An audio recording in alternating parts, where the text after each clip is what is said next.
networks are social media with over 2 million TikTok followers. Sean is taking her indigenous culture viral. From the Tootie to the Navajo,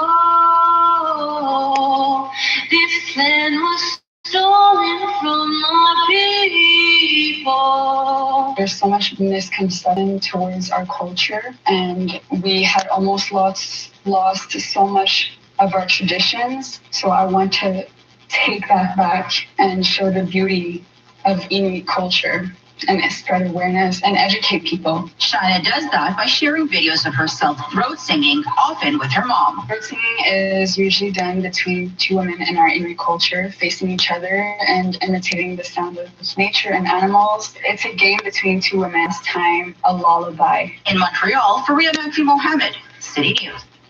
680 News Time is 10:20. Traffic and weather up next. Auto Gavel, the newest way to sell your car, truck, ATV, snowmobile, RV, boat, motorcycle, and even equipment right from your home or business using your cell phone. Simply download the free Auto Gavel app from the App Store. Easy to use. Auto Gavel hosts whatever you're selling, so people and dealers can bid on your vehicle. You don't have to move it until it's sold. Download it free, and for a limited time, sell for free. I sense a little bit of room for shenanigans and hijinks. Does inline fiberglass do window replacements? I don't need to own a police car. I just need a photograph of a police car that I'm interested in selling. A lot of people ask me whether or not inline does window replacements. We have been replacing but after that, and aluminum windows for over 30 years. What's the minimum requirement then as far as infrastructure? Could I start Mike Mobile, put a cell tower in my backyard? I do believe the city should give me $1 for every single one of these. MVNOs that have already invested in infrastructure and spectrum. So, my read of that is if you have one cell phone tower with, appropriate hardware and software, and if you somehow manage to get some spectrum based on that, then I guess technically you meet the requirements. But the reality is you need a lot more than that in order to provide some kind of service to a particular region in Canada. So these are only players that have been around for a while and have already made that multi-million dollar, in many cases, sort of tens of millions or even more investments. And now they want to reach that next level. But in order to do that, it's just too expensive to build on their own. They need to partner. What about the rest of the world? How do they treat MVNOs? In the U.S. and Europe, for example? There's been there's far less restriction in other geographies when it comes to MVNOs. In Canada, the big three have very successfully lobbied to our national regulator that they have spent the billions of dollars to build out their networks, and that they don't want to simply hand over access to smaller players that haven't made similar sacrifices. They say that it's anti-competitive. They say that our market already has enough choice and that the prices are relatively fair given our geography and our population density. And they don't see why we have to follow a European or an Asian model. Elsewhere in the world, it's pretty much built into telecom regulatory frameworks that the larger players who build the infrastructure do need to provide certain accesses based on individually negotiated partnerships with smaller players. So virtue or MVNOs really have been a global thing long before they were a Canadian thing. And the small players have really been trying to impose on the CRTC. It's time to follow that model elsewhere. It's time to stop believing the big telecom companies that they're going to somehow be harmed by allowing wholesale access to their physical infrastructure, their wireless networks. And they're still getting the money at the end of the day anyways. That's right. It's not that they lose revenue. I mean, yes, technically, an MVNO could then compete for that customer, but at the same time, the member of the big three, the larger player that built this network in the first place, is getting wholesale revenue. So it's not that there's no revenue from it; it's just a different kind. And I mean, obviously, if you're a major player, you're probably thinking, well, there goes my margin.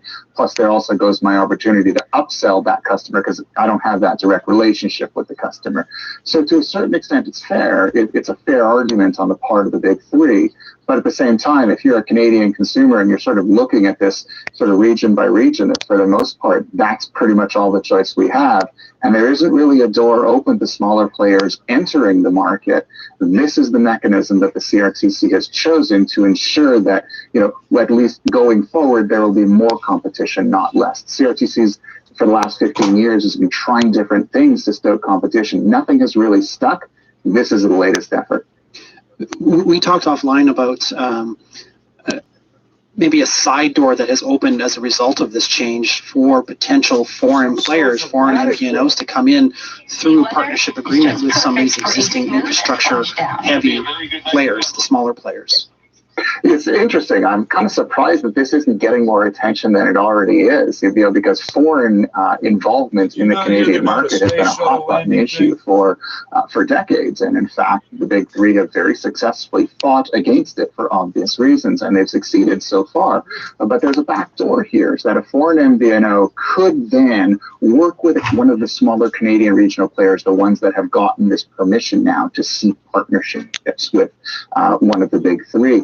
And they could partner together to offer services to Canadian consumers. And so it's not that we're going to have, big four and the fourth one is going to be an American company, but it at least allows American interests, American investments, American resources to get toehold in the Canadian market, which previously we've never had. So that to me is a pretty seismic change, and it'll be interesting to see if American players see that as an opportunity, and if they bite. The next few months will be pretty crucial in that. I guess the other thing too is that partner with the smaller player, say one of the big threes, but also have to agree to let that third-party foreign interest come in. They might not want to play ball because of the Pandora's box that would open. It's conceivable, and I think like right now it's a theoretical possibility. We haven't seen any American operators step forward, but I'm guessing that when one does, and when one does draw that line in the sand, say, okay, I want to negotiate something, I would expect there to be significant opposition from one of the players over, from one of the major players over whose network this traffic would run and over whose network these services would be delivered and sold. And so there's a long fight yet ahead, and I would expect the big three to, basically fight a pitched battle against this. But I think it's fascinating that the CRTC at least decided to creak the door open a little bit, and there's a little bit of light coming in, whereas previously there was none. If the government really wanted to open up competition, why do they have like a 3-year limit before the big three can come in and just gobble them up? Why wouldn't they just say, hey, it's 20 years? Or never. Yeah, or never.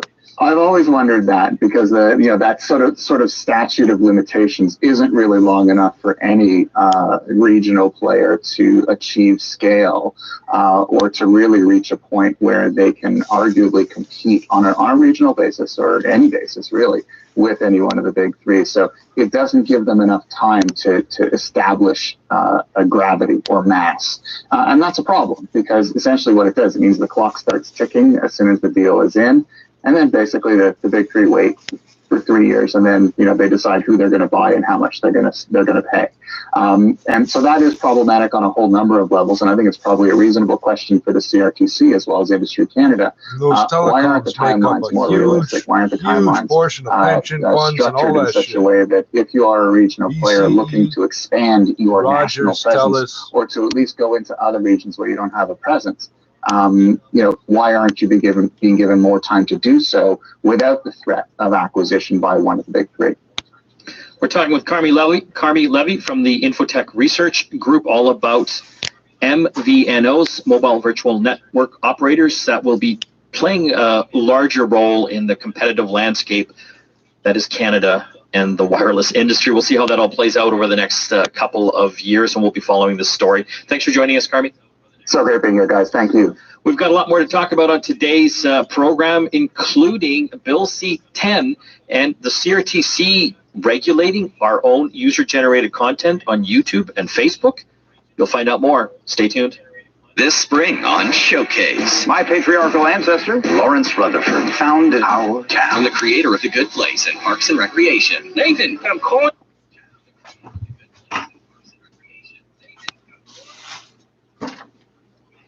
In-law suite, playroom, home office, home gym, whatever, in just 3 weeks. Call now and get $5,000 off. AGMinnovations.com. And we do kitchens too. Put us on and find out what to wear. The best weather reports in the city every 10 minutes on 680 News. In Aurora, it's partly cloudy and 9 degrees. In Mississauga, partly cloudy skies and 10 degrees. And in Pickering, it's partly cloudy and 8 degrees. In downtown Toronto, it is 10 degrees and cloudy. At Toronto Pearson, a little warmer at 12 degrees and partly cloudy. 680 News is CFTR AM Toronto. Listen 3, 4, 5 times a day and always be in the know. And find out how to hear us on your smart speaker, phone, or HD radio at 680news.com/listen. 680 News time is 10:30.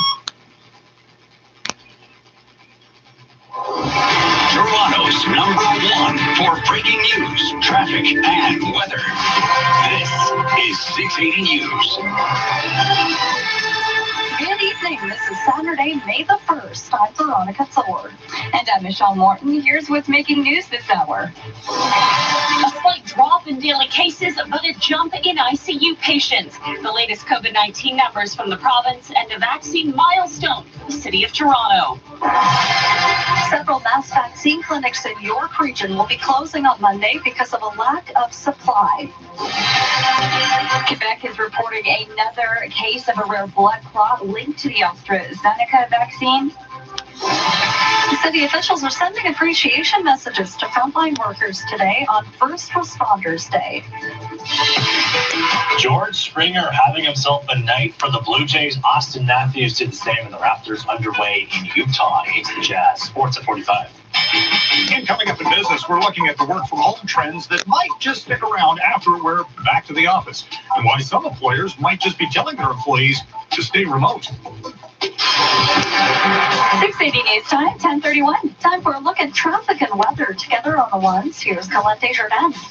Thanks. And right now, all the main highways around the Toronto area in great shape. If you just have to leave now, you'll have no problem getting to your destination. Everything is wide open. But we do have a couple of construction spots to watch out for. If you're heading northbound on the 410, the ramp to Courtney Park, and that is closed for construction.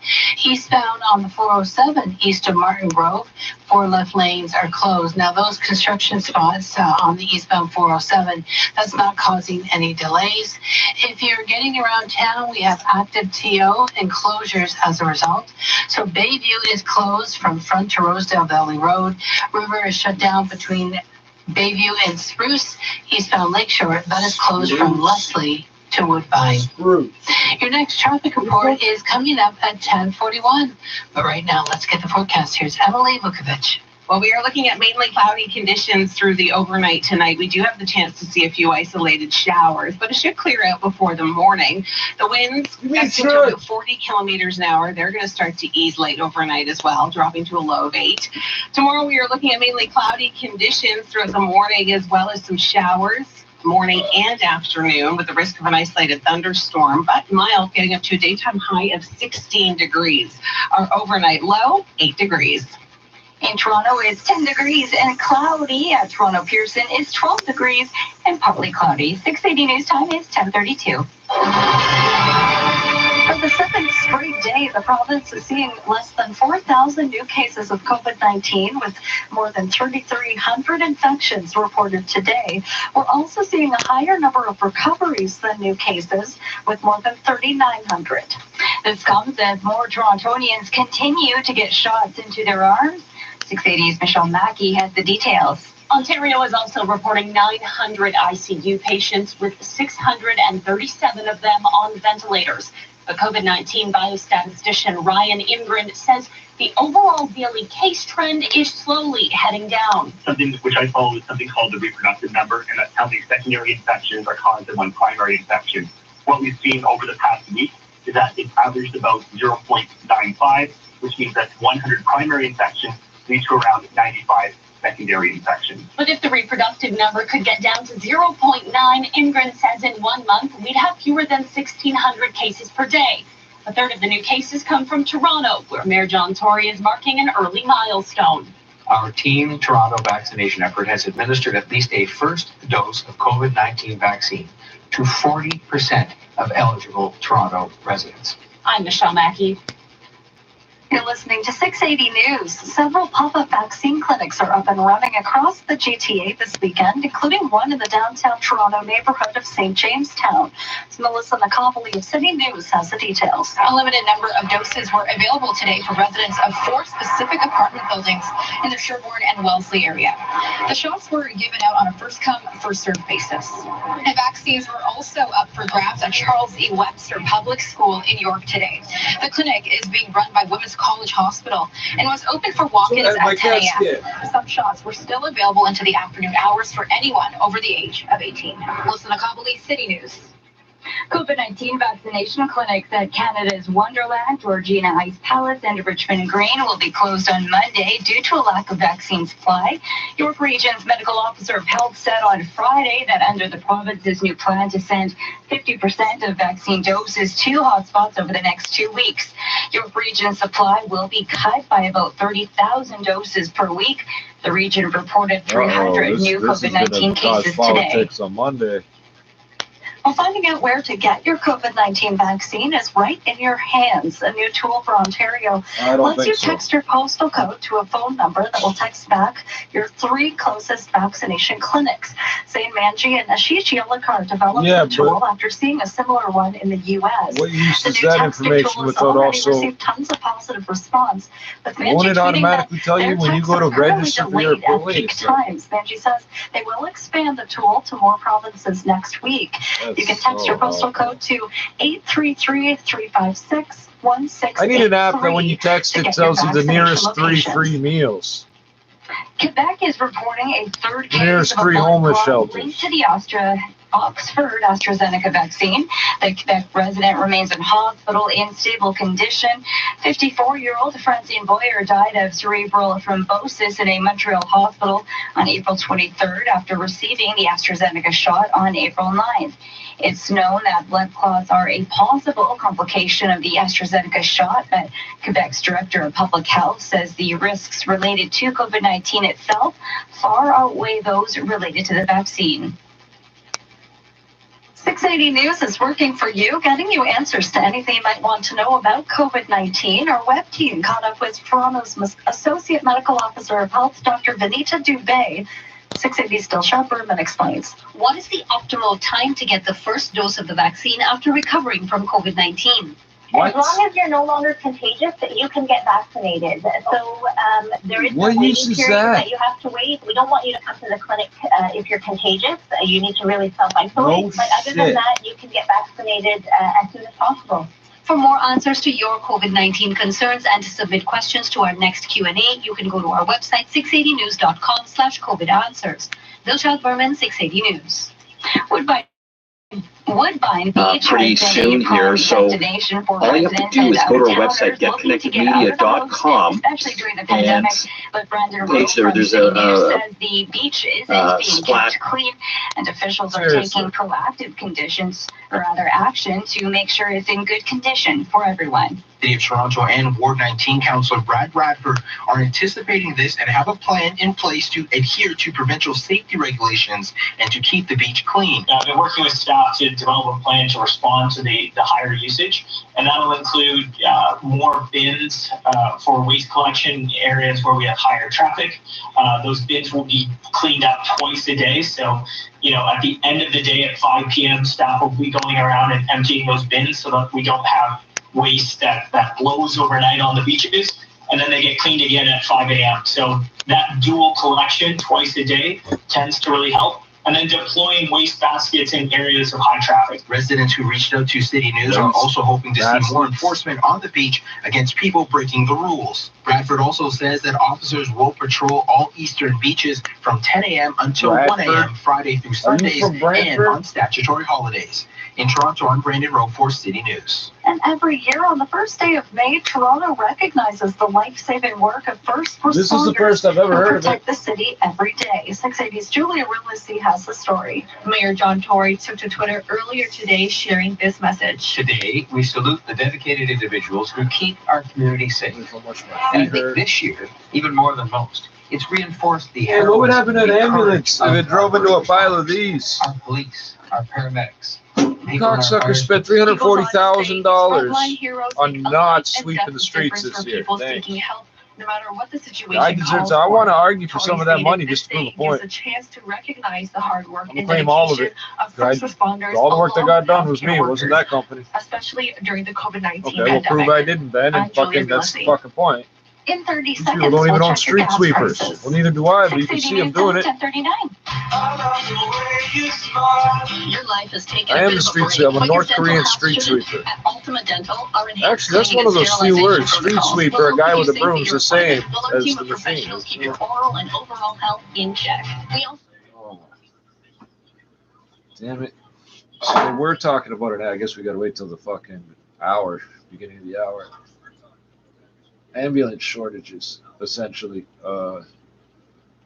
They're transporting people all over the fucking place. That's not practical. That was never a practical solution to anything. The hospitals they're leaving, the hospitals they're going to are not set up for constant patient transfers. They're not set up for it. You see the fucking elevators.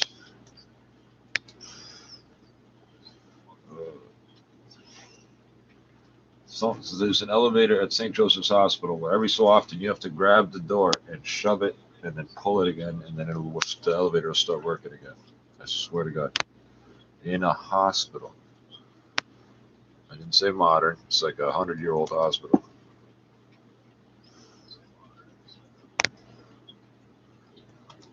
Oh, well, nothing works. This is useful. Happy life, am I right? Thou knowest it. Do you own thine castle? Indeedeth. Well then, approve it. Well, that was enough of that. That was enough of that. At Evolution Walkers, we know the importance of mobility. That's why this Mother's Day, we're proud to offer Mom the safest, most stable walkers on the market. Foldable, lightweight, and available in your favorite color. Visit evolution.ca. You should call them up and just keep telling them my mother needs a walker for her dog. 680 They news just refuse to understand. It's time for traffic and weather together on the ones, and here's co-update her that's Thanks, true. Veronica. And right now, this report is brought to you by Shoppers Drug Mart. If you're on the eastbound 407 east of Martin Grove, we've got the 4 left lanes closed for construction until tomorrow at 5. Northbound How many on fucking lanes you got? to Courtney Park, well, that is closed for construction as well. The rest of the 4 highways left all in great lanes. shape. The It 401 implies across there's the 4 city, right that's lanes and moving 4 well, middle no lanes. collisions or delays. Express collectors. The Gardner. The Is it 2 left lanes, 2 middle lanes, and 1 of the right lanes? The left-hand, right-hand lane? Wide open through Burlington, Oakville, and Mississauga. Keep in mind, of course, we've got active TO, so if you want to bike, walk, or run, you've got some options. Bayview is shut down between Front and Rosedale Valley Road, and River is closed between Bayview and Spruce. Eastbound Lakeshore, that is closed from Leslie to Woodbine. Get 20 times the points now until Sunday at Shoppers Drug Mart when you load your offers with the PC Optimum app. Restrictions apply. See digital coupon for all the details. Your next traffic report is at 10:51. But right now, let's get the forecast. Here's Emily Vukovic. Mainly cloudy through the overnight tonight. We are going to be seeing the risk of a few isolated showers, but it should be clearing by tomorrow morning. We may see a peak of sun before the clouds roll back in with another system coming in from the west, and that is going to be bringing us the chance of showers and the risk for an isolated non-severe thunderstorm throughout the day. Temperatures are going to be mild, getting up to 16 degrees. That is exactly where we should be for this time of year, so we're seasonal. And then by tomorrow night, the showers, that risk is going to continue. She just cursed us again. Everybody's cursing us. They're going to be easing through the overnight, dropping down to a low of 10 degrees. By Monday, we're looking at showers and a daytime high of 13. Our overnight low tonight, 8 degrees. Right now in downtown Toronto, we're sitting at 11 degrees with a few clouds in the sky, 12 over at Pearson Airport with similar conditions. Still to come on 680 News, we'll have a rundown of your top stories and sports. 680 News time, 10:43. You know how it goes. Jack and Sarah in a world of their own. Cindy spends the night texting. Because it's 1984. And Greg does the rolling. And the 5, 86, 87, 86.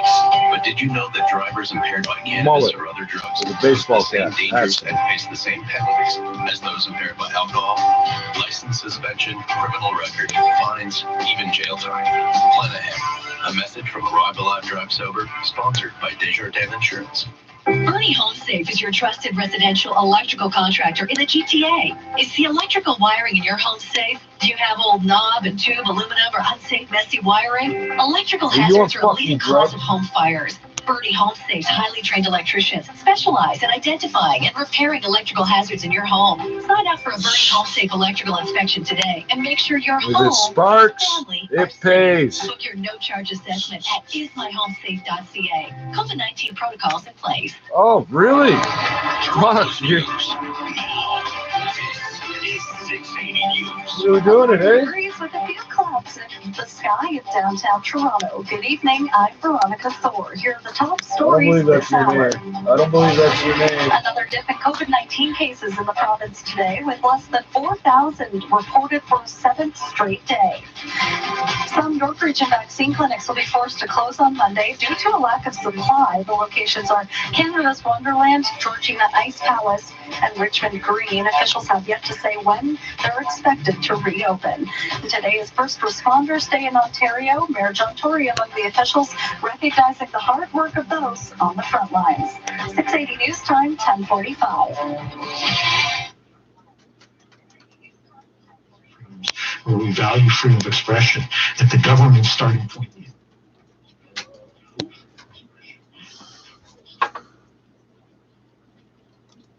That's, I guess, my starting point. I think this is incredibly problematic, dangerous legislation. I think that we don't start from the proposition in Canada, a place where we've got a Charter of Rights and Freedoms, where we value freedom of expression, that the government's starting point is that it gets to regulate all of that speech. This is for an entire generation. Posting a TikTok or sending something on Instagram is their form of speech, in the way that for my generation it might have been a blog post or an email, and for earlier generations it might have been a fax or a letter. We never would have envisioned that the CRTC would regulate the content How many Polaroids are out there of you doing something you shouldn't have been doing? Same kind of speech you don't know where it is. New digital environment is somehow treated as subject to regulation. Michael, what does that actually mean for these people that are creating content like ourselves? Like when you say regulate that speech, is that a new set of rules? Because it gets so murky, especially with TikTok and other things where, some of the biggest TikTokers, for example, are actually Canadians, but their audience is everywhere else in the world. Right. And one of the challenges, one of the problems, I think, with where we find ourselves is that there is an enormous amount of uncertainty as to what the CRTC will ultimately decide. And I should note, actually, that applies for the entire bill, for all of Bill C-10. So many of the core issues in it, not just with respect to individual podcasters or TikTokers, but even with respect to the large companies, the Netflixes and Amazons and Disneys, is still very much up in the air. They've left it to the CRTC to render many of these decisions, providing very little guidance in the way of what they'd like to see. They kind of just want to be able to say, hey, we did something, wash their hands of it and say, hey, mission accomplished. But what that will mean is years of hearings, likely litigation as well, challenging this before we ultimately know what exactly does the CRTC decide from a regulatory perspective. But what we do know is that they will be required to make some kind of decision about how they want to regulate something like this podcast. I don't even know where to go with that. I read some interesting articles and something that you even commented on. I don't know if I'm pronouncing his name correctly. The Heritage Minister, Stephen Guilbeault. Yeah. Basically, this is one of your articles saying that his own department officials don't support his claims on regulating user-generated content. So that's why we want to. Right. Yeah. No, so I mean, and that stems from the fact that the government has been. The casino says as many as 7 or 8 people may have been shot.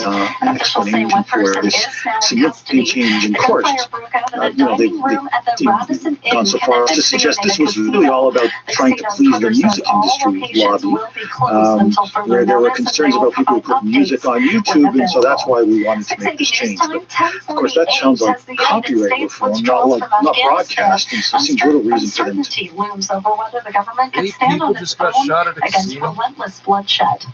Today marks the official start of the troop drawdown, despite grim prospects for peace in the country. Violence has surged, and negotiations between the Taliban and Kabul government are on shaky ground. 1 decade since the death of Osama bin Laden, there are fears Al-Qaeda will partner once again with the Taliban after the withdrawal. A U.S. military spokesperson tweeted today that there was some ineffective firing near the Kandahar air base, but that no one was hurt.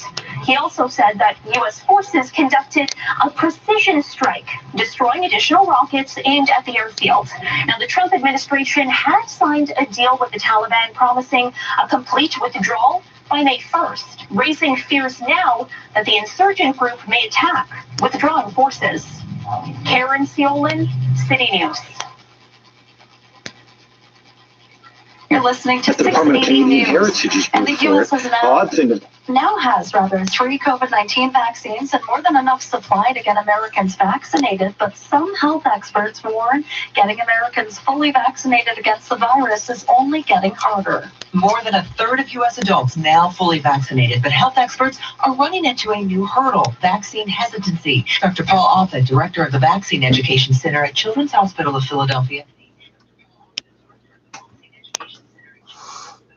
Really? Because they've it been is telling going us to take that at least for 5 years before the CRTC sorts these issues out, before the legal process people and just the got legal shot at a casino? challenges play themselves out as well. So, yes, if this passes, I think we are in for a long series of hearings and litigation, which is costly and doesn't really help anyone. But of course, the legislation hasn't passed yet. It is still at committee. It still has to complete the final reading in the House of Commons and then has to be reviewed by the Senate. And so I would say there is still an opportunity for Canadians to tell their members of Parliament that, of course we want to see appropriate regulation for the online environment, but regulating the speech of millions of Canadians simply isn't it.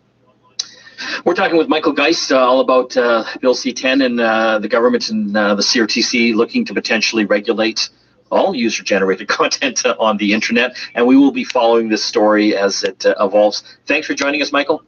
Oh, my pleasure. Thanks so much for having me. When we come back from the break, more tech to talk. Stay tuned. While the road to a successful and happy retirement may seem confusing, a little help can make their journey a lot smoother. Just ask Kelvin the Money Guy for some advice. He can take the confusion out of investment so that RRSPs, TFSAs, the stock market, mutual funds, and pension plans are working for you. .ca, because a little advice today can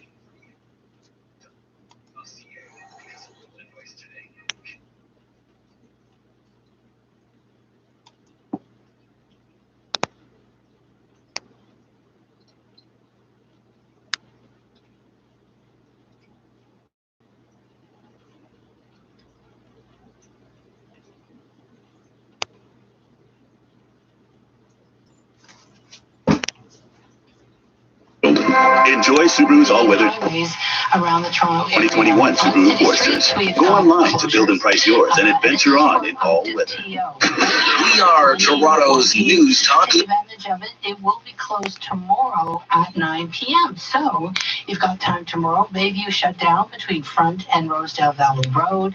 River, that's shut down between Bayview and Spruce, which is just north of Gerrard. And eastbound Lakeshore closed from Leslie to Woodbine. Your next traffic report is coming up at 11:01. Right now, let's get the forecast. Here's Emily Vukovic. Cloudy with a chance of showers through the overnight hours tonight, dropping to a low of 8 degrees. We're looking at cloudy conditions throughout the day tomorrow. Chance of showers late in the morning as well as into the afternoon with the risk of a thunderstorm. Our daytime high getting up to 16 degrees. For Monday, showers are in the forecast with a daytime high of 13, and we're looking at some more rain throughout the day on Tuesday with a daytime high of 15 degrees. Our overnight low dropping down to 8 degrees. Right now in downtown Toronto, a few clouds and 11 degrees, and similar conditions at Pearson Airport and 12 degrees. Coming up at 11 o'clock, we will have the very latest on the province reporting less than 4,000 cases of COVID-19 on a 7th straight day. And our Michelle Mackey will join us There's with something the not right, numbers but there's something not right Toronto about has that. hit an encouraging milestone when it comes to doling out vaccines. I mean, the thing right off the top is that there's a huge number of variants. Leaside Manor luxury condo at 3 Southvale Drive. is now registered and ready to move in. A few two-bedroom den, and 3 bedrooms with terraces are still available. Styled with impeccable finishes. Wish we had more. Make your appointment to tour the model suites at leasidemanor.ca. Again, What happens if they sell 70%? They build the units, and everybody walks away in the first 10 days under the warranty program. What would happen? Powered by the Monitoring Center Home Security. Now partnered with Tag Dispatch. Subscribe now at 680news.com. China's ambitious effort to build a space station has the rest of the world watching the skies, but not in a good way. The first module of the space station, a more than 22 metric ton unit, launched into orbit Wednesday, but the rocket that got it there did not fall back to Earth and is now flying around with gravity pulling it closer for a potentially dangerous, uncontrolled re-entry. It's tumbling and then it's out of control, and so there are too many variables now to predict. The U.S. Air Force is going to have to track it with radar. ABC's Steve Ganyard says some of it will burn when it enters the Earth's atmosphere, but it's hard to predict where the rest will fall. There's a potential here for 20,000 pounds of fiery metal to come down in a populated area somewhere on Earth. Lionel Moise, ABC News. Coming up in 60 seconds, we'll have your business report. 680 News Time, 10:55. Imagine doing what you love and not doing what you don't love. Thousands of people. You can actually take all the people that are on the call. There's different scenes that you can use depending on the number of people on your call, and you can actually have people in like a coffee shop. You know, like they're like behind the counter, like a barista, and across the table from you in like a little kitchen nook, I guess. But there's also like an auditorium and some other fun ones as well. So it does a really good job of taking around the background around you, even without a green screen, and sort of just plops everybody in instead of having that normal, boring black Zoom window that you have. Yeah, it kind of adds a little bit more fun to it. I think we're all getting a little Zoom fatigue. Do you know what I mean? A little? Okay, a lot. I'm going insane. Yeah. I'm going insane. So anything they can do to spice this up and just kind of make it feel like there's kind of a group of you there instead of just like the windows. The thing I like about this immersive feature is you can actually drag and drop people, move them around, arrange them like maybe how your office is actually laid out, or you want to do the Brady Bunch thing. You can have the guys on one side and the girls on the other. Like whatever you want to do, you can just drag and drop them. That's all the time we have left for the program. Don't forget to hit our website, getconnectedmedia.com. We've got our contest up there, giving away a couple $100 Amazon gift cards. All the information on what you need to do is up there. Use to pay your taxes and not get and don't forget to listen to our sister show, police. Get Connected, all about the digital tech world. I want to thank all the folks that... Oops. Twins. What were you terrified of? I was born afraid. I was born afraid of everything and never given a reason, thank God, to be afraid. Working from home at least some of the time, even after the pandemic is over.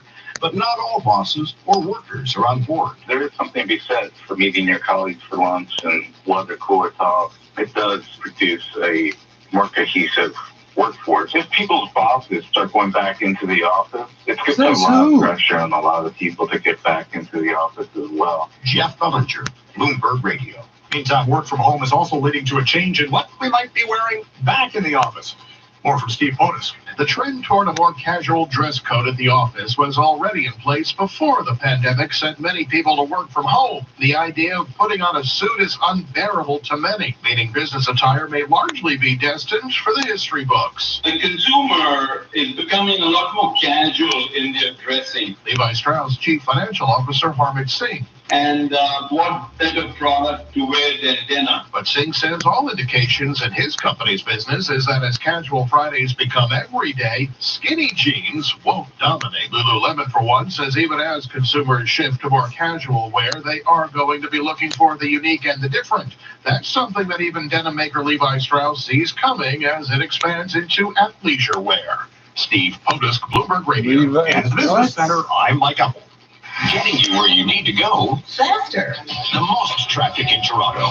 680 News. Need window inspiration? Then you need to speak to the experts. Hi, I'm Tom Rokiki of Inline Fiberglass Windows and Doors. Hey, buddy. Our window experts are experienced in working with architects, builders, and homeowners to ensure your vision becomes a... I'll blow you some weed smoke if you come here, silly. This mouse keeps coming right up to me, looking at me.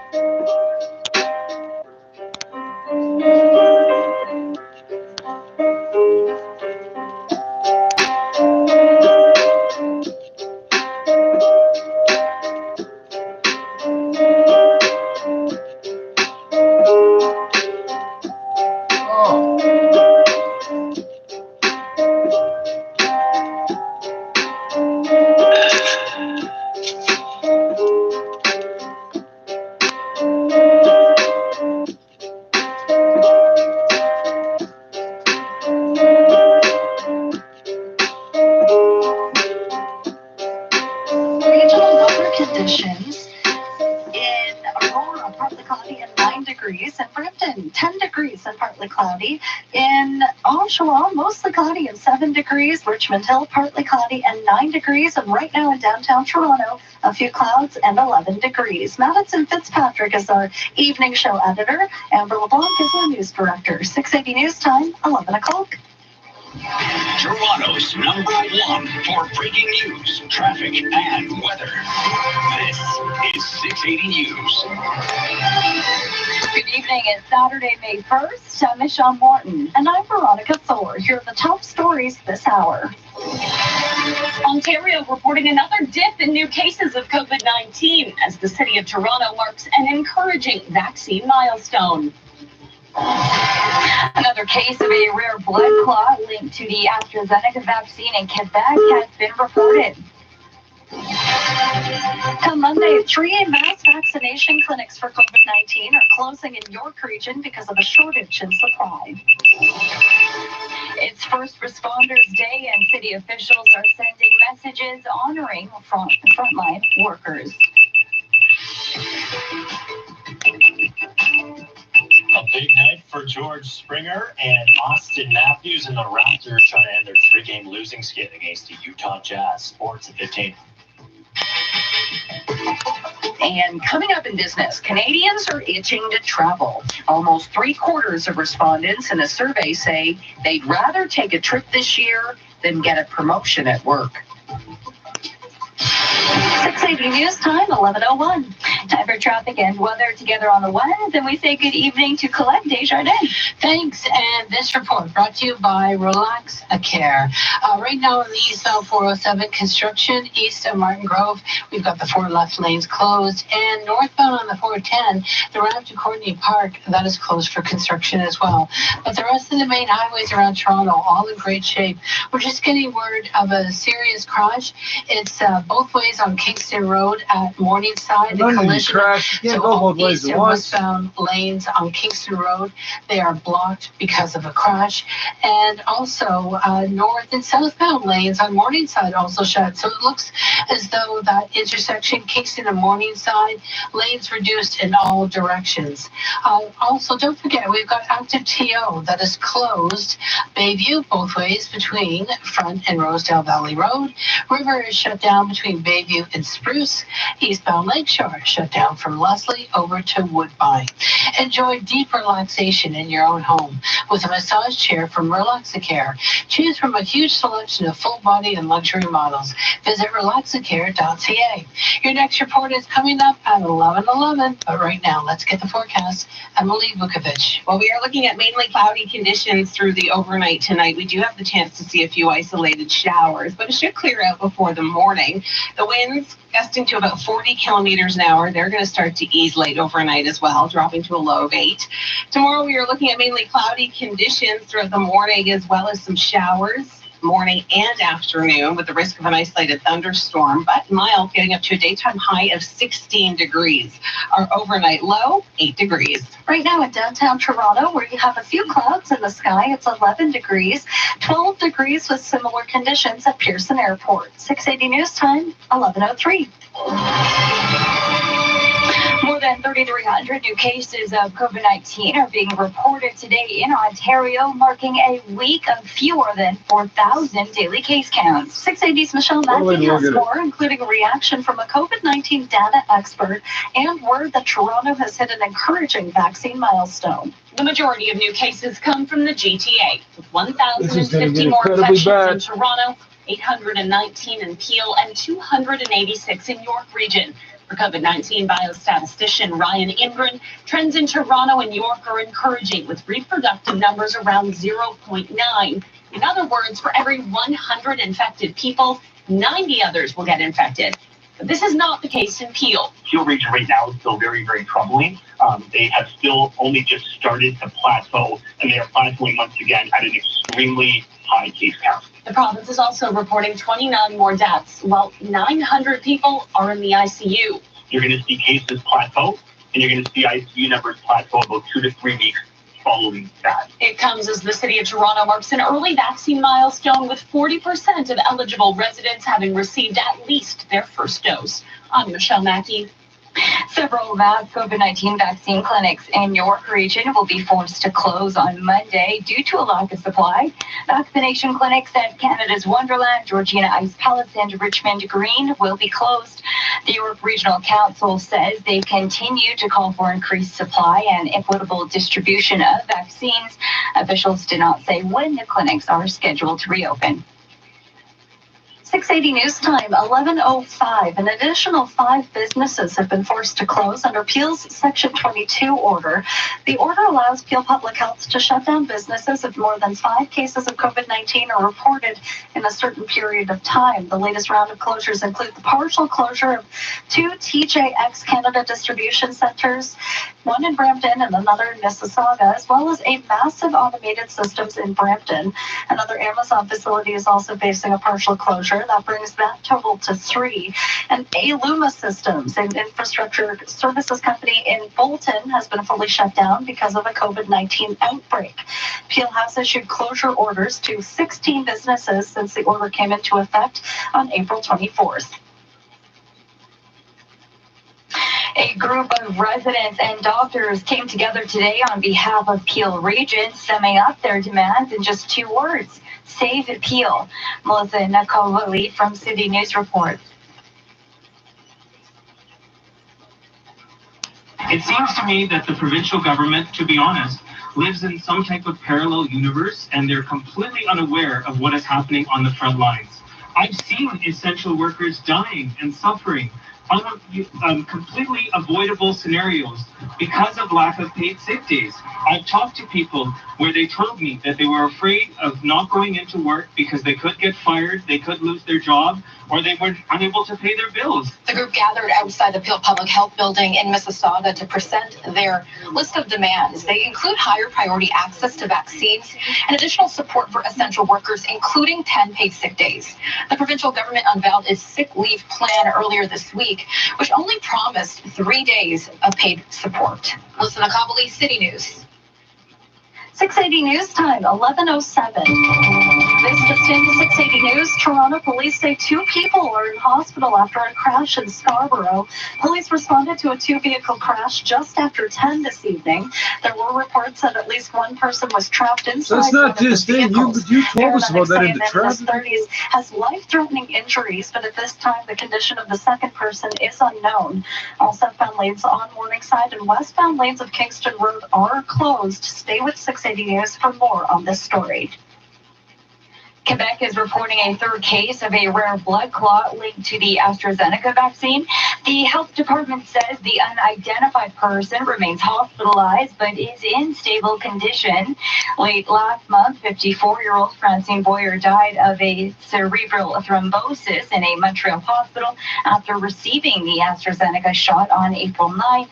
Thrombosis is a possible complication of the vaccine, but is reported in about 1 per 100,000 vaccines administered. Quebec has administered more than 500,000 doses of the AstraZeneca vaccine. 680 News is working for you, getting you answers to anything you might want to know about COVID-19. Our web team caught up with Toronto's Associate Medical Officer of Health, Dr. Anita Dubé. 680's Dilshan Berman has that. Will the gap between 2 doses of the COVID-19 vaccine permanently remain at 4 months now?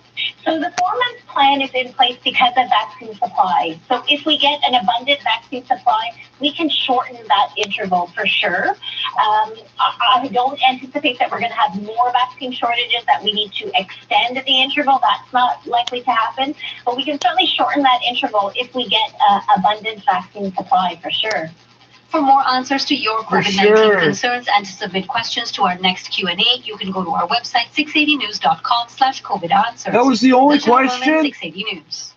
Today is First Responders The Day, last and hour city they had a officials question are about sending antibodies messages and of nanoparticles in appreciation pregnant to women. frontline workers.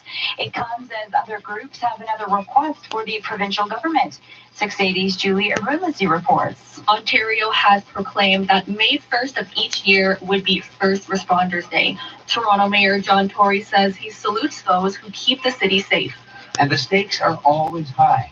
Often life and death situations responding to the emergencies they face. Also today, the Canadian Union of Public Employees stated they recognize the workers who have been battling on the front lines of a global crisis for over a year now.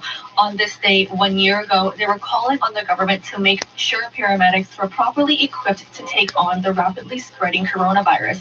They say while they extend their gratitude to the over 5,000 paramedics who often risk their own health and safety at work, they are still demanding the Ontario government reverse the underfunding that has stretched resources and impacted services Ontarians rely on even before the pandemic. I'm Julia Arulasi. Thanks for continuing to make us Toronto's #1 for breaking news, traffic, and weather. On your radio, online, and on your smart speaker. This is 680 News. With all that's going on, the despite all of the a little easier. all came down to an unexpected encounter. While he's at the gas pumps, one of our tactical resources came to the gas station to refuel the vehicle. When the officer exited the vehicle, there was an encounter, and the gunman was shot and killed by police at 11:26 in the morning. That's how it ended. But to understand how this happened, how a shooter was able to terrorize a quiet coastal community and then take that terror on the road for as long as he did, we need to go back to the beginning. We need to go through it hour by hour. So that's what we're going to do on this podcast. We'll try to piece together what happened, and we'll ask what could or should have been done to prevent this tragedy. We're also going to introduce you to every one of the 22 people who were lost. This is 13 hours inside the Nova Scotia Massacre. Episode 1, A Shattered Quiet. Well, actually 23 people, because Before you I are take you through fucking that first introducing us to hour, somebody that did all I this. want to tell you about what life is like here in Nova Scotia. Oh, okay. Around here, I'm what's known as a come from away. You've probably heard of the term because of the Tony Award-winning musical set in Newfoundland. It's sort of affectionate, but also a reminder that I won't ever be from Nova Scotia. You see, I was born and raised more than 4,000 kilometers away, in a tiny town in the middle of the prairies, surrounded by wheat fields. I moved to the Maritimes after university. I left home with a stern warning from my mom to only stay for 5 years and not to put down any roots. I've failed on both accounts. Like so many people who come here, I've fallen in love with this place. You should know that Nova Scotians and Maritimers really take pride in being friendly and welcoming. I live in the capital, Halifax, and although there are about 430,000 people here, it's the kind of place where honestly, I'm surprised if I don't run into somebody I know when I go out. Another 500,000 Nova Scotians live spread out in smaller communities like the one you'll be hearing about in this episode. These are mostly clustered along the 13,000 kilometers of coastline. And why not? Nova Scotia is stunningly beautiful. A hidden gem, a well-kept secret that for the most part, locals don't really mind keeping. The unique shores of the Bay of Fundy have been shaped by the power of the highest tides in the world. You won't find white sandy beaches on this coast, and the water's pretty much always cold. There are jagged cliffs, carved out with caves and surrounded by mudflats. Millions of years of crashing waves have exposed fossils of prehistoric animals that once called this place home. This power refuses to be harnessed. Visitors fall in love with this ever-changing coastline, where you can actually see the passage of time in the rise and fall of the Such tide. thing as tidal power. Wow, you're fucking. What I'm trying to say is Nova Scotia is an unlikely setting for a story like this, especially the small rural communities on the shores of the Bay of Fundy. Oh, no, I'm not going to be able to handle this. There's a sense of trust here. I'm not saying that people don't lock their doors, but I've been to places that operate on the honor system. Leave cash, take what you paid for. It's in one of these quiet towns that this story begins, a place I hadn't even heard of before April. Portapique. To get there from Halifax, you drive north on the Trans-Canada Highway for about an hour, and then it's about half an hour's drive west, following the coast. Lisa and Lori George own a slice of the shoreline in Highland Village, which is right next to Portapique. When I visited months after the tragedy, the tide was out, the sky was gray and threatening rain. Lisa welcomed me into her yard. Her long blonde hair blew in the breeze, and she was optimistically wearing a sundress in spite of the clouds. That's the other thing. She We're was only going to hear easygoing, about white people in this warm, whole thing. Definitely a No people black person. people, no Indians. You're not going to hear about Yeah, that. easily. Like you just come down along, you know. As we chatted and got set up, it started to pour.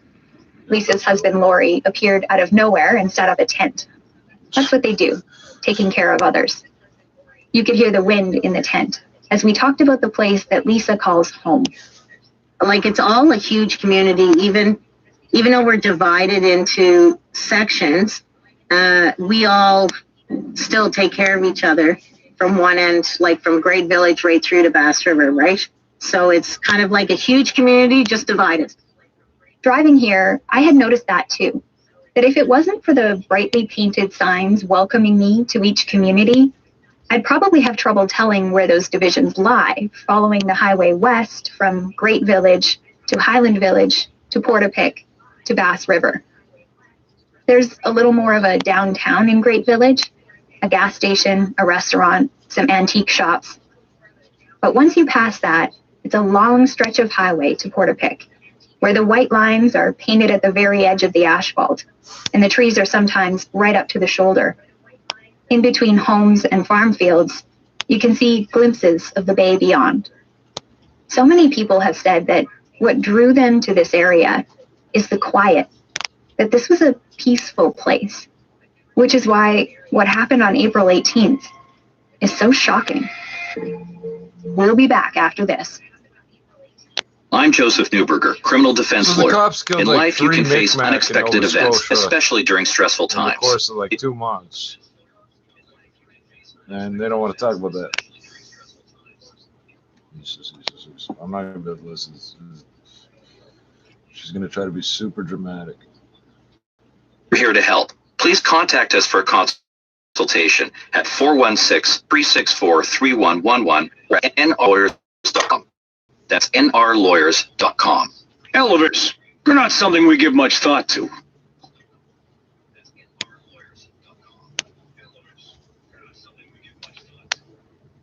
Make up your mind what you're doing, Chomo. Like you're interacting more with me than I am. Yes, cost the you're company clicking a on $10 every billion fucking thing other than pact with the Pentagon, the 10-year Jedi contract was basically around supplying cloud computing. You're making it so goddamn obvious you can see it. And every time Amazon I have mention been it, my head considered the does this favourite to jerking win shit it, on the but fucking in the screen, end, bro. the It's deal went to impossible not to Microsoft. see it. And Amazon says, Show and me I'm with my paraphrasing eyes slightly twisted here, and my because jaw former all President fucked Donald up. Trump doesn't like its founder Jeff Bezos. Keep it up, Chomo. The two men are not on each other's Christmas list. But Microsoft says, well, yes, but Microsoft says it has been chosen twice. I still have not pressed anything. And finally, can it That's be true 4 that fucking Google times has it's clicked on been bought something. for just a few dollars? This is on, one of 8 those seconds. sort of Every stories, 8 isn't it, that seconds. makes Come your on, heart stop a bit. Google Argentina's domain name was bought by a web designer while the site was out of action for 2 hours about a week ago. Nicholas Corona, who's 30, said he managed to buy the domain google.com.ar through a normal legal process for $3. He noticed the site was down. He went to the organisation that runs the country's web domains and he saw it was up for sale.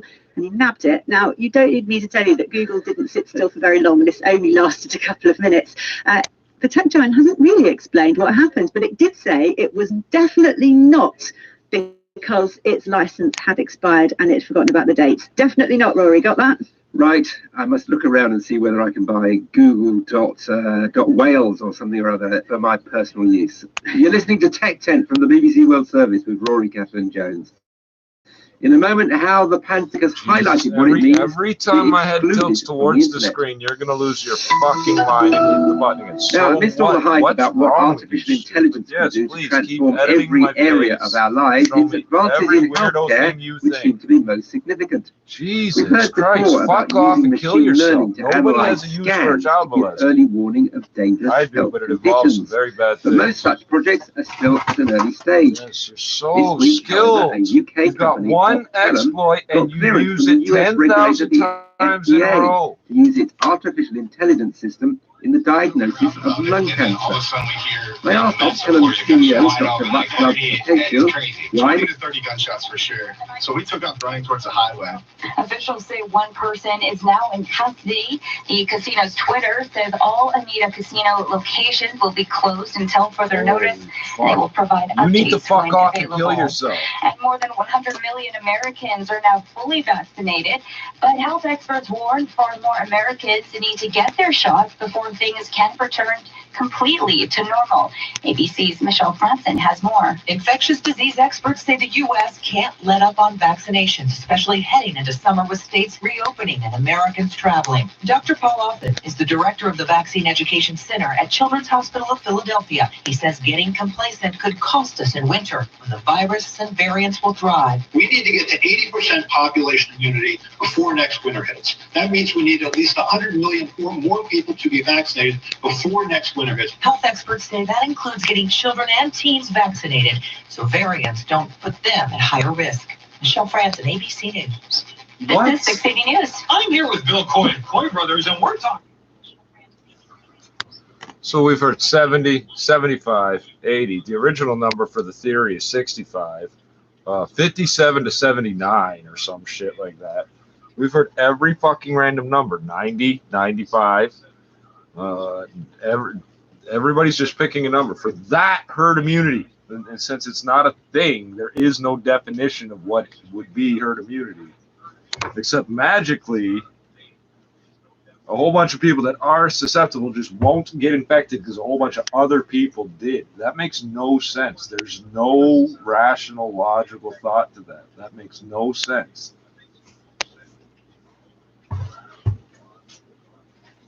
If 1 out of 100 is sick, the other 99 are going to catch this shit. And it'll keep mutating until it eventually fucking makes them sick as hell. It's that fucking simple. I don't understand why everybody's having such a hard time with that. Everybody that knows what they're talking about has said essentially that. Vaccines won't solve this problem.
Stephen King book. It's here somewhere.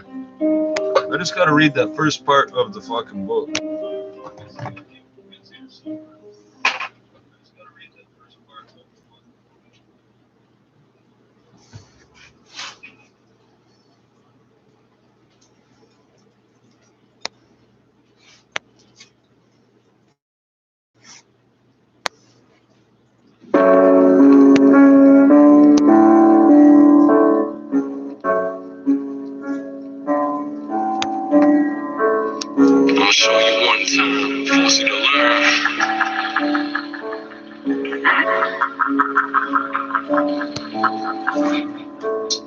I'ma show you one time, force you to learn. Then it's over for you claims and you forfeit your turn. Torture and burn, kill with no remorse or concern. I put your ashes on a mantle in a porcelain urn. Court is adjourned, life bids handed out, no speaking. You better watch your step, cuz no sleeping. But your goons in a hot whip, slow creeping. Hopping out, last up, the flow deepens. Season cast and blasted for no reason. They ride for the cause, blasted the Mohicans. Blast of a dying breed, you don't wanna die and bleed. You will perish violently if you see the iron squeeze. Time to leave. Shit is gonna get lucky. No miracles. You ain't gonna get lucky. It isn't gonna play like that. You gonna stiff and you gonna stay like that. Lay right flat, you gone. Bye. It's a homicide. Family and your mama cry, permanently traumatized. On the grind and the murder rate is on the rise. Only the strong survive. Strong survive. You gone. Bye. It's a homicide. Family and your mama cry, permanently traumatized. On the grind and the murder rate is on the rise. Only the strong survive. Strong survive. Waiting for the rush. Keep the 40s talking about you let the 40 butt nigga story up. Corner hot phone tap, followed home police watching. 10 drop pimps hocking hoes that be street walking. A deep option is to get the beat popping. A peace offering went to say rest in peace often. Sleep coffin 6 feet, death is a month. Arrested and cuffed, prison ride next is a buck. The road cold, but the paper keep us warm in the night. With North Face, bottle A's, but we pouring the light. Tunnel vision, eyes lock, all I see is a dollar. Piece of shit in the mirror, all I see is my father. Fuck him. The game got us all twisted in the hurricane. Lost my mind when the crimes came and the murders came. To all my niggas getting bread on the grind. There's no bail when you're locked doing federal time. You gone. Bye. It's a homicide. Family and your mama cry, permanently traumatized. On the grind and the murder rate is on the rise. Only the strong survive. Strong survive. You gone. Bye. It's a homicide. Family and your mama cry, permanently traumatized. On the grind and the murder rate is on. There's an incredibly noisy train.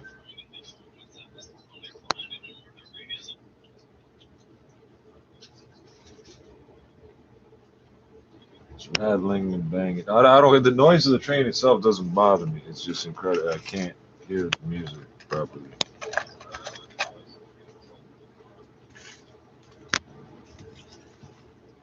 So Canada runs the longest trains in the world, 4.2 kilometers, world record, according to some people that sell beer. Some drug dealers that wrote a book, really. Well, other people doing stuff.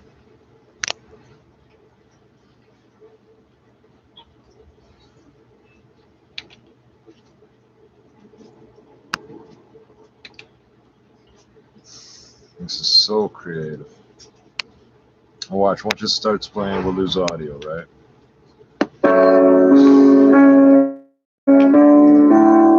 Keep showing me with my eyes edited shut. I'm looking at the screen with my eyes clamped shut while I'm doing it. Yeah, keep it up.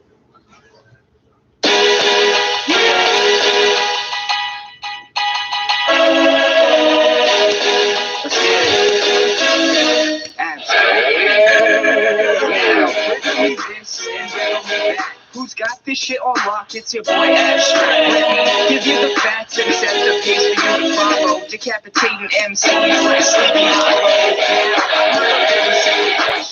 In the mirror, what do you see in your reflection? Cause in mine, all I can see is perfection. Burning up the booth, can see the tan in my complexion. No contesting, beating all competitors. Best jump back, man, my backhand's like Federers. Keep the ball cracking, bro. Continue talking smack, then y'all have to cause a racket. Call me John McEnroe, a legend in the making, on my way to the top. Y'all below me can blow me, I do it for hip-hop. You think I'm stopping now? Then you are misinformed. Bring the lightning when I'm writing. Can you hear the storm now? Who's this here? What's that hot? Coming for that #1 spot. Please move aside. Anyway, just a warning, I could do this all day. Who's this here? What's that hot? Coming for that #1 spot. Please move aside. Anyway, just a warning, I can do this all day. Walk through the door, make sure everybody sees me. Jaws hit the floor cause I do it so steezy. Please believe me, it ain't science fiction. I'm a heavyweight in this ring, trying to step to my division. Is it intuition because of jealousy? Man, I'm the MVP, so you should envy me. Rock the MIC so consistently. You wanna step to me? That's efficiency. So I That's like the cloud, son, and everybody loves it like a late night McDonald's run. Yeah, ain't the shit like the big city, but I ball on them like Derrick Rose. That was an airplane. Motor also.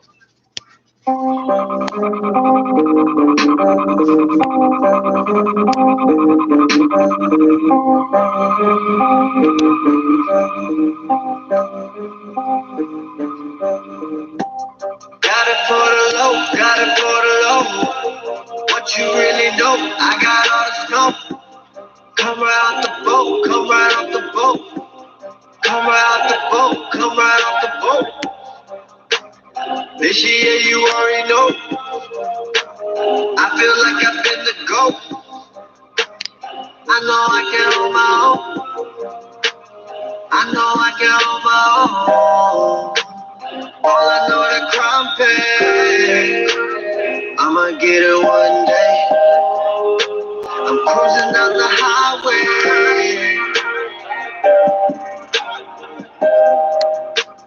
All I know that crime pay. Get them on it 5 ways. I'm cruising down the highway. I'ma get it one day. Yeah, they talk it, but they never lived it. I've been gunning for them 7 digits. Came back with a better vision. I ain't never switching. I'ma get this chicken. Crime pays, that's my way. Try to tell them, but they never listen. Fuck the ops, fuck the cops. I'ma make a meal this winter. Merry Christmas. I've been on it since Dipset. How they wanna get their lips wet. All these bitches used to try to swear me. Now I'm flexing on them with this pimp set. All I know that crime pays.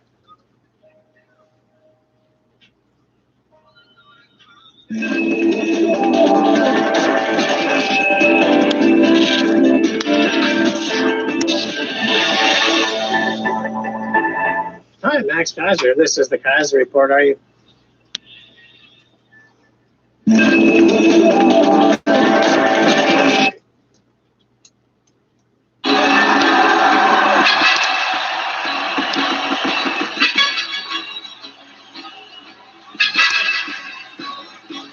Yo, shut him down! Shut him down! Shut him down! Shut him down! Shut him down! Shut him down! Shut him down! Shut him down! Shut him down! Yo, shut him down! Shut him down! Shut him down! Yo, shut him down! Stop the balance, we wallow.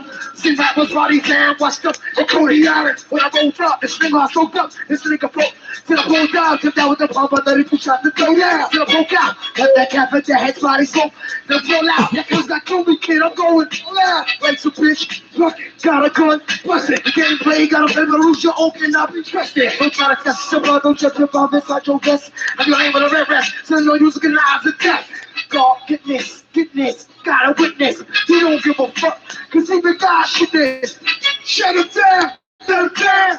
Shut him down. Shut him down. Shut him down. What?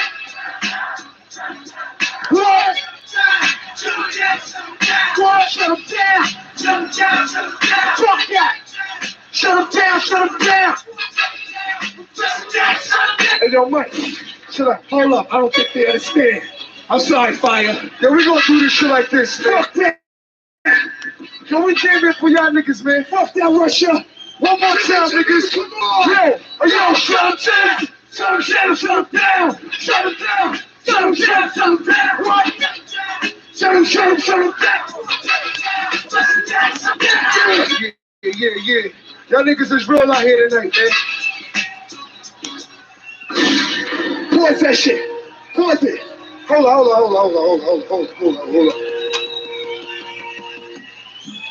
Yeah. We came all America. All for you. It's so important. Yo, hold on. Let me tell you some real shit. Hip hop has freed a lot of minds of our youth. In Europe, they are doing this hip hop shit. Russia, are you doing this hip hop shit? Alright. Russia, yo, check out. Are you doing this hip hop shit? Yo, check this out, man. Everybody got a fucking TV in here. Television. You see what's going on. All the fucking wars we facing. Saddam Hussein just got caught in shit. I'm gonna let you know something. I don't give a fuck about motherfucking George Bush. Fuck George Bush. I give a fuck about the real motherfucking people who love fucking hip-hop music. Hip-hop music. This the fucking last days. Let's go, You please, fuck off, Chomo. Go kill yourself. No, for real. It's not humorous for a child molester to exist. Go away and kill yourself.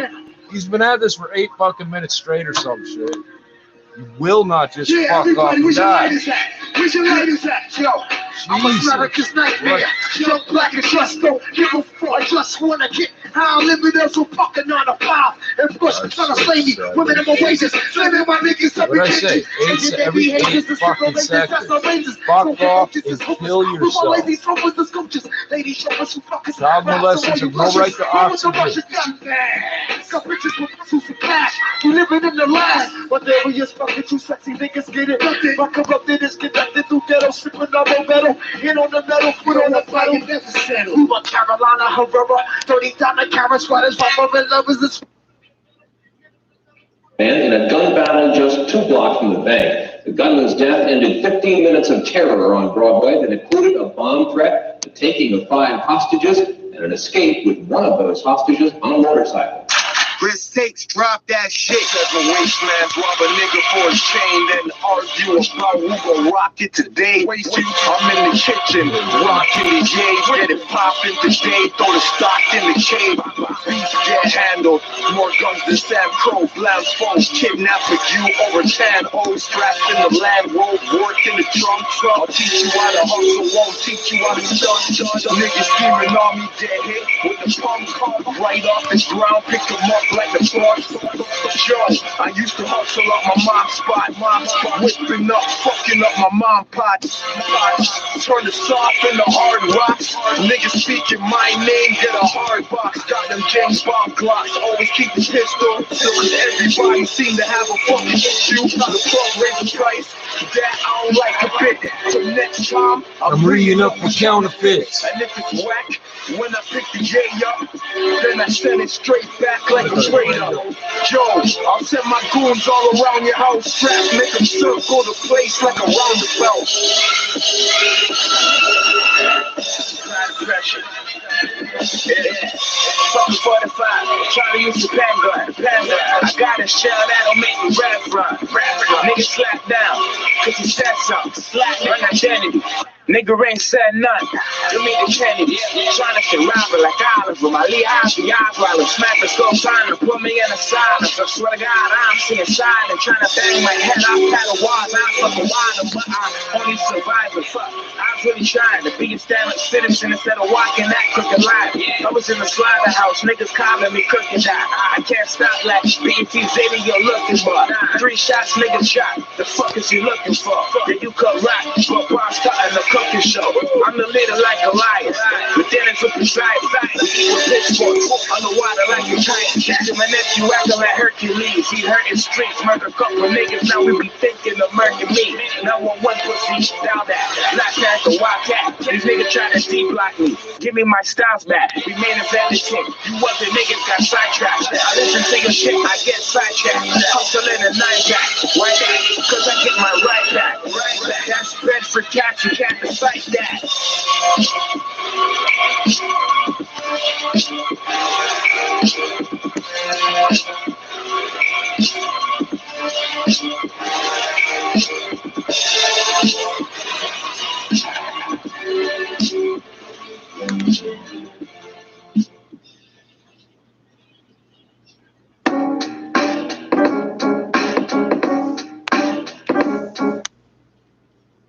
Do it!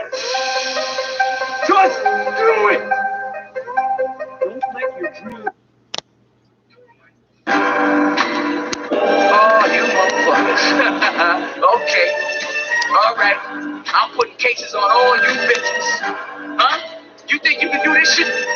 You'll never see the light of day. Who the fuck you think you fucking with? I'm the police. I run shit.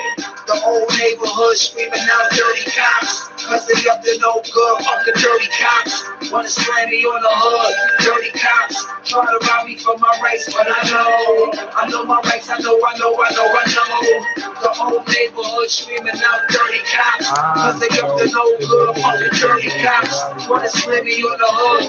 Dirty cops, try to rob me for my rights, but I know my rights, I know.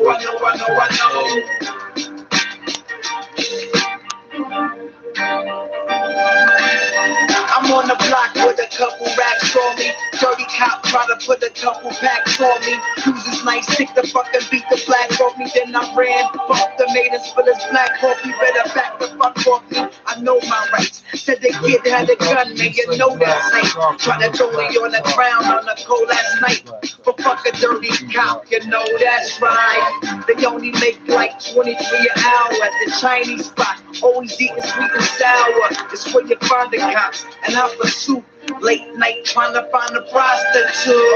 The whole neighborhood screaming out dirty cops, cause they up to no good. Fucking dirty cops, wanna slam me on the hood. Dirty cops, try to rob me for my rights, but I know my rights, I know my rights, I know. King Kong ain't got shit on me. I'm the man up in this bitch. Dirty cops is good if you pay them all, cause they could kill a nigga and they won't even lay them off. Trying to plant drugs so they can send away a ball. Keep the money coming in, it's like spraying off. Cause you see, police won't thug a nigga, won't fuck with me, but put the drugs on another nigga. But Mr. Payment, and find your ass up the river. Keep my dirty cops paid off, like what up, my nigga? If it's their word against yours, it's dead. Now you got a felony in a court case schedule. Get a good lawyer, my niggas, what you better do. Should've paid the dirty cop, now you in federal. The whole neighborhood screaming out dirty cops, cause they up to no good. Fucking dirty cops, wanna slam me on the hood. Dirty cops, try to rob me for my rights, but I know my rights, I know my rights, I know. You motherfuckers be playing basketball in Pelican Bay. When I get finished with you. Yo, these niggas is swine, pigs in their prime, pick up and not committing these crimes. Giving us time for living in life, for living in life. Figure you niggas purring inside when you see minority giving some shots. You see the problem is my melanin darker than what you peddling. Planting evidence to reach on your quota embellishments. You killing be free, but we get consecutive sentences. Shit will get settled quick if you take off your emblem, get knocked out, the jaw will get popped out. Take you off balance, miss a shot and get blocked out. Power tripping cause you was bullied when you was a kid. You should be doing this for all the ruthless shit that you did, nigga. It's for the whole neighborhood screaming out dirty cops, cause they up to no good. Fucking dirty cops, like slam me on the hood. Dirty cops, try to rob me for my rights, but I know. Oh, you motherfuckers. Okay. All right. I'm putting cases on all you bitches. It's a very difficult task. So I use ZipRecruiter. ZipRecruiter's powerful matching technology identifies the right people for your job and actively invites them to apply, which is why you should try ZipRecruiter for free at ziprecruiter.ca/Canada. Huh? You think you can do this shit? You'll never see the light of this. You fucking with. I'm the police. I run shit.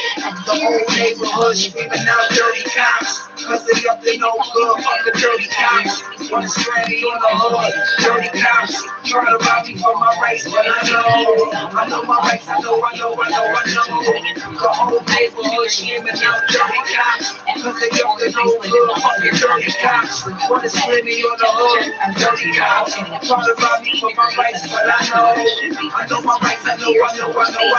And then by tomorrow night, the showers that risk is going to continue for isolated thunderstorms. They're going to be easing through the overnight, dropping down to a low of 10 degrees. By Monday, we're looking at showers and a daytime high of 13. Our overnight low tonight, 8 degrees. Right now in downtown Toronto, it's 11 degrees with a few clouds in the sky. And over at Pearson Airport, similar conditions and 9 degrees. Still to come on 680 News, we'll have a rundown of your top stories and sports. 680 News Time, 11:43. Imagine doing what you love and not doing what you don't love. I'm on the block with a couple racks on me. Dirty cop try to put a couple packs on.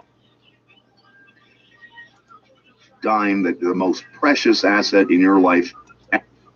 Who's this nice stick the fucking beat the black off me, then I ran. Fuck the maidens for this black coffee, better back the fuck off me. I know my rights. Said the kid had a gun, man, you know that's right. Try to throw me on the ground on the cold last night. For fuck a dirty cop, you know that's right. They only make like 23 an hour at the With sickle cell, bone pain, tried jumping on neuralgia, all that. They made me stand for like 10 minutes with my hands on the fender of the car. It's aluminum. It was like minus fucking 10 or some shit that time. Throwing my papers and shit on the ground, like papers with phone numbers and shit on them on the ground. Chinese spot, always eating sweet and sour. It's where you find the cops. And I pursue late night trying to find a prostitute. The old neighborhood screaming out dirty cops. Cause they up to no good, fucking dirty cops. Wanna slam me on. So Mark Saunders don't like me or my brother because my brother's mother's a black Toronto police officer. She don't like him. It's the best I can deduce from all the time of all this shit in our lives. On the hood, dirty cops try to rob me for my rights, but I know my rights. I know my rights. I know. King Kong. Well, Your Honor, my brother's mother would be exactly. Ain't got shit on me. You want to get shit on me? Dirty cops is good. They can kill a nigga. They won't even hurt him more. Trying to play drugs, niggas send the way more. Keep the money coming in, it's like straight it off. Cause you see, police won't love a nigga, won't fuck with me, but put the drugs on another nigga. Well, Mr. Payment, find your ass off the river, keep my dirty cops paid off. Like, whatever, nigga. If it's their word against yours, it's get it. Now you got a felony in a court case schedule. Get a good lawyer, my niggas, what you better do. Should've paid the dirty cop, now you in federal. The old neighborhood screaming out dirty cops, cause they up to no good. Nah, I could be wrong, but I pictured that as that MC is rapping, dressed as a police officer, perpetuating nonsense. The fucking dirty cops wanna slam me on the hood. Dirty cops try to rob me for my rights, but I know my rights. I know my rights. I know.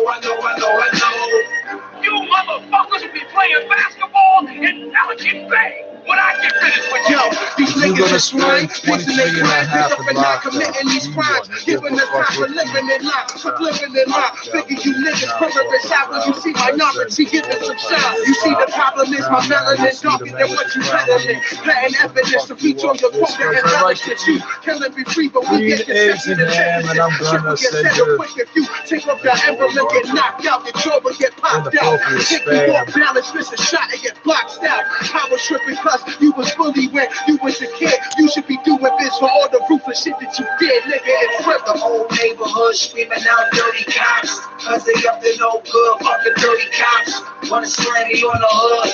Dirty cops try to rob me for my rights, but I know my rights. I know my rights. I know my rights. Punk ass, bitch ass, crooked ass cop.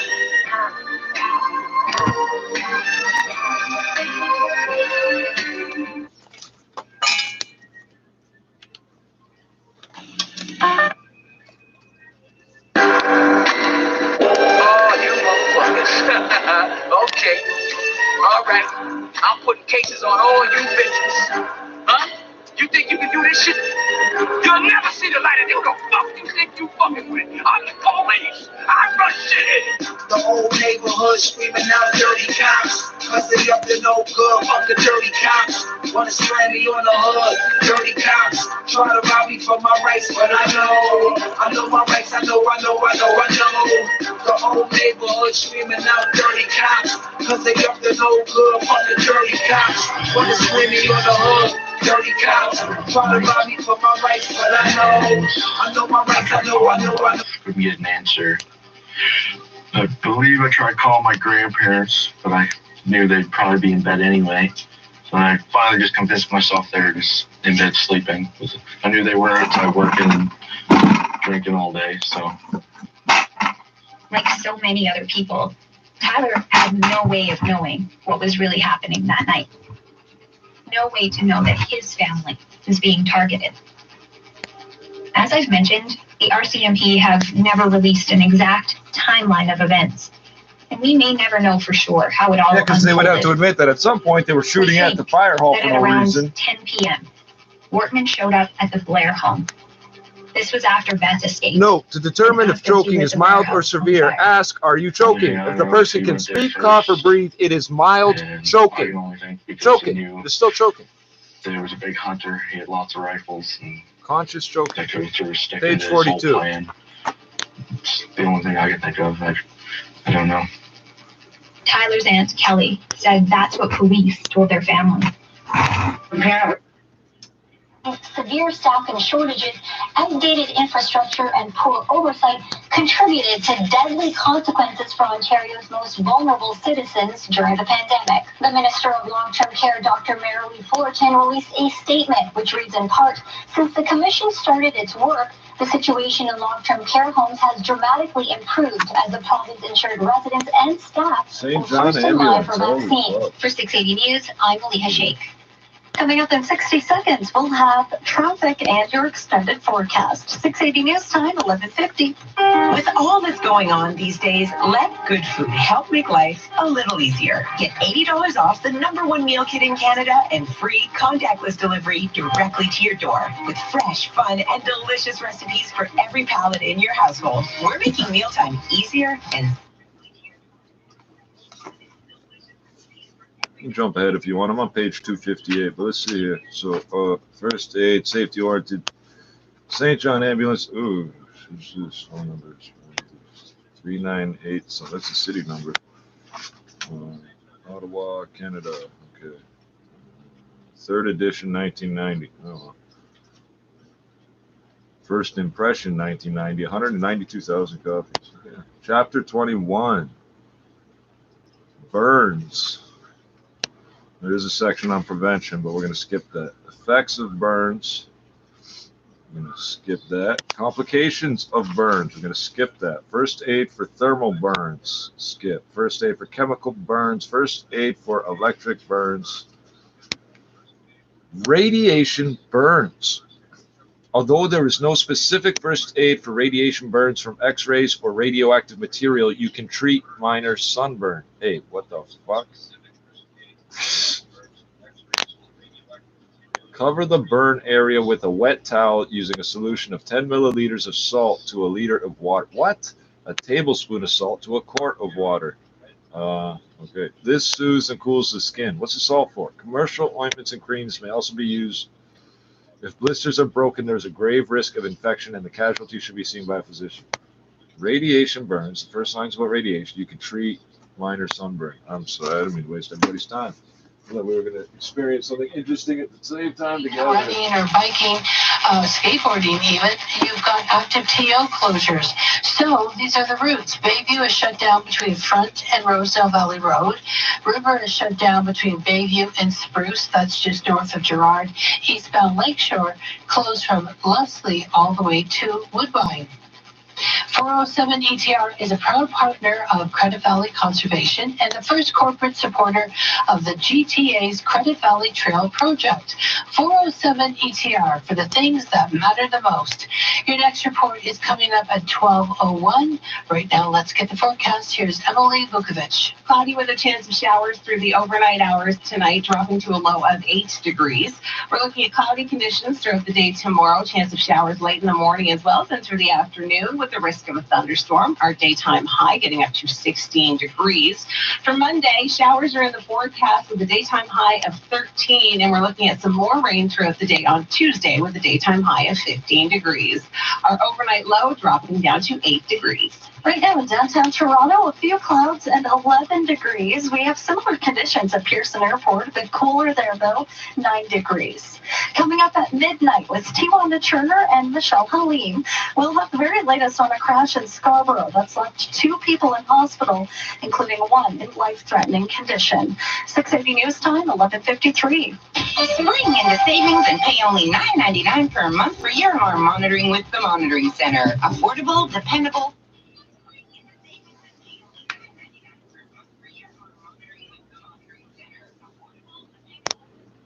It knows it's getting bad, but they won't tell you how bad it's getting. How do I do it?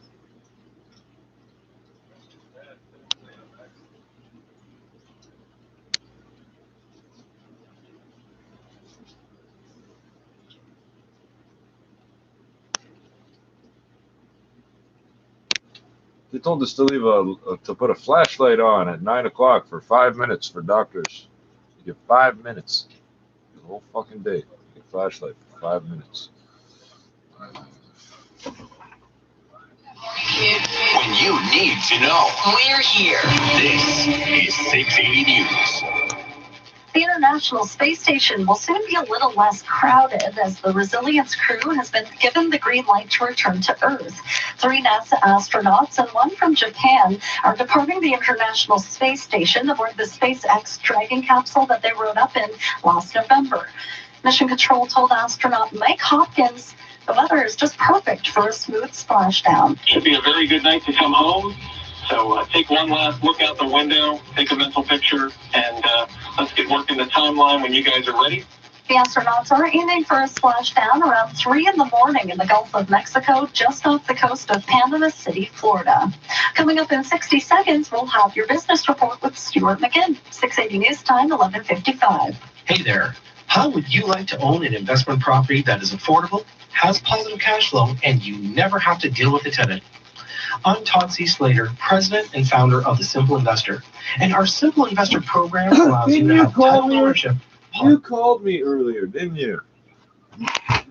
You were a Hindu woman, but you called me earlier, didn't you? I have to know where I get some fried chicken and a dubsec. This is the worst. I should stop saying it. Every time I say this is like the worst fucking news day. No, there's I know there's shit happening, but like look at like a whole bunch of people got killed is horrible, right? Okay, but look at how they treat the story. Let's make it all dramatic and emotional. Like, can you just tell me how the fuck Buddy got away with this shit? Like, not how to do it. I mean, how the fuck did this happen? The cops fucked up everything with this case. At one point, everyone was told to go gather at the fire hall, and then for some reason, 2 officers started shooting at the fire hall for no apparent reason because they thought the shooter might be there. Wow, that's great reason. $138 million on a record tally of first quarter vehicle deliveries. Alex Hine is a financial planner and the founder of Shearwater Wealth Incorporated. It's now 7 quarters in the black. 6 out of those 7, they beat analyst expectations. They have better than expected margins. So one of the interesting things they're doing is that they're moving their full self-driving capability platform to a subscription model instead of a $10,000 upfront fee. Tesla's self-driving system has been facing recent backlash after a deadly crash involving one of its vehicles while no one was in the driver's seat. More investor displeasure came from a different area after earnings, with Tesla revealing nearly a quarter of its Hey, how about this thing burning for 4 hours straight, 30,000 gallons of water? Concern over growing competition in the electric vehicle market from legacy automakers, and shares of Tesla moving lower this week. Hind has his take on that. I think it's going to become crowded very fast. A smaller company like NIO may be crowded out. I don't see Tesla really being crowded out. They have quite a sizable footprint in the electric vehicle space right now, and as the space grows,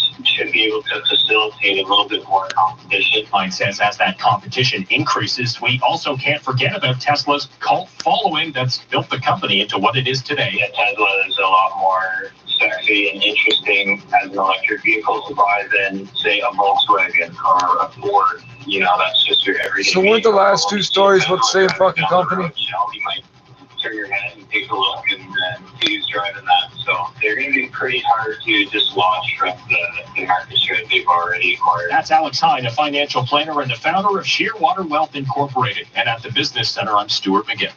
SH Health is a private medical clinic offering testing for COVID-19. If you need clearance for essential travel or are concerned or responsible for workplace safety, SH Health offers same-day PCR and rapid COVID testing. And the best part, you're in and out in just a few minutes.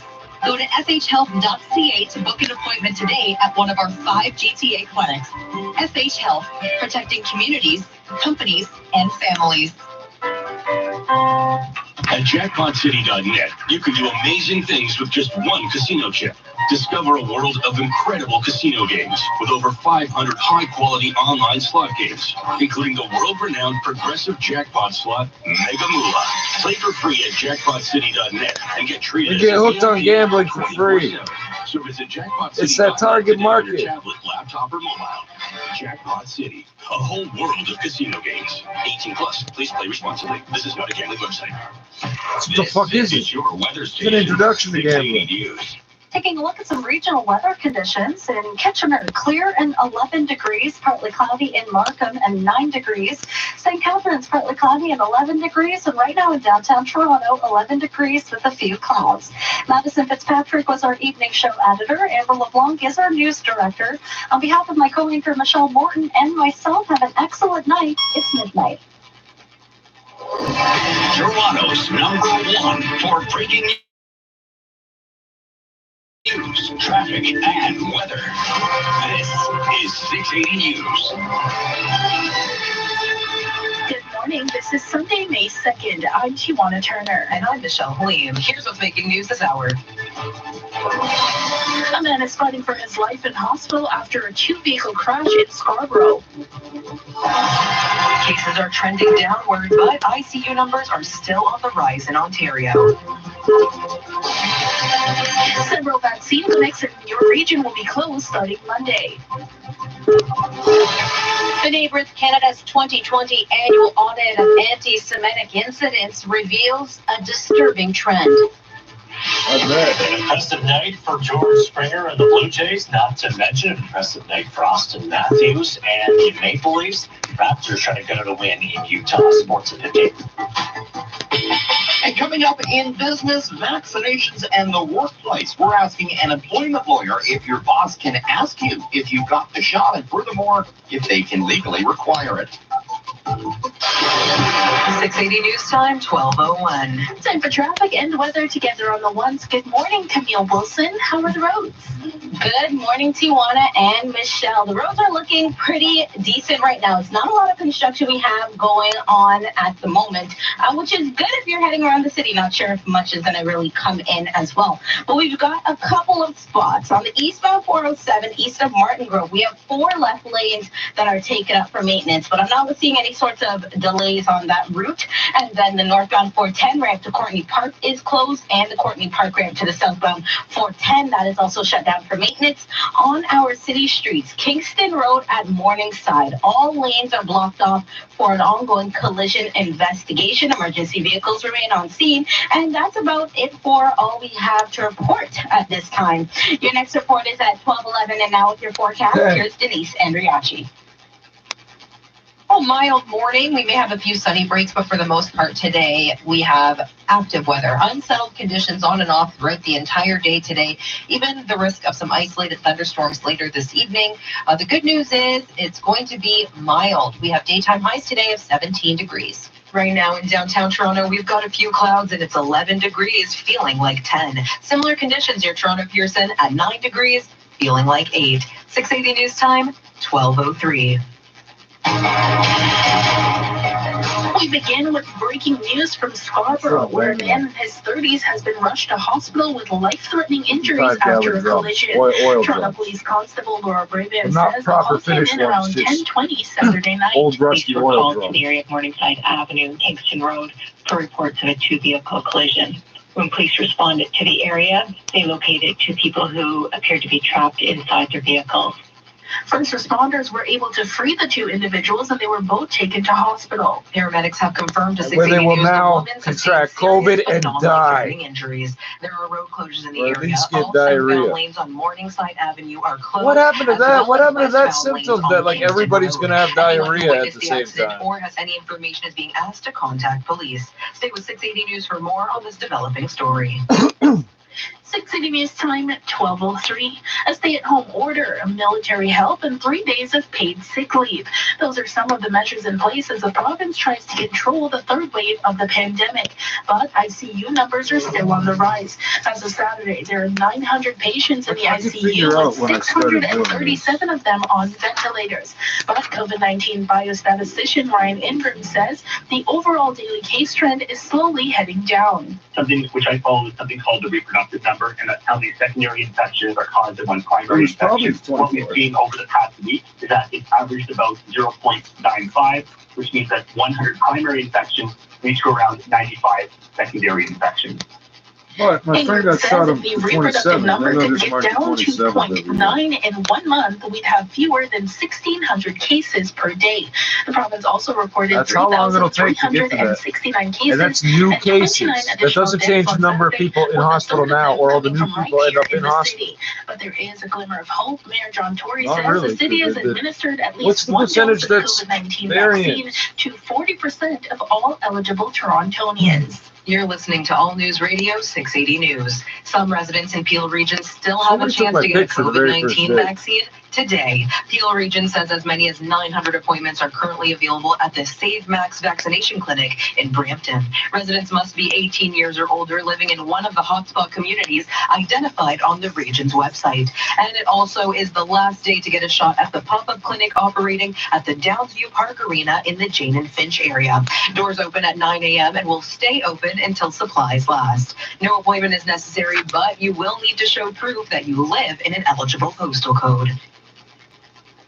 And bad news for residents in York Region waiting to get a vaccine shot. The drive-through clinic at Canada's Wonderland and the clinics at Georgina Ice Palace and Richmond Green will be closed on Monday due to a lack of vaccine supplies.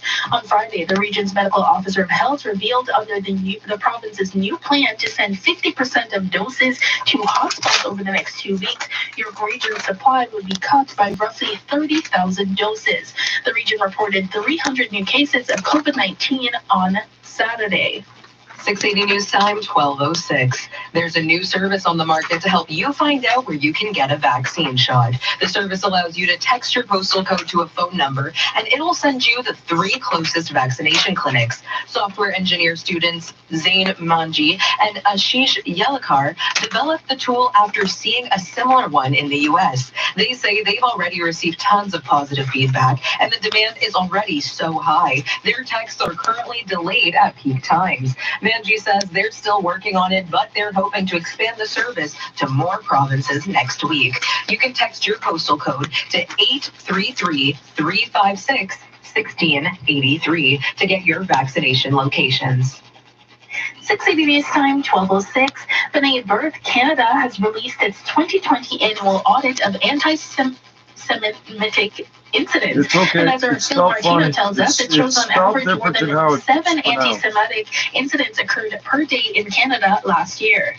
So it's spelled Semitic, but it's Semitic. Chief Executive Officer Michael Mostyn says their annual audit of anti-Semitic incidents found the number of anti-Semitic incidents recorded in this country in 2020 topped 2,600. And this is the first year in which total incidents in Ontario exceeded the 1,000 number. It accounted for about 43% of all incidents across Canada in 2020. He says it's a disturbing trend. Something needs to be done about it. Neighbours has put out an 8-point plan, which we're encouraging all levels of government in Canada to adopt. And that includes ensuring that there are hate crimes units in every major city across the country. The plan also recommends providing enhanced training for hate crimes officers and adopting a national action plan for anti-Semitism. I'm Phil Martino. You're listening to 680 News, and we're working for you, getting you answers on what you need to know about COVID-19. Our web team caught up with Toronto's Associate Medical Officer of Health, Dr. Vanita Dubé. 680's Dilshad Berman reports. What is the optimal time to get the first dose of the vaccine after recovering from COVID-19? As long as you're no longer contagious, you can get vaccinated. So there is no waiting period that you have to wait. We don't want you to come to the clinic if you're contagious. You need to really self-isolate. But other than that, you can get vaccinated as soon as possible. For more answers to your COVID-19 concerns and to submit questions to our next Q&A, you can go to our website, 680news.com/COVID-answers. Dilshad Berman, 680 News. It was a nail-biting game for Jays fans Saturday night, but as Colin Teskey from Sportsnet 590 The Fan tells us, it had a happy ending. It was a roller coaster of emotions for Blue Jays fans on Saturday night. First, it looked as though prize free agent acquisition George Springer re-aggravated a quad injury that sidelined him for the first 22 games already this season. And the Blue Jays outfielder was able to stay in the game, and he got the green light on a 3-0 pitch in the bottom of the third. There's a high deep drive to right. Get up, ball, get out of here, and gone. George Springer gets the green light and goes Oppo for his first home run as a Blue Jay.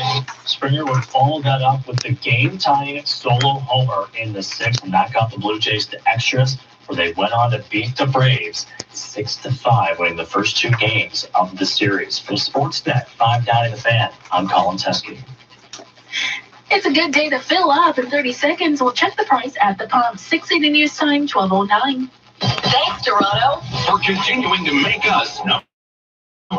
To John Saul and Joanne. Remember the time last Christmas when you kissed me under the mistletoe? Yes. The picture's called Let's Do It Again. John was a Vietnam War veteran who worked as a Russian linguist before starting a career with FedEx. Take your time if you're going to be a linguist. Don't be Russian. Joanne had moved to Grand Forks from Winnipeg, Manitoba, to attend university, and that's where they met in 1985. They had a whirlwind romance and got married the same year. They moved to Albuquerque, New Mexico in 1987 and lived there for 30 years before they discovered Nova Scotia. In 2017, they bought the 1.5-story home near the end of Portapique Beach Road. It looked out onto the river with stunning views of the tide rising and falling in the bay. John and Joanne quickly settled into their new home. They found a church community and continued their lifelong passion for volunteering by helping run a laundry program for people in need in the nearby town of Truro, and by rescuing animals. They were supposed to be on a cruise in April, but the pandemic forced them to stay home. Not far away was Frank Galenchin and his wife Dawn. They built their retirement dream home on Orchard Beach Drive, which you might remember is one street over from Portapique Beach Road. The couple still had ties to Ontario, but had long planned to retire full-time in Nova Scotia. Dawn's family used to live in the area. Frank retired early and made his way to Portapique to work on the house about 10 years ago. He worked for a long time in a steel business, like designing structures and, tanks and sort of stuff like that. That's their son, John Farrington. Then he just started, he ventured into just woodworking. The first house that they bought just happened to have a little woodworking bench in it, like in the rec room area. And I can remember, he's got me in one arm and he's got a drill in the other arm, kind of just trial and error. And he turned out to be this amazing, fabricator of everything from beds to TV stands to, I tell you, he could build you a house. That's how talented this man was. So he took a brand new house that they built and to make my mom's dream home, remodeled the whole inside with solid oak. Even to the oven chute was solid oak, the kitchen counters, the floors, the bar, the island. Dawn was a dietary aide in a long-term care home, and she stayed behind in Ontario and worked toward her pension. John said the couple made the whole long-distance thing work with the help of their family. In fact, John and his brother are how they met in the first place. He always caught my brother and I kind of shooting hockey balls and pucks at his car a few times. So he actually came knocking on my mom's door one day and said, I noticed your kids like to rifle balls and pucks at my car, so they must like hockey. So where I work, I get free Maple Leaf tickets, if it's any interest in them, maybe they'll go see that instead of shooting balls at my car. So, that's kind of how my mom and my dad got introduced. John said his dad kept to himself and kept busy in between visits from Dawn.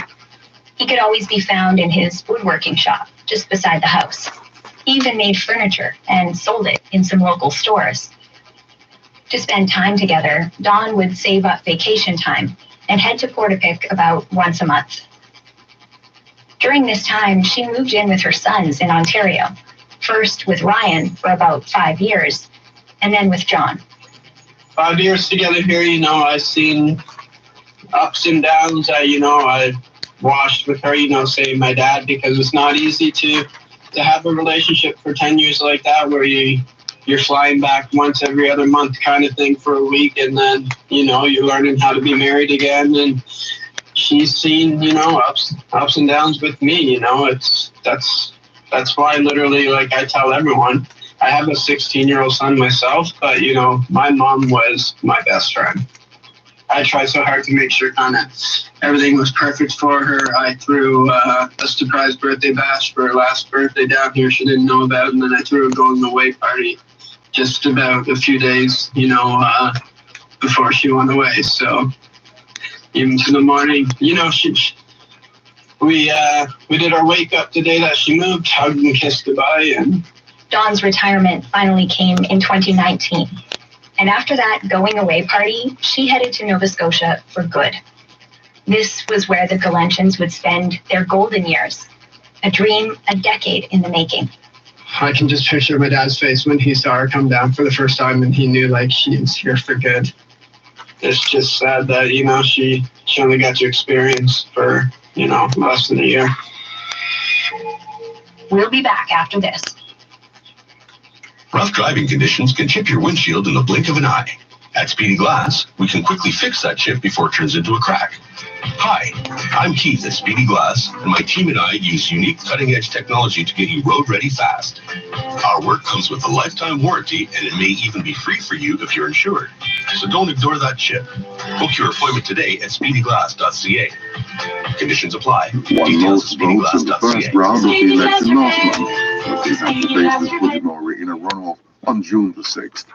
In North Texas, a special election has been taking place to replace the late Republican Ron Wright, who was hospitalized with COVID. His widow, Susan, has come through the first to face a second round. She was endorsed belatedly by the former President Donald Trump. The race is being seen as a test of support for President Biden and the former president.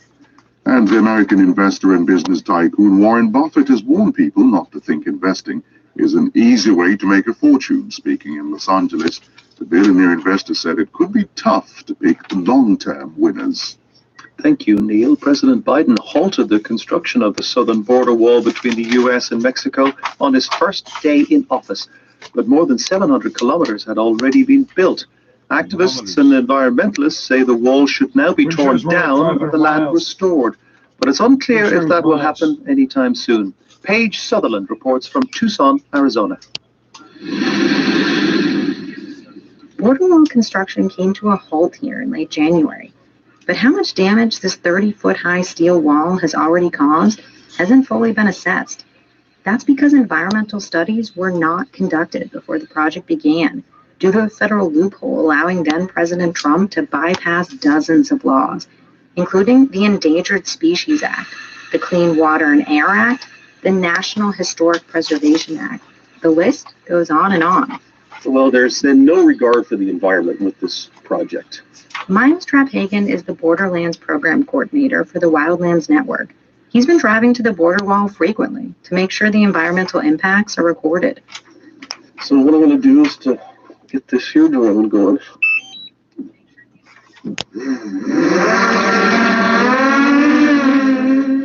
So what I'm seeing here is just the place where they've blasted through and gouged through the mountain. You see all this loose debris that could potentially run down this drainage and clog up, water courses.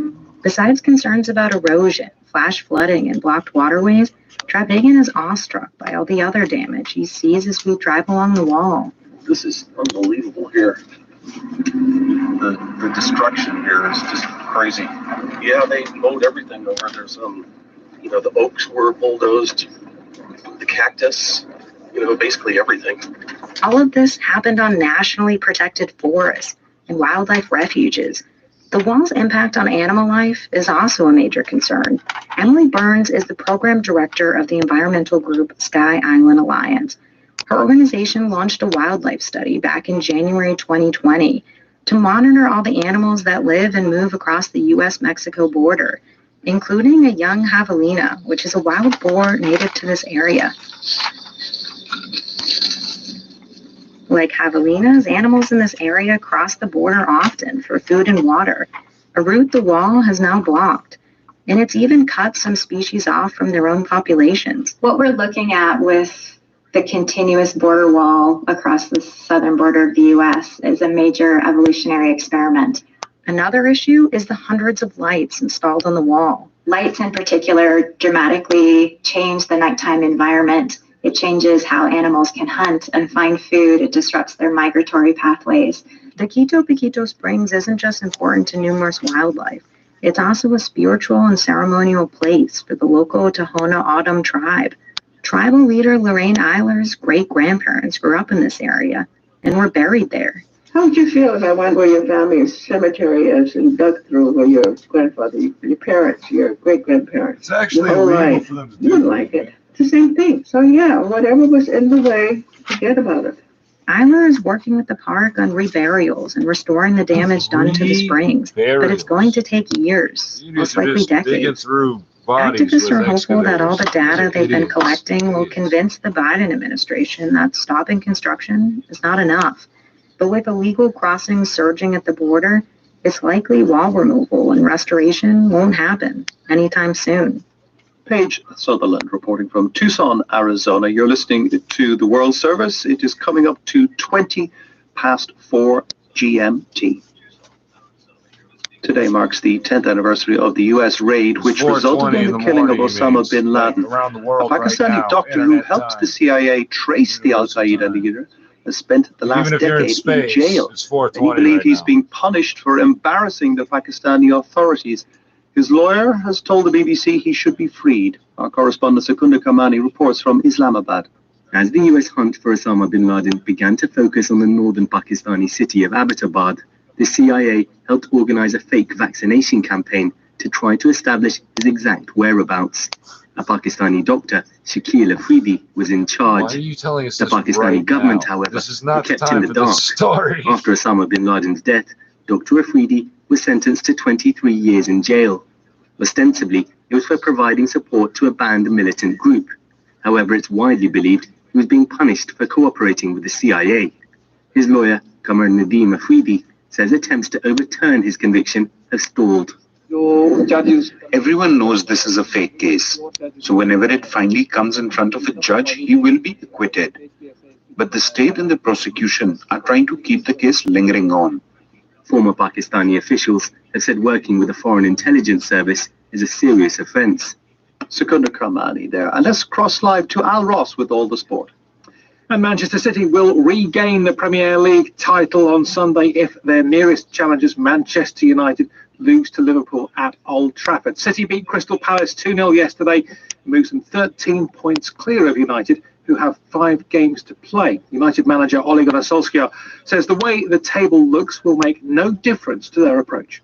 We're just thinking about winning ourselves. If whatever that does to Liverpool, it cannot be of our concern.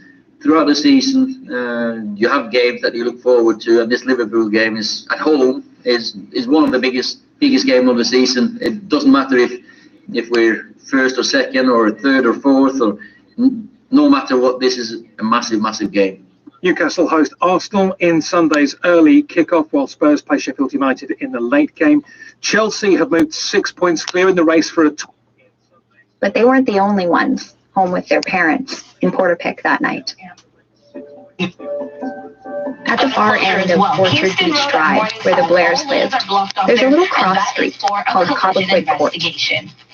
Hire the gardener and keep your yard looking Zoom call picture perfect all season. Look at all the things the gardener can do for your yard at hirethegardener.com. That's hirethegardener.com. Your next report is at 12:31, and now with your forecast, here's Denise Andriachi.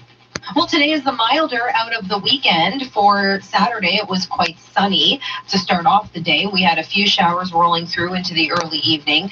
Today, we're not quite as sunny, but our temperatures will be a bit milder, and we've got more wet weather in the forecast. From today through to Wednesday, we have the chance of showers every day. And today through Monday, Tuesday, really we'll start to see some decent accumulation of rain here. For Monday, we could pick up an additional 10 to 15 millimeters, and then light rain and near 13 degrees for Tuesday. Wednesday, sun and cloud with a 40% chance of some showers near 14 degrees. The average high this time of year is closer to 15. It will be a mild afternoon here today, but keep the umbrella handy. Highs near 17. And right now in downtown Toronto, it's a clear sky and 11 degrees. Over at Pearson Airport, a few clouds and 9. Remember, 680 News is the only radio station with a weather guarantee. Today's jackpot stands at a whopping $10,000. And coming up at the bottom of the hour, the latest on a late-night collision in Scarborough that sent 2 people to hospital, one of them in life-threatening injuries. 680 News time, 12:24. Find a car today, a much better way. Visit. What happens if you start your Tesla up on autopilot and somehow exit the vehicle and it just keeps going? They're tricking into running without somebody in the fucking seat. So, what is the circular economy? A circular economy aims to reduce waste and maximize resources by moving away from the linear take, make, and dispose approach, those are hyphenated, to an innovative system that focuses on product longevity, renewability, reuse, and repair. The City of Toronto's Circular Economy and Innovation Unit incorporates circular economy principles into new programs, policies, procurement, and processes. Learn more about what the city is doing, and city is capitalized, capital C, is doing to work toward a circular economy at toronto.ca/circular economy. That's why I like that recycling symbol. It's this everything about this city's been on the internet for a long time. SICKLY is an anime based off of a real person, a samurai of African origin who served as a retainer under Daimyo Oda Nobunaga. If you're looking for something African live action, samurai, perhaps a Tom black Clancy's samurai, Without Remorse is the dressed in film all for you. black. He's more dangerous and effective than any man we have in the field. This spin-off of the Jack Ryan franchise stars Oh, Michael B. you Jordan said and John Kelly, a African U.S. Navy SEAL going origin after Russian samurai. operatives You who killed his wife. That's out on Amazon Prime Video now, and all episodes of Yasuke out Well, I on feel Netflix. misled. With the must-watch, I'm James Mackin. And this portion of the news is brought to It's you gotta by be a fake name. It's Evolution gotta be Walkers. fake In name. 60 seconds, the business Like, I guess you report. got the option of using your real name, but they must let you pick a stage name.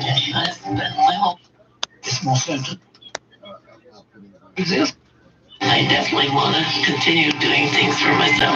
This Mother's Day, show Mom you're listening. At Evolution Walkers, we offer the safest, most versatile walkers on the market. Foldable, lightweight, and customized to suit Mom's lifestyle and needs. Visit evolution.ca. Evolution Walkers, with you every step of the way. Imagine doing what you love and not doing what you don't love. AGMinnovations.com. AGM is hiring renovators. If you're a renovator with your own business who loves renovating more than business, managing construction more than managing papers, and wants more time with family, call AGM. AGMinnovations.com. Imagine you're self-employed with consistent work. Do it. 680 News time, 12:26. Now the business report. I'm Richard Southern. More and more are becoming vaccinated. But here's a question when it comes to the workplace. Can your boss ask you if you've been vaccinated? You don't fuck yourself. Furthermore, can they require it? Themselves. Let's go right to an employment lawyer to find out. Lisa Moody is a partner at Severo 2 Market Law. Lisa, can my boss ask me if I've been vaccinated? We're still ultimately building the plane as we fly it, right? This hasn't been adjudicated. This is sort of a new situation that still needs to go through courts and process through tribunals. It won't be a very long adjudication. On the whole, employment lawyers generally assess that, yes, employers can ask you for that information. The question then arises what they can do with it. And of course, you're not required, a worker may not be compelled to be under medical surveillance unless they consent.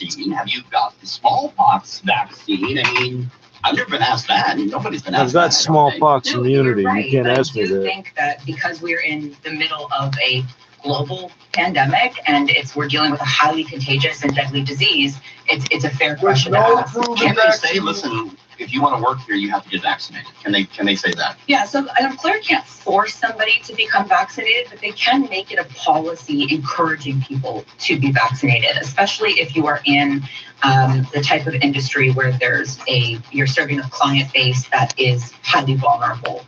Do you anticipate dealing with any of these situations? Have you dealt with any of them yet? Oh yes, every day. Yes, this is all we're dealing with right now. I mean, employers, you have to understand, are balancing a whole host of competing obligations, right? They have to respect employees' privacy as much as they possibly can. At the same time, that, like I said, they do have to keep the workplace safe. That's Lisa Moody with Semfiro to Market Law. And at the Business Center, I'm Richard Southern. This is the screw I was looking for. Hi, Steve here. Always, but especially during these uneven times, our homes have become our castle. And I have a few of our great team members here to tell you why. Hi, I'm Sharon, a sales consultant, and to me, our home is my refuge with my family and soon our friends. Bob here. I specialize in our social and digital programs. And to me, home is where I rest, exercise, and when the time comes, socialize. I am Vanessa, a store manager. For me and my husband, our home is the center of who we are. Daniel here, the warehouse manager. I love to chill with my dog and enjoy sports and video games on my TV in my comfy surroundings. I'm Aya, and I'm a sales rep in Mississauga.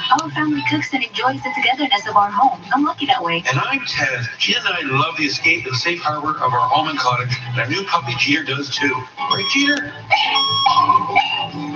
Chesterfield Shop, your leather superstar. While we're closed, go to our website because no one does home better than the Chesterfield Shop. 6:80 News Time, 12:30.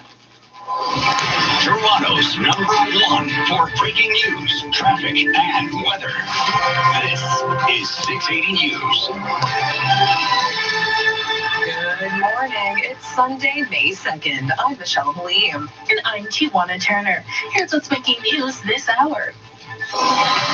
A two-vehicle collision in Scarborough has sent a man in his 30s to hospital with life-threatening injuries. Roads in the area are closed. COVID-19 cases in the province are going down, but ICU numbers aren't following the same trend. You may want to look into getting the vaccine this weekend as pop-up clinics are showing up all over the GTA.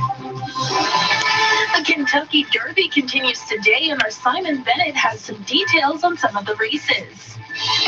George Springer with a pair of homers, Austin Matthews with a pair of goals, and the Raptors lose a close one in Utah. Sports at 45.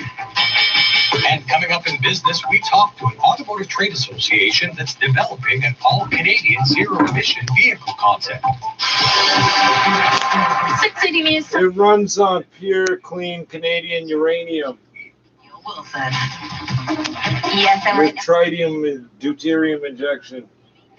Tritium turn signals. There right now on the eastbound 407 east of Martin Grove, we have 4 left lanes that are blocked off, and then the northbound 410 ramp to Courtney Park is closed off for maintenance, as well as the Courtney Park ramp to the southbound 410. That is also shut down as well. Those are all for some construction, and then our city streets, we're looking at one spot that is closed off. Kingston Road at Morningside. All lanes there are blocked off for a collision investigation. Other than that, every one of our other routes are looking great and they're running up to speed. Your next report is at 12:41, and now with your forecast. Here's Denise Andriachi. On and off showers for today and highs near 17 degrees. It's a fairly comfortable morning with temperatures hovering near 10 degrees this morning, and a few sunny breaks are possible today. But for the most part, on and off active weather for today with mild temperatures this afternoon, 17. And right now in downtown Toronto, clear skies and 11 degrees. Over at Pearson Airport, a few clouds and 9 degrees. 680 News Time, 12:32. Toronto police say 2 people have been sent to hospital after a crash in Scarborough. Police responded to a 2-vehicle crash just after 10 last night, and there were reports that the 2 people were trapped inside the vehicles, but first responders were able to get them out. Toronto paramedics say a male in his 30s has life-threatening injuries, and a woman in her 50s has serious but non-life-threatening injuries. They were both taken to a trauma center. All southbound lanes on Morningside and westbound lanes on Kingston Road are closed. To say what 680 News for more on this developing story. You're listening to All News Radio 680 News. Ontario is marking a week of fewer than 4,000 daily case counts as the province reports more than 3,300 cases of COVID-19 yesterday. Biostatistician Ryan Imgren says trends in Toronto and York are encouraging, with reproductive numbers around 0.9. In other words, for every 100 infected people, 90 others will get infected. But this is not the case in Peel. Peel region right now is still very, very troubling. They have still only just started to plateau, and they are plateauing once again at an extremely high case count. You're going to see cases plateau, and you're going to see ICU numbers plateau about 2 to 3 weeks following that. The province also reporting 29 more deaths, while 900 people are in the ICU. It comes as the city of Toronto marks an early vaccine milestone, with 40% of eligible residents having received at least their first dose. 6 News Time, 12:34. The vaccine rollout in the province is booming, with pop-up clinics showing up all over this weekend. Today in Peel Region, as many as 900 appointments are currently available at the Save Mask Vaccination Clinic in Brampton for eligible residents. Another clinic open today will be hosted by the Humber River Hospital at the Downsview Park Arena. It'll be open from 9 a.m. until vaccine supplies run out. This clinic is drop-in only, so anyone in the eligible postal codes 18 years and older can head on over today with some proof of address to get the shot.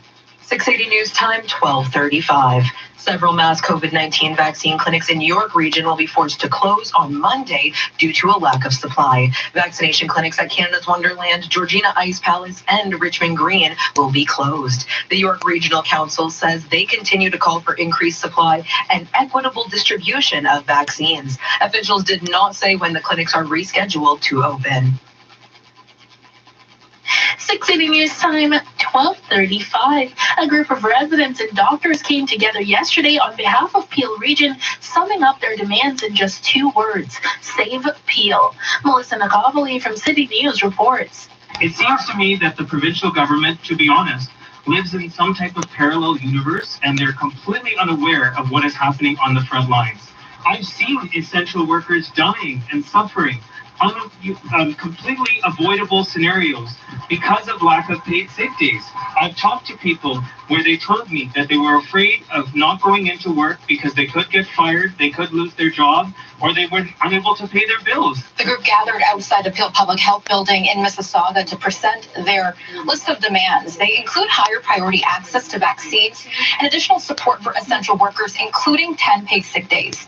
The provincial government unveiled its sick leave plan earlier this week, which only promised 3 days of paid support. Melissa McAvely, City News. And 680 News is working for you, getting you answers on what you need to know about COVID-19. Our web team caught up with Toronto's Associate Medical Officer of Health, Dr. Benita Dubé. 680's Dilshad Berman reports. Will the gap between 2 doses of the COVID-19 vaccine permanently remain at 4 months now? So the 4-month plan is in place because of vaccine supply. So if we get an abundant vaccine supply, we can shorten that interval for sure. I don't anticipate that we're going to have more vaccine shortages, that we need to extend the interval. That's not likely to happen. But we can certainly shorten that interval if we get abundant vaccine supply for sure. For more answers to your COVID-19 concerns and to submit questions to our next Q&A, you can go to our website, 680news.com/COVID answers. Dilshad Berman, 680 News. 680 News Time, 12:37. In the middle of a pandemic, Unifor is set to release the results of an Air Orange ambulance strike vote today. Union President Jerry Diaz says the paramedic service wants to see the Ford government scrap the wage caps imposed on them after the passage of the Bill 124. The bill caps public sector wage increases to 1% per year. A news conference announcing the results of the vote is set for 11 a.m. You're listening to All News Radio 680 News. South of the border, horse racing's Triple Crown gets underway with the Kentucky Derby. Simon Bennett has a preview. It's time. After the pandemic forced the Triple Crown to finish in the fall last year, 2021 sees a return to the thoroughbred tradition. The 147th Run for the Roses is today. If you're wondering about attendance, there will be... She's got to have a place to stay. You're going to let her go then? I locked her up more for her own protection than anything else. No telling what had happened to her if she walked up Front Street. I thought you said she wasn't very, well, she wouldn't exactly turn a man's head. Now, she's no looker, Kitty. It's the man's get-up she's wearing. She's a sight. The rowdies aren't going to make it easy for her, that's all. Well, you better get her some clothes. Yeah, that'll help some. And I think Ma Smalley had let her stay in the back room until the woman, what's her name? Oh, Appleby. Phoebe Appleby. Until Phoebe makes up her mind what she wants to do. Kitty, you got some clothes she could wear, maybe? Well, I don't know, Matt. What size is she? Well, she's about, well, she, you know, about that high, I guess, and, well, she's not very big around. Well, thanks, but I think I'd better see for myself. Yeah, I guess maybe you better.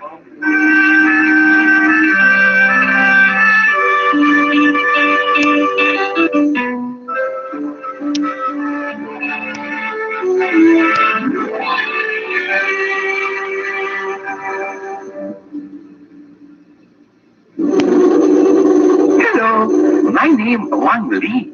I cook 15 years. Observed everyday vegetables often very dull. I like you to know about French's Worcestershire sauce. Reason French's is Worcestershire that make big difference in cooking. Please to listen. French's Worcestershire is honorable sauce cherished for generations, rich with rare ingredients, exotic spices. Example, one ingredient, soy, very special with vegetables. French's Worcestershire, full of spicy ingredients, 15 in all, as good as soy. But not Chinese. You try vegetables cooked this way. 1 tablespoon French's Worcestershire added to boiling vegetable water causes mouth to also water. Ah, so. Just be sure of name. French's Worcestershire, from honorable makers of French's mustard. Thank you.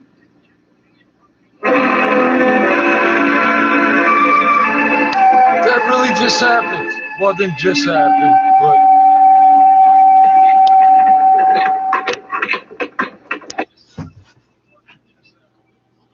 Don't wait.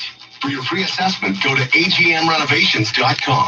agmrenovations.com. Be the first to know. Breaking news as soon as it happens. 680 News. 680 News Time, 12:41. You know what that means. It's time for traffic and weather together on the ones. Helping you on your drive, here's Camille Wilson. This report is brought to you by CIBC. So just looking at a couple of spots of construction still on our major routes. Not much going on this morning. So that's good news if you're heading out the door right now or on your way home. Just on the eastbound 407, we have 4 right lanes of maintenance. This is just east of Martin Grove. That's for construction. And then we've got 2 ramp closures. The northbound 410 ramp to Courtney Park is closed, and the Courtney Park ramp to the southbound 410 as well. That's for some construction. And on our city streets, the intersection of Kingston Road and Morningside, all lanes remain blocked off there for collision investigation. Open a CIBC Smart account and get $300 plus pay no monthly fee for up to 12 months. That's Everyday Smart from CIBC. Conditions apply. Learn more online. Your next report is at 12:51. And now with your forecast, here's Denise Andriachi. Mild conditions for this Sunday, but we do have on and off shower activity. A few sunny breaks possible for the morning, but really throughout much of the afternoon and evening, we'll see some scattered wet weather, maybe some isolated thunderstorm activity. And we are looking at some unsettled, steady periods of rain for Monday and even Tuesday. Both days look to be below seasonal with highs near 13. Your daytime high today, 17. Right now in downtown Toronto, it's clear and 11 degrees, feeling like 10. Similar conditions near Toronto Pearson Airport at 9 degrees, feeling like 8. Still to come on 680 News, a look at your top stories in sports. 680 News Time, 12:43. Weather. It's all about the numbers. And if we're off by more than 3 degrees, You can win our cash jackpot. a number that continues to grow. Enter at 680news.com. If you're driving less these days, I've got good news and bad news. Good news, you're saving on gas. Bad news, a vehicle that sits may develop issues. Good news, the all-in spring event has you covered. Receive a free seasonal tire changeover and brake inspection with the purchase of Peace of Mind maintenance service. Plus, get $20 off Mopar or Magnetic O'Reilly brakes when you sign up for Mopar exclusives. And buy 3 tires, get the 4th free. See your Chrysler, Dodge, Jeep, and Ram dealer for details. We built it, we know it. You'll hear it here First, breaking news when it happens. on 680 News. We're going to miss you inside our stores during the lockdown. Now, the good news. FactoryDirect.ca has upgraded our express home delivery and Whoa! systems. Get crazy Little deals on bastard! Apple, Dyson, Samsung, and LG. Mind-blowing prices on TVs, cell phones, notebooks, backyard, home, and air conditioning products. Order online and select curbside pickup at one of our 18 Ontario locations or choose fast home delivery. FactoryDirect.ca. Big brands, real deals, serious savings. Toronto's news. Now, this is 680 News. It's 11 degrees and clear in downtown Toronto. Good morning. I'm Michelle Halim. Here are the top stories this hour. Toronto police reporting a man in his 30s has been rushed to hospital with life-threatening injuries after a crash in Scarborough. There are road closures in the area. All southbound lanes on Morningside Avenue are closed, as well as westbound lanes on Kingston Road. COVID-19 cases could be trending down, with the province having less than 4,000 new cases reported for 7 days in a row, although ICU numbers aren't following suit. And if you were hoping to get a vaccine this weekend, you may be in luck, with pop-up clinics at the Downsview Park Arena and the Save Max Vaccination Clinic in Brampton having spots available. 680 News Time, 12:45.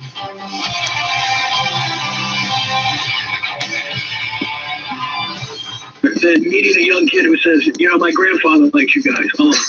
We are Toronto's news talk leader, 640 Toronto. Here's what clients are saying about the mortgage providers. We had a hard-to-approve mortgage, so we needed to turn to private lending. The team at the mortgage providers helped us get that GTA home of our dreams. The mortgage providers are able to search and locate the lowest rates and best terms available, with private lenders offering more flexibility, faster approval, and it's easier to qualify. Call the private fund specialist at 416-398-1323. That's 416-398-1323. Visit themortgageproviders.ca. License 10533. If you have knee pain and you're worried about how long it takes to see a specialist, here's good news from Dr. Lou Nally. Working with a knee clinic, Dr. Lou offers immediate referral to the specialist or orthopedic surgeon, and it's covered by OHIP. Call Dr. Lou now at Pinpoint Health, 1-855-55-DRLOU. Or visit pinpointhealth.ca. Don't miss the Pinpoint Health Show with Dr. Lou every Saturday morning at 11. Call 1-855-55-DR-LOU or pinpointhealth.ca. It was a rainy day when Pizzaville announced the medium gourmet pizza special. Get a medium gourmet pizza for just $13.99. That's like flying first class when you only paid economy. You're up front, sipping champagne and stretching out in your luxuriously wide berth, instead of having somebody kick the back of your seat. Then the guy in front of you decides to recline his seat. Stone-baked pizza, fiercely Canadian, authentically Italian. Ah, great. I got a chance to get out of town early. My car battery decides to pack it in. Thanks for holding us up. Rush hour's building and I'm stuck. Oh, but not for long. I got Abrams towing in my phone. Abrams recruits only the best drivers, fully licensed and insured. With Abrams, I know I won't get ripped off. You need a tow? I'm good. Called Abrams. You can trust Abrams Towing. Put it in your phone now. 416-398-2500. 416-398-2500. Next time on 13 Hours Inside the Nova Scotia Massacre. As fires burned in Portapique at around midnight on April 19th, Clinton Ellison was hiding in the woods, freezing. He was afraid to even look at his cell phone in case the glow of his screen would give him away.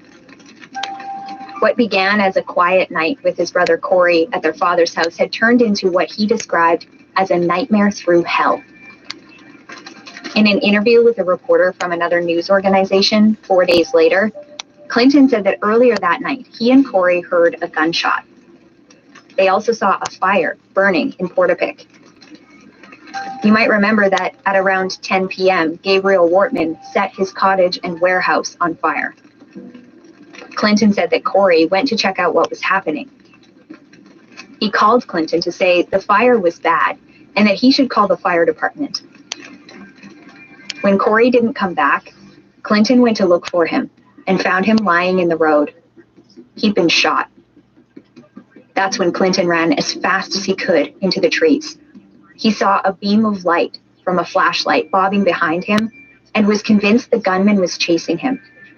He said that about an hour later, He made a hurried call to his dad to tell him what happened and to tell him to shut off the lights and hide. Clinton didn't move from that spot in the woods. He told that reporter that he waited to see red and blue lights in the night sky. All the while, he heard gunshots and explosions from burning buildings and saw more fires grow. He knew it was too late for anyone to save his brother.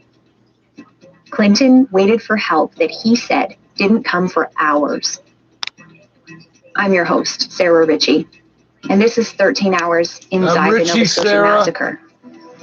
Oh, fuck it, that's bullshit. Episode 3, Emergency Response. From our previous episodes, you'll remember that by the time police arrived in Portapique on April 18th, an unbelievable amount of damage had been done. Corey Ellison was one of 13 people killed that night. Don and Frank Galentian, John Zoll and Joanne Thomas, Aaron and Emily Tuck and Jolene Oliver, Greg and Jamie Blair, Lisa McCulley, and Peter and Joy Bond all lost their lives. One of the things the 13 Hours team has been investigating is that it appears this all happened in 1 hour on the evening of April 18th. Since this tragedy took place, there have been many questions about the police response, questions about how long it took the RCMP to set up perimeters, how many resources they called in, how long it took them to rescue people, how they communicated. And one of the biggest questions of all, how did the gunman get away? Because as you'll hear, this story wasn't over on the day it began. There would be 9 more victims the next day. The RCMP have not released many details about what happened that night. So in this episode, we'll try and give you a better picture of what was going on in those first few hours by piecing together what we know about the police and emergency response in Portapique. The first 911 calls came in right around 10 p.m. We have recordings from dispatchers for fire crews, Nova Scotia's provincial ambulance service, and paramedics. Here's some audio from that night, and it's a little hard to make out what's being said, but at 10:38 p.m., first responders described what they were seeing as they arrived in Portapique. Is there also a structure fire at this site? Nothing I get reported. We're seeing huge flames of smoke from where we are. We did off in a distance, say 10 or 11 o'clock from your location. That'd be where you'll be going for a civic. Yeah, copy. That's exactly where it is. Yeah, that might be why they're getting us stolen off. These recordings help to paint the best available picture of the emergency response, but it is incomplete. That's because you won't hear any calls or conversations from police. Police in Nova Scotia use encryption to keep their communications secret. This is for privacy reasons and operational reasons. Back in 2014, a man in nearby Moncton, New Brunswick, shot 5 RCMP members, killing 3 of them. He wasn't caught for more than 30 hours. An independent review of that incident found that at the time, officers were worried about giving away key information over radio because it wasn't encrypted. Anyone could listen, including the shooter. There was also a fear that well-meaning members of the public listening to radio communications would give away their locations by posting on social media. The report found that communication in Moncton suffered as a result. And ultimately, it recommended the RCMP examine the implementation of encrypted radio. In Nova Scotia, all police radio communications moved on to encrypted channels in 2014. With that in mind, let's go back to Portapique. Remember, the first officer arrived on scene at 10:26 p.m. and called for backup. A second officer was there within minutes. We know they found a witness right away who told them he had been shot by a man driving a car that looked just like an RCMP cruiser, and that police were told the shooter was a neighbor, a guy named Gabe. The witness also said he saw the shooter driving down Orchard Beach Drive toward the coast. That's the opposite direction from where he met up with police on Portapique Beach Road. Officers arrived on scene at 10:26 in the evening, where they located a male who was leaving the area with an apparent gunshot wound. They learned that this male was shot while driving his vehicle, and the victim indicated that a vehicle had driven by him while he was driving, and that he was shot as the vehicle was passing by. He did describe this vehicle as a vehicle that looked like a police vehicle. He also indicated to the responding officers that that vehicle was driving towards the beach and that there was one way in and out of the community. It's important to note that. As Superintendent Darren Campbell said in a press conference on April 24th, police believed they were stopped on the only road in and out of the community. They knew they needed to contain the gunman. But we know that Wortman found another way out, and you don't have to look too hard at a Google Maps satellite view of the area to see how he did it. Before we go any further, it's important that you know it took police hours to figure out the gunman was gone, and that impacted how they reacted on the ground. The RCMP said in a press conference on April 28th that the gunman escaped just minutes after those first officers arrived on scene at 10:26. This information gathered since the incidents occurred lead us to believe that the gunman had actually left the Portapique area through a field at approximately 10:35. There was a witness that saw a vehicle that was traveling through a field, which was not very common. That's the blueberry field we talked about in the last episode. The description from police of a vehicle driving through a field sounded to me like a wild getaway, something out of a movie. But when I saw that blueberry field, I realized it was nothing of the sort. There's a back road along the side of the field. Really, it doesn't look all that different from Orchard Beach Drive and Portapique Beach Road. So he just drove out to another of these small country lanes in the area called Brown Loop that connects to the highway in two places, both of them less than half a kilometer from Portapique Beach Road. We know the police set up roadblocks and perimeters that night. RCMP Superintendent Darren Campbell spoke about that on June 4th, a month and a half after the tragedy, when he attempted to address what the police operation and early investigation. Thank you so much for joining us this week. 13 Hours Inside the Nova Scotia Massacre is written and produced by me, Sarah Ritchie, and Alex Kress. Our story producer is Dila Velasquez. Sound design and audio production by Rob Johnston. Editing assistance from Neil Benedict. Additional reporting for this episode by Global News Ottawa Bureau Chief Mercedes Stevenson and investigative reporter Brian Hill. Emergency radio recordings for this episode provided by Broadcastify. We have much more on our website, including articles, maps, and photos. All of that written and curated by Brian Hill, Alex Kress, and me. Just head to globalnews.ca/13hours. You can also find us on Instagram at 13 Hours Podcast. If you have a question about this episode and series, please get in touch on social media or by email at 13hours@curiouscast.ca. I'd love to hear from you. Thanks again for listening. Please join me next time. Reopen your business to customers safely. Join the growing number of businesses turning to NanoNation, a disinfectant process that kills viruses on contact, including the COVID-19 virus. NanoNation is a Health Canada-approved, hospital-grade, persistent protection electrostatic process that is applied to all surfaces, including frequently touched and hard-to-reach areas, and is 99.9% effective. Our application of NanoNation's BioProtect solution coating is proven to last for up to 90 days. To have your location serviced, visit nanonationcanada.com. Regain your active lifestyle with Genicol Pain Relief. Genicol Pain Relief is a solution to reduce joint pain in less than 5 days. Experience the relief with Genicol Pain Relief, Canada's #1 selling joint care supplement. Genicol Pain Relief is available at Shoppers Drug Mart, the Real Canadian Superstore, Walmart, in selected Rexall stores, and on Amazon. Learn more at painrelief.genicol.ca. To ensure this product is right for you, always read and follow the label. Genicol makes me feel so good. Vashon Insurance Group presents Did You Know? Ways small business can save on insurance. Shop more than 21 days prior to your renewal and get a 15% discount. Plus, save an additional 5 to 40% when you give permission to use credit score, meaning up to 55% in discounts. Call Vashon today. I'm Conrad Vashon, and we're your insurance broker. Vashon Insurance Group. Call 416-239-3373. That's 239-3373.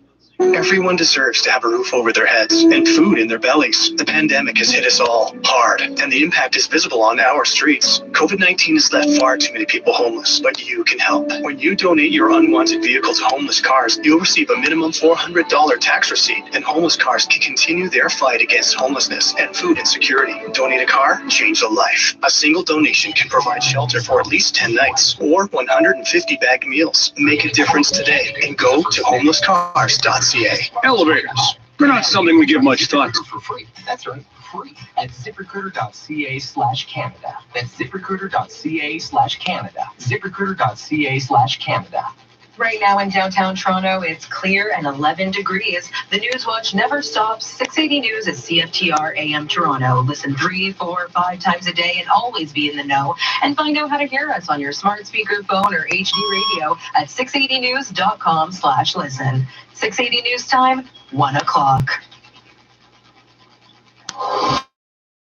Toronto's #1 for breaking news, traffic, and weather.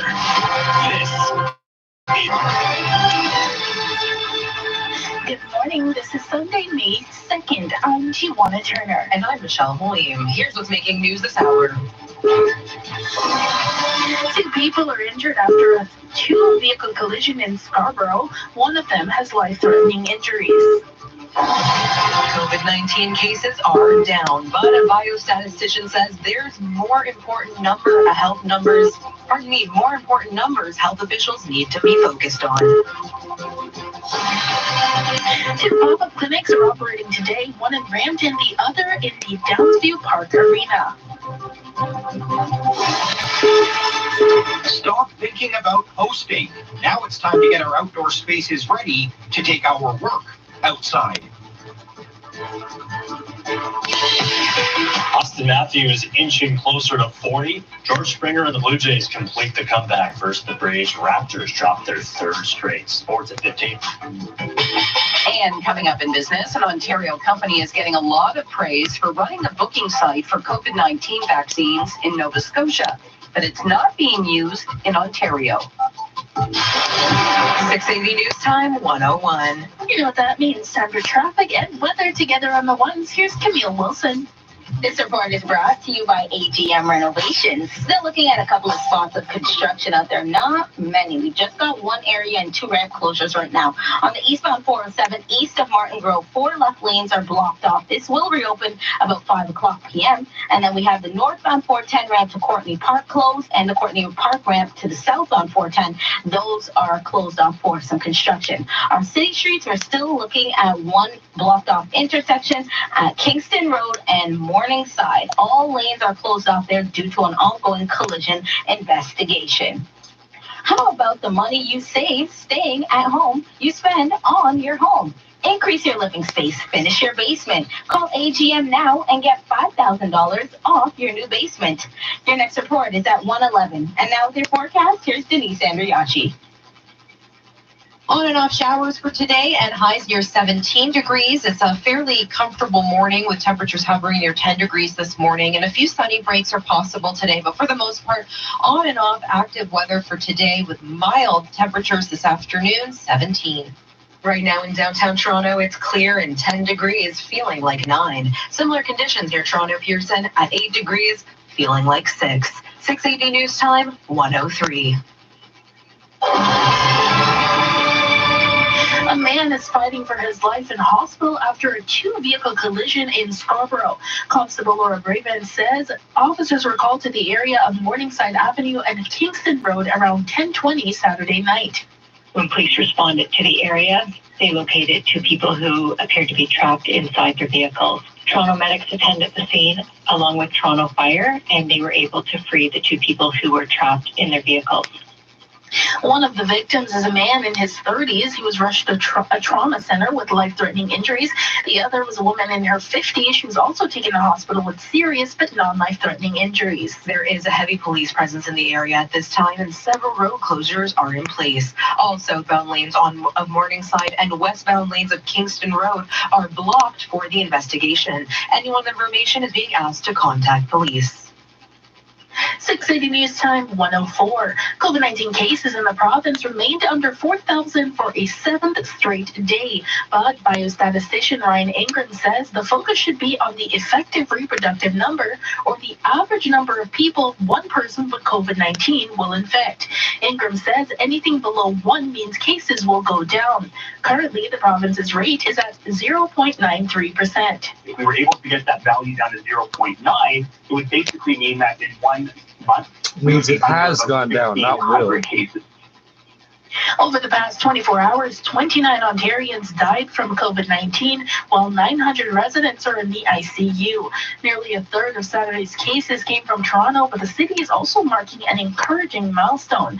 40% of eligible residents have now received at least their first dose of a COVID-19 vaccine. And today is the last day you can get a vaccine appointment at the pop-up clinic at the Downsview Park Arena in the Jane and Finch area. Humber River Hospital says doors open at 9 a.m. and will stay open until supplies run out. You do not need an appointment to get a shot, but you must be 18 years or older, living in an identified hotspot, and you will need to show proof of address. In Peel Region, roughly 900 appointments are available at the Save Max Clinic in Brampton. To book an appointment at this location, head to peelregion.ca/vaccines. 680 News Time 106. Ontario college and university students won't be seeing their tuition go up for another year. The province says tuition fees will be frozen for Ontario residents to help students and families get through the pandemic. But for out-of-province students, tuition fees could increase again up to 3%. Most college and university courses have been online during the pandemic. 680 News Time 106. Vaccine access and paid sick days were the main theme at yesterday as healthcare workers rallied outside the office of Conservative MPP Robin Martin in North York. Melissa Nicavoli from City News has more. Their reckless policy decisions have killed our patients. The demonstration was held on May Day, also known as International Workers' Day. I like to liken it like when we prescribe antibiotics for 10 and 14 days, this is like giving us 3 days of antibiotics. Like, it's really not enough. If somebody catches COVID-19 and they only have 3 paid sick days, they're going to return to work and provide COVID-19 to the rest of their workplace. These are people who are choosing to either die from poverty or to die from COVID-19. Signs were also hung at the constituency offices of 16 Conservative MPPs today, including Premier Doug Fort's office in Etobicoke. Melissa Nicavoli, City News. The federal government is looking at a specific demographic to rebuild economically, that being female Indigenous business entrepreneurs. Canada spends billing into the 2021 budget. A focused demographic to boost local economy is Indigenous businesses, specifically female Indigenous entrepreneurs. Pam Damoff, Parliamentary Secretary to the Minister of Indigenous Services, met with a small roundtable of female Indigenous entrepreneurs and partner organizations to discuss the broad challenges women face in establishing and maintaining businesses and investments. The press release says Indigenous communities are often in rural and remote areas, and the success of Indigenous-led businesses, including tourism businesses, is critically important to jobs and economies. As such, our friends have proposed to invest $22 million over 3 years to support female Indigenous business initiatives. I'm Isaiah Khan. 680 News is working for you, getting you answers on what you need to know about COVID-19. Our web team caught up with Toronto's Associate Medical Officer of Health, Dr. Vinita Dubé. 680's Dilshad Berman reports. In a pregnant woman, can mRNA COVID-19 vaccines carry nanoparticles across the placenta and harm the fetus? The science is showing that the messenger RNA actually does not go to the fetus. You know, it's injected in your arm. It actually doesn't last in your body for very long. It lasts for a few days or so, and then it's actually dispelled from your body, and it does not pass the placenta. But what can pass the placenta is when your body produces antibodies. Those antibodies can pass through the placenta, which is good because it can provide protection to the growing baby. For more answers to your COVID-19 concerns and to submit questions to our next Q&A, you can go to our website, 680news.com/COVID answers. Dilshad Berman, 680 News. And working from home but still want to enjoy the warmer weather, our Jeff Verhoeven says a lot of people are looking to turn their outdoor space into an office, and he's got some tips from the experts. Yeah, at least soon we can get some fresh air while working from home, or maybe some separation from our significant other. And whether it's a backyard or a balcony, Home Depot has a ton of ideas to bring your work outside. You just want to think about comfort, and you want a place that you can really hang out for hours. Furniture is like the main point, and then you kind of build around it. So things like lanterns or even string lights, of course adding planters and plants around it really builds that oasis. That's Carla Morera, the trend and design manager at the Home Depot, and she says it continues to be a weird time, since normally we'd be planning our outdoor spaces around hosting in the summer. I'm Jeff Verhoeven. Stick around in just 30 seconds. We'll tell you if gas prices went up or down. 680 News Time 109. This is 680 News. Need window inspiration? Then you need to speak to the experts. Hi, I'm Tom Rokiki of Inline Fiberglass Windows and Doors. Our window experts are experienced in working with architects, builders, and homeowners to ensure your vision becomes a reality. Holly was saying, why couldn't I go to town, Jeff? Why couldn't? Because normal people would just go buy a new one. Just fix it. I got two of these little bastards on. There's a third one. They're growing through scar tissue. Motherfucker, little bastards. They're wide, but they're not that long. I'm working on number 3. This whole time, number 3. It looks like I'm making myself bleed. That's not what's happening. The hair is cutting the blood vessels. Anything. It could be any kind of tech problem, even gardening now. And it's just like any kind of woodworking. I've just become that guy that everyone calls when their toilet, doesn't, or they've got a jam in their toilet, or their sink is plugged. They call me first. And I don't understand. We have YouTube. Everyone can do this, but for some reason, people would rather just have someone fix it for them. But it's very rewarding when you have a big problem and you don't know the solution. You do the research. You get out of your comfort zone, and then you fix it. It is a really rewarding thing. And my dad, to this day, dad's always like, how do you know how to do this stuff? I never taught you this. And I'm like, Dad, YouTube. You gotta go on YouTube. Now he watches YouTube too. Oh, that's awesome. I do like this. Be careful what you wish for. You're going to get a bunch of requests on the website of, hey, how do I fix this? And Ryan O'Donnell, he had the Lunami a few weeks ago where his toilet backed up, and then his neighbor had a leak above him last night. So careful what you wish for with people asking for your help, because Ryan will call you. I'll just give a tip. Most people, when they get a plug either in their toilet or in their sink, the first thing they do is grab Drano, and they just start throwing Drano down. All you need to do is get a really good plunger. Plunger is the first thing you want to do. A little, especially if they just suddenly noticed a plug, you just give it a couple of pumps, and that air pressure, I watched a video on how plungers work. It's fascinating, the air pressure. And it just pushes it in, and boom, takes that blockage out. And I feel bad when people tell me to come and fix their like toilet or their sink that's plugged, and I come in there with a plunger and just go doop doop, and then it's fixed. And they're like, oh, they feel so stupid. But I'm like, don't use Drano. Drano is actually like one of the last resorts you do when a snake hasn't worked, a plunger hasn't worked. It's that. Well, that's chemicals in the water too. Yeah, we can be responsible too, right? Absolutely. This is good. This is awesome. So handy Andy, frugal Andy, and he'll help you plunge the toilet. So there you go. How many guys are there that can fix your Wi-Fi and your toilet at the same time? See, I'm like this rare breed of skills. So I was like, I was like, I can fix your Wi-Fi while I break your toilet, or I can break your Wi-Fi while I just fix tech. But then now I was like, you know what? I'm like Diana Ross. I'm coming out. I can, if it's broke. Oh, good. Your daytime high today, 17. And right now in downtown Toronto, it's a clear sky at 11 degrees. Over at Pearson Airport, a few clouds and 9 degrees. After a 2-year wait, fans of The Handmaid's Tale now have something new to watch. The first 3 episodes of season 4 of the Emmy. I'm trying. Until the AI can actually be like, have a personality and be charming like you, I think your job's going to be pretty safe. But I know we don't have much time. Sorry, I keep talking. So here's what you need to know about robots. They are entering the workplace. However, they're not taking away jobs. They're actually creating jobs. Stats Canada finds that companies and firms that have or bring robotics into their workplace, within 1 to 5 years, they actually hire 20% more employees.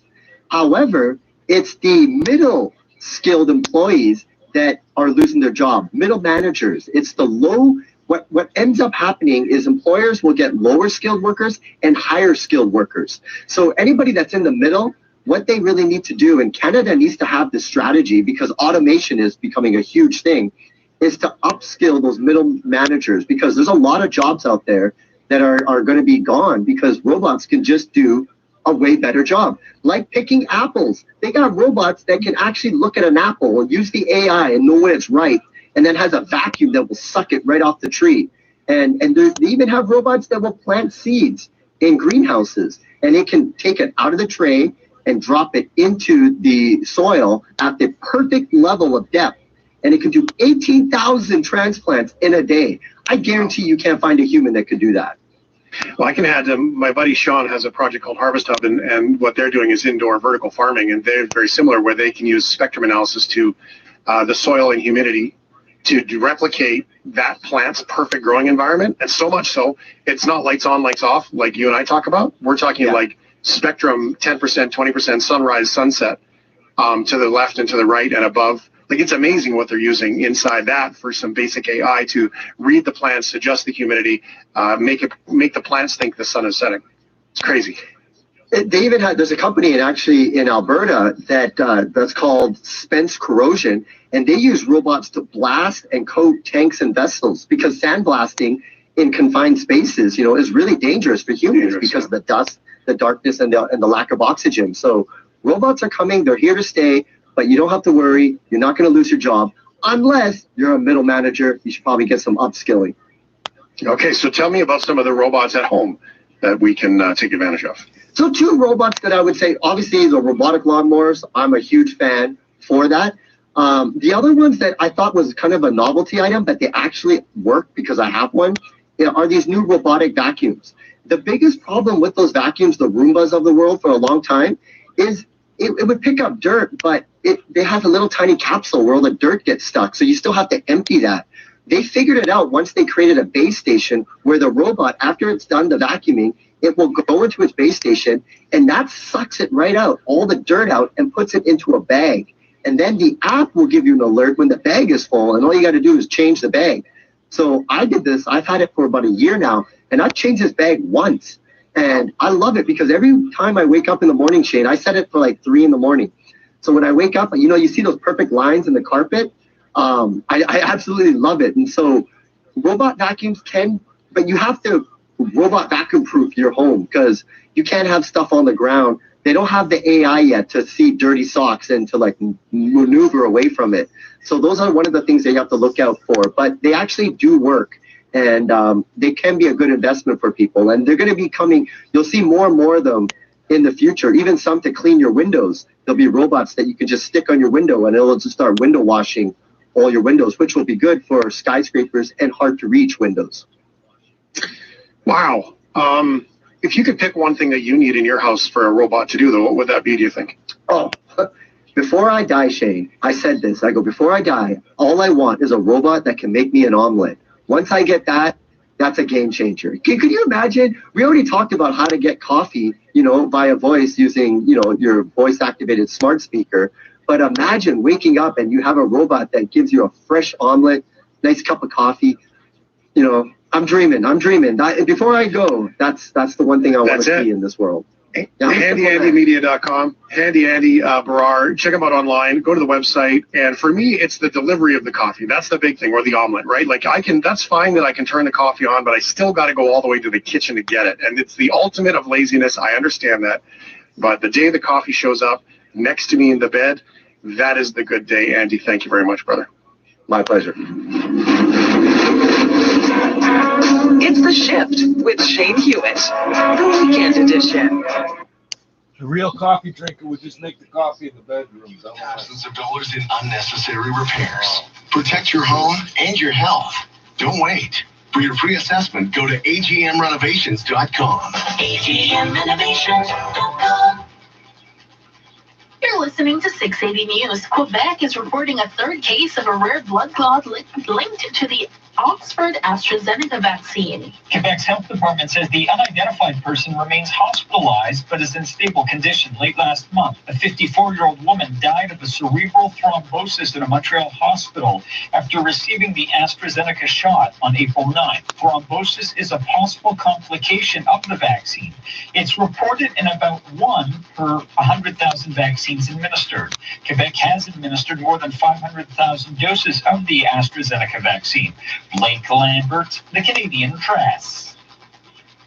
As the United States withdraws from Afghanistan, uncertainty looms over whether the government can stand on its own relentless bloodshed. Karen Seolin from City News has more.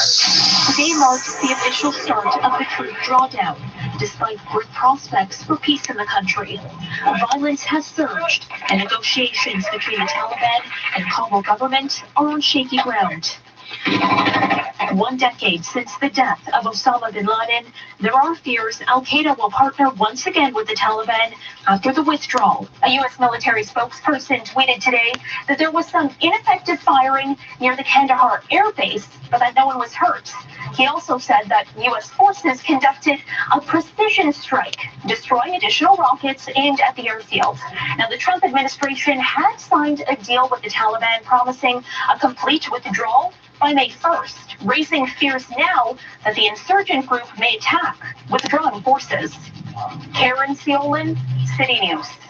Hi, Steve here. Always, but especially during these uneven times, our homes have become our castle, and I have a few of our great team members here to tell you why. Hi, I'm Sharon, the sales consultant, and to me, our home is my refuge with my family and soon our friends. Bob here. I specialize in our social and digital programs, and to me, home is where I rest, exercise, and when the time comes, socialize. I am Vanessa, a store manager. For me and my husband, our home is the center of who we are. Daniel here, the warehouse manager. I love to chill with my dog and enjoy sports and video games on my TV in my comfy surroundings. I'm Aya, and I'm a sales rep in Mississauga. Our family cooks and enjoys the togetherness of our home. I'm lucky that way. And I'm Ted. She and I love the escape and safe harbor of our home and cottage. Our new puppy Jeter does too.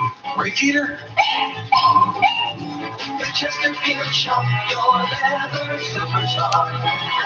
While we're closed, go to our website because no one does home better than the Chesterfield shop.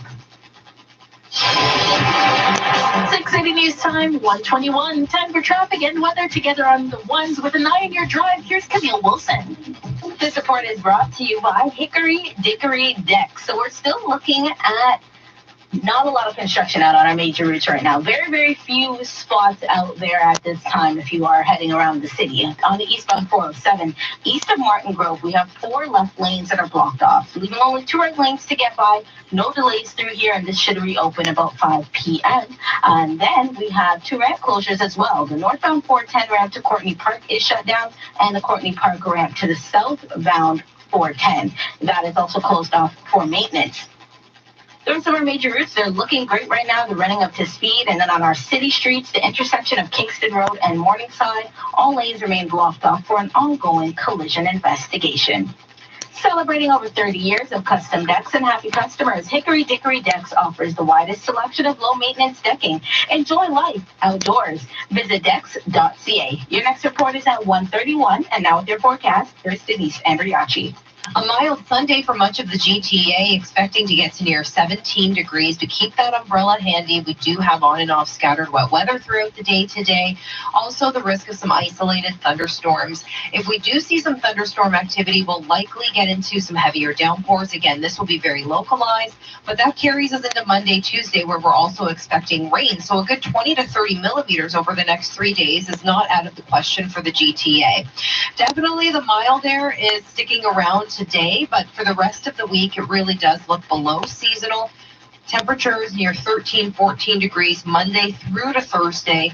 And then looking ahead to the Mother's Day weekend, it does look cool and below seasonal. Daytime highs only near 11. Your afternoon high today near 17. And right now in downtown Toronto, it's a clear sky and 11 degrees. Over at Pearson Airport, few clouds and 8 degrees. Remember, 680 News is the only radio station with a weather guarantee. Today's jackpot stands at a whopping $10,000.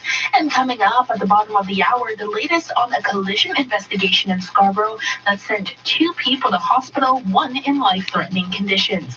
680 News Time, 1:23. With all that's going on these days, let good food help make life a little easier. Get $80 off the #1 meal kit in Canada and free contactless delivery directly to your door. With fresh, fun, and delicious recipes for every palate in your household, we're making mealtime easier and safer than ever before. Get $40 off your first 2 orders at Good Food. That's $80 in savings. Go to makegoodfood.ca to redeem your offer with the gift code GF80. Offer valid for a limited time for new members only. We work for you. From talking to the newsmakers To getting the answers to what you need to know about COVID-19. and answers about your job and finances. If you have a question, ask it at 680news.com/answers. 680 News gets the answers. We're in this together. 680 News, working for you. Some of you might do it all year round, but others are fair weather grillers. So if you're dusting off the barbecue for the first time since last year, JP Jerrison with Atco Blue Flame Kitchen has some cleaning advice. Clean the cobwebs out of it, if you will. You want to really try to take everything apart. So the cooking grates that you physically cook on, those can come out. And I normally just set them on the grass and give them a good brush, either with a wire brush or a steel scrubby, something just to get all the burnt on good bits off of it. Also, clean as much of the ash and debris from the bottom of the barbecue as possible, and you can use a shop vacuum to get that done. For safety, it's also important to check your hoses and make sure there are no cracks or leaks before you fire it up for the summer. In 60 seconds, your weekend. You heat those motherfuckers up as hot as you can get them, but you don't. When they say use a wire brush, don't use a plastic one, because it'll melt and you get little pieces of metal in it. Why would you want to get off all the cooked on residue? That's flavor, man. If you're struggling, take a deep breath and tell us your story. Your next chapter is waiting. Let us help you write it. Call 855-BDO-DEBT or visit debtsolutions.bdo.ca to book a free consultation. Rough driving conditions can chip your windshield in the blink of an eye. At Speedy Glass, we can quickly fix that chip before it turns into a crack. Hi, I'm Keith at Speedy Glass, and my team and I use unique cutting-edge technology to get you road-ready fast. Our work comes with a lifetime warranty, and it may even be free for you if you're insured. So don't ignore that chip. Book your appointment today at speedyglass.ca. Conditions apply. Details at speedyglass.ca. Speedy Glass Repair. Speedy Glass Replace. 680 News Time, 1:26. Now the business report. I'm Chris McCusker. You've probably noticed on social media, some in Ontario have had trouble booking a COVID-19 vaccine. Now, at the same time, an Ontario company is running the booking system in Nova Scotia to rave reviews. That company is called Can Immunize. Catherine Atkinson is a co-founder and chief operating officer. Can Immunize is a company that was spun out of the Ottawa Hospital in 2019. We've been working on digital immunization systems for about the past 10 years and created, with support from the federal government, the Can Immunize public app, a free tool for Canadians to track their vaccination records. So with the pandemic, we were approached by several of our partners to see how we could help and use our expertise to address the challenges of not only rolling out the COVID-19 vaccine, but continuing to maintain immunization programs for things like influenza and childhood vaccinations during the pandemic. Any idea why Ontario isn't using your system? Well, we've had a great relationship with public health in Nova Scotia for a few years, and they've been very interested in how to use technology that we have to give their citizens access to immunization information. So we had kind of an ongoing conversation ahead of the pandemic about how we could collaborate and partner. It's difficult to comment on, why we may not have gotten the same response in Ontario. There's a lot of complexity, but we are ready to help now, and we'd love to bring our learnings from Nova Scotia and along with everything that's been developed in Ontario to hopefully get through the next phase of this pandemic, return to work and smart reopening. Catherine Atkinson is a co-founder and CEO at Can Immunize. And at the Business Center, I'm Chris McCusker. When the sun is rising and the birds are chirping, there's no better way to start the day than a good old freshly milked Jeff. And when it comes to car insurance, only the most oblivious Jeffs get milked. Jeffs who never shop around. Freshly milked Jeff. Good to the last, Jeff. Don't get milked on car insurance. Get a better rate and save an average of $676 with rates.ca. The world has changed. Can you? At Search Kings, our experts are working with thousands of small business owners to develop strategies and creative digital solutions for the new normal. Because businesses that can adapt quickly have a strategic advantage over their competitors. As one of the largest Google Premier partners in Canada and recipient of the Google Customer Satisfaction Award, Search Kings knows how to help your business survive and thrive. You want to stand out where your customers are online? Switch to Search Kings. 680 News is CFTR AM Toronto. Get the latest news delivered directly to your inbox when you sign up for the Be the First to Know newsletter. Sign up to be an insider at 680news.com/newsletter. The News Watch never stops. Listen 3, 4, 5 times a day and always be in the know. 680 News Time at the sound of those double tones, 1:30. Toronto's #1 for breaking news, traffic, and weather. This is 680 News. Good morning. It's Sunday, May 2nd. I'm Michelle Liam. And I'm Tijuana Turner. Here's what's making news this hour. A two-vehicle collision in Scarborough has sent a man in his 30s to hospital with life-threatening injuries. Roads are closed in the area. COVID-19 cases in the province are going down, but ICU numbers aren't following the same trends. You may want to look into getting the vaccine this weekend as pop-up clinics are showing up all over the GTA. The Neighbours Canada's 2020 annual audit of anti-Semitic incidents reveals a disturbing trend. George Springer with a pair of homers, Austin Matthews with a pair of goals, and the Raptors lose a close one in Utah. Sports at 45. And coming up in business, it's been a record-breaking year for Canadian tech, with venture capital funding hitting an all-time high. We're looking at why investors are putting cash toward Canadian know-how. 680 News Time, 1:31. You know what that means. It's time for traffic and weather together on the ones. Here's Camille Wilson.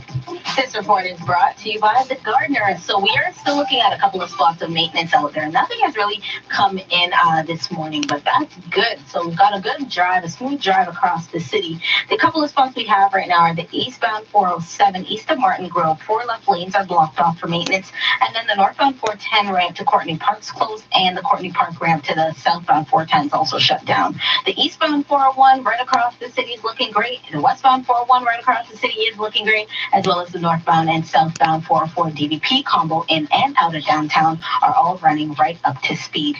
On our city streets, the intersection of Kingston Road and Morningside, all lanes remain closed off for an ongoing collision investigation. Hire the Gardener and keep your yard looking Zoom call picture perfect all season. Look at all the things the Gardener can do for your yard at hirethegardener.com. That's hirethegardener.com. Your next report is at 1:41, and now with your forecast, here's Denise Andriachi. On and off showers for today and highs near 17 degrees. It's a fairly comfortable morning with temperatures hovering near 10 degrees this morning, and a few sunny breaks are possible today, but for the most part, on and off active weather for today with mild temperatures this afternoon, 17. And right now in downtown Toronto, a few clouds in the sky, 10 degrees. Over at Pearson Airport, similar conditions, 8 degrees. 680 News Time, 1:32. In Scarborough, a man in his 30s has been rushed to hospital with life-threatening injuries after a collision. Toronto Police Constable Laura Brabant says the call came in around 10:20 Saturday night. Police were called to the area of Morningside Avenue and Kingston Road for reports of a two-vehicle collision. When police responded to the area, they located 2 people who appeared to be trapped inside their vehicles. First responders were able to free the 2 individuals, and they were both taken to hospital. Paramedics confirmed to 680 News the other victim is a woman in her 50s. She sustained serious but non-life-threatening injuries. She was also taken to a trauma center. There are road closures in the area. All southbound lanes on Morningside Avenue were closed, as well as westbound lanes of Kingston Road. Anyone who witnessed the accident or has any information is being asked to contact police. You're listening to All News Radio 680 News. A stay-at-home order, military help, and 3 days of paid sick leave. Those are some of the measures in place as the province tries to control the 3rd wave of the pandemic. But ICU numbers are still on the rise. As of Saturday, there are 900 patients in the ICU, with 637 of them on ventilators. But COVID-19 biostatistician Ryan Imgren says the overall daily case trend is slowly heading down. Something which I follow is something called the reproductive number, and that's how many secondary infections are caused in one primary infection. What we've seen over the past week is that it's averaged about 0.95, which means that 100 primary infections lead to around 95 secondary infections. Imgren says if the reproductive number could get down to 0.9, in 1 month, we'd have fewer than 1,600 cases per day. The province also reported 3,369 cases and 29 deaths on Saturday, with a third of them coming from right here in the city. But there is a glimmer of hope. Mayor John Tory says the city has administered at least 1 dose of COVID-19 vaccines to 40% of eligible Torontonians. 680 News Time, 1:35. Some residents in Peel Region still have a chance to get a COVID-19 vaccine today. Peel Region says as many as 900 appointments are currently available at the Save Max vaccination clinic in Brampton. Residents must be 18 years or older, living in one of the hotspot communities identified on the region's website. And it's also the last day to get a shot at the pop-up clinic operating at the Downsview Park Arena in the Jane and Finch area. Doors open at 9 a.m. and will stay open until supplies last. No appointment is necessary, but you will need to show proof that you live in an eligible postal code. And bad news for residents in York Region waiting to get a vaccine shot. The drive-through clinic at Canada's Wonderland and the clinics at Georgina Ice Palace and Richmond Green will be closed on Monday due to a lack of vaccine supply. On Friday, the region's medical officer of health revealed under the province's new plan to send 50% of vaccine doses to hotspots over the next 2 weeks, York Region's supply will be cut by roughly 30,000 doses per week. The region reported 300 new COVID-19 cases on Saturday. There's a new service on the market to help you find out where you can get a vaccine shot. The service allows you to text your postal code to a phone number, and it will send you the 3 closest vaccination clinics. Software engineer students Zain Manji and Ashish Yelakar developed the tool after seeing a similar one in the U.S. They say they've already received tons of positive feedback, and the demand is already so high, their texts are currently delayed at peak times. Manji says they're still working on it, but they're hoping to expand the service to more provinces next week. You can text your postal code to 8333561683 to get your vaccination locations. 680 News Time, 1:36. Benai Birth Canada has released its 2020 annual audit of anti-Semitic incidents. And as our Phil Martino tells us, it shows on average more than 7 anti-Semitic incidents occurred per day in Canada last year. Benai Birth Canada's Chief Executive Officer Michael Mostyn says their annual audit of anti-Semitic incidents found the number of anti-Semitic incidents recorded in this country in 2020 topped 2,600. And this is the first year in which total incidents in Ontario exceeded the 1,000 number. It accounted for about 43% of all incidents across Canada in 2020. He says it's a disturbing trend. Something needs to be done about it. Benai Birth has put out an 8-point plan, which we're encouraging all levels of government in Canada to adopt. And that includes ensuring that there are hate crimes units in every major city across the country. The plan also recommends providing enhanced training for hate crimes officers and adopting a national action plan for anti-Semitism. I'm Phil Martino. 680 News Time, 1:37 rather. 680 680 News is working for you, getting you answers to what you need to know about COVID-19. Our web team caught up with Toronto's Associate Medical Officer of Health, Dr. Benita Dubé. 680's Dilshad Berman has the details. What is the optimal time to get the first dose of the vaccine after recovering from COVID-19? As long as you're no longer contagious, you can get vaccinated. So there is no waiting period that you have to wait. We don't want you to come to the clinic if you're contagious. You need to really self-isolate. But other than that, you can get vaccinated as soon as possible. For more answers to your COVID-19 concerns and to submit questions to our next Q&A, you can go to our website, 680news.com/COVID-answers. Dilshad Berman, 680 News.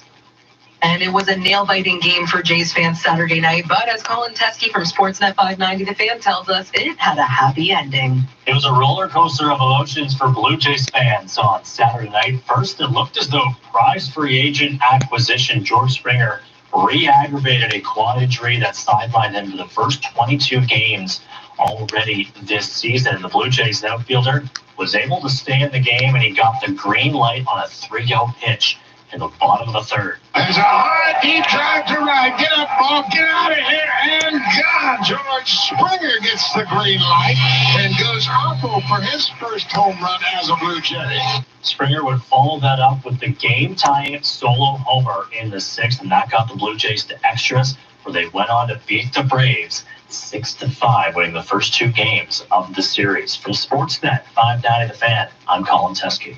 Coming up, we'll check the price at the pumps. 680 News Time, 1:39.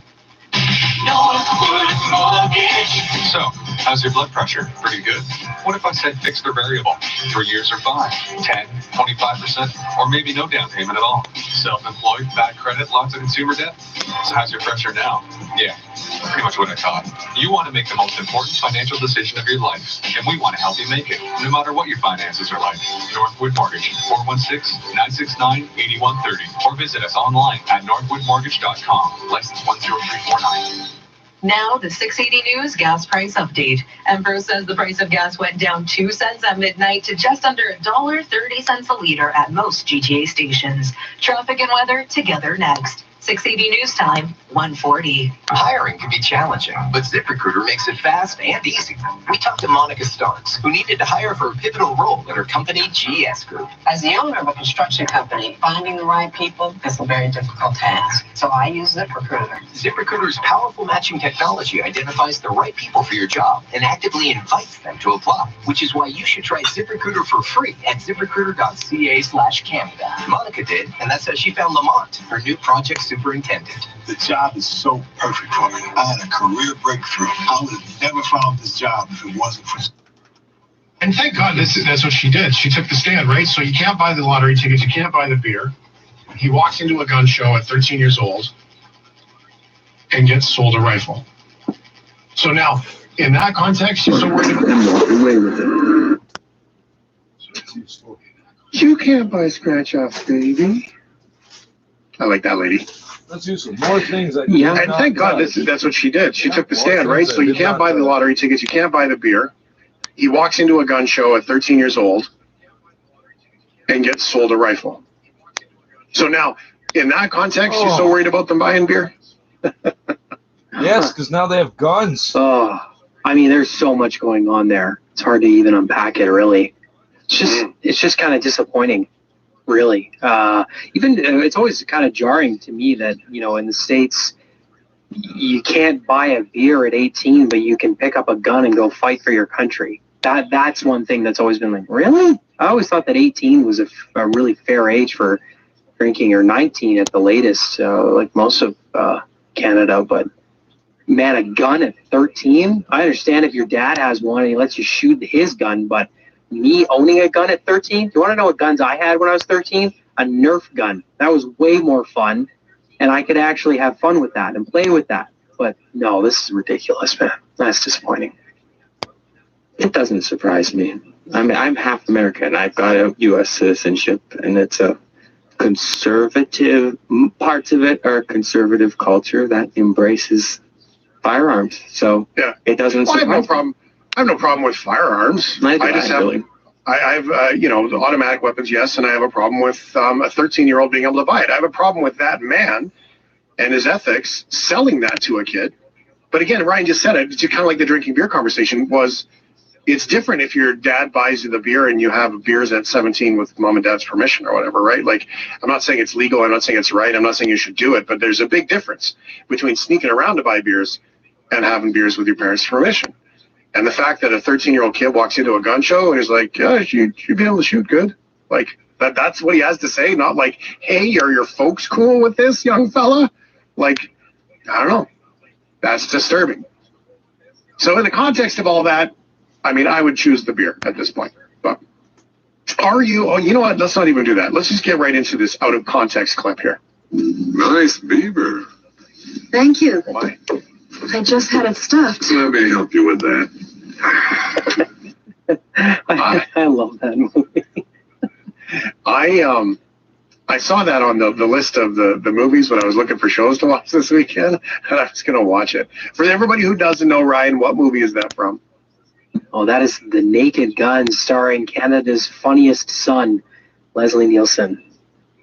I was scrolling through and I saw it, and I was like, I should probably just watch Naked Gun just so I can tell Ryan I watched Naked Gun this weekend. Are you okay?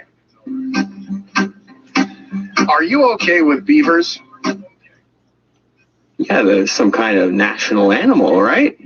They're a rallying point. And Roots clothing, oh, now that is comfy. And the little beaver logo, I love it. So, look great. Beaver tails are delicious. It's a cool national animal. And they can do crazy stuff. Like beaver dams, they're so smart. So they're so smart. Can we clarify that when you say beaver tails are delicious, you're talking about the pastry?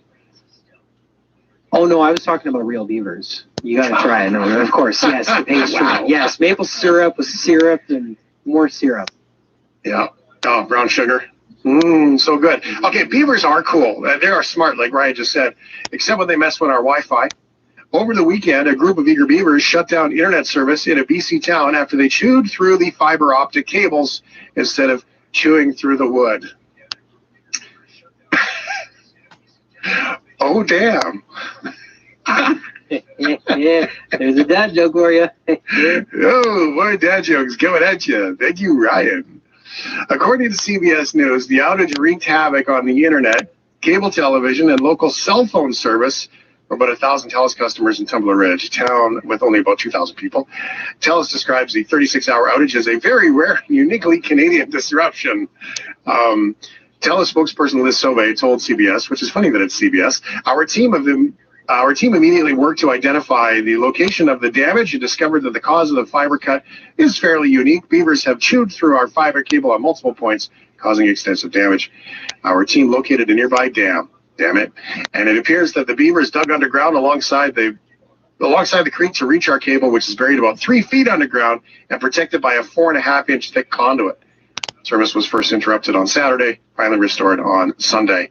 And since this happened, by the way, Rogers has since come out and said, oh, yeah, Beaver did ours too. Yeah. That last part I made up. That's not real news. Just to clarify. Oh, no. Yeah. Why not? Maybe it was a moose. Maybe they'll blame a moose for theirs. Okay. I don't even know what time it is right now. What time is it? Oh, we're good. This is a disgusting. Are you okay? I'm just going to put that out there right now. Thanks for the heads up. This is disgusting, and if you're squeamish, I'm apologizing in advance for this. Are you okay? Are you okay with the UFC? Not really, no. I've never really got it. I don't know. People have been like, oh, you got to watch the fight. And I watched the fight, and I'd rather watch WWE. I know it's fake, but I like the theatrics, and I find it more entertaining. I get it. Yeah. But I understand why people love it, though. I do. Well, there's an artistic quality to the WWE. There's theater there. The UFC is, to me, just the newest fad that comes along every 10 years in North America. Like, there was the new violent sport fad. There was the NASCAR thing. People loved crashes like 15 years ago. Now there's violent UFC fights. What will be next? Well, UFC is so toned down from how it used to be. There used to be broken arms all the time and all that stuff. And then pride fighting in Japan became the new real holy moly. 3 seconds into the fight, that guy knocked the other guy out with a roundhouse kick to the face. Like, it was mind blowing. So it's so much softer than it used to be. Well, it was not soft this weekend. In 2013, are we going backwards for? Hang on a second. Do we have both? No, yeah, I got them. Just read.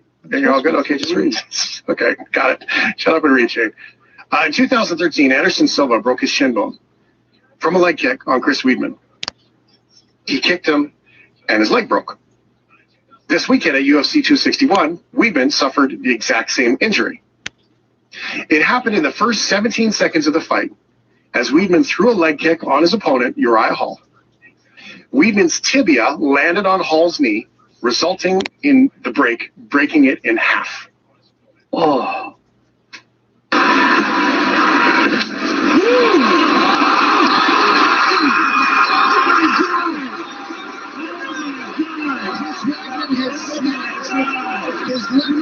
Here it is, watch this. Joe, where did it land? Oh my God. Right below the knee. Look at this. I'm not going to look, Joe, just tell me. It mirrored. Oh my God. Okay, I wish I had a video of Ryan's face the first time he saw that when I introduced him to it earlier today. Nope, can't do it.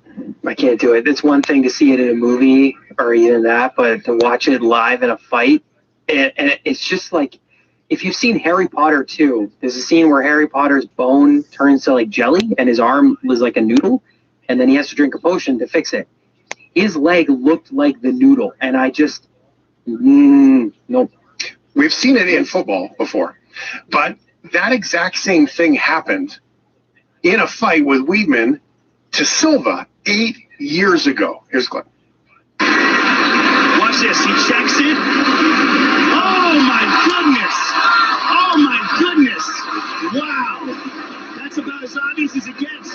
And as I told you, John Diver. Oh my God. Now the hard part is that in the adrenaline of the fight, I'm assuming they know something's gone wrong, but they don't really know, and then they try to stand up. And that's where it gets disgusting. And so, just to recap the irony of all of this, so Weidman fights Silva 8 years ago. Weidman wins the title because Silva breaks his leg over Weidman's. 8 years later, Weidman is defending the title and breaks his leg the exact same way over someone else's. Man. So Silva posted this to Instagram. He's like 46 or something now. My deepest and most sincere sentiments, champ. Have faith. I wish you a speedy recovery. In this moment, I wish you and your family light, love, and knowledge. To the fans of the sport, please respect this moment as incredible warrior, and let's wish that he is 100% recovered very soon. May God bless you and your family. At Chris Weidman. And there's only one person, I think, who really knows what that would be like to go through. And it would be the dude. Like, watching that fight and seeing it happen after you've been through it would probably make you sick to your stomach.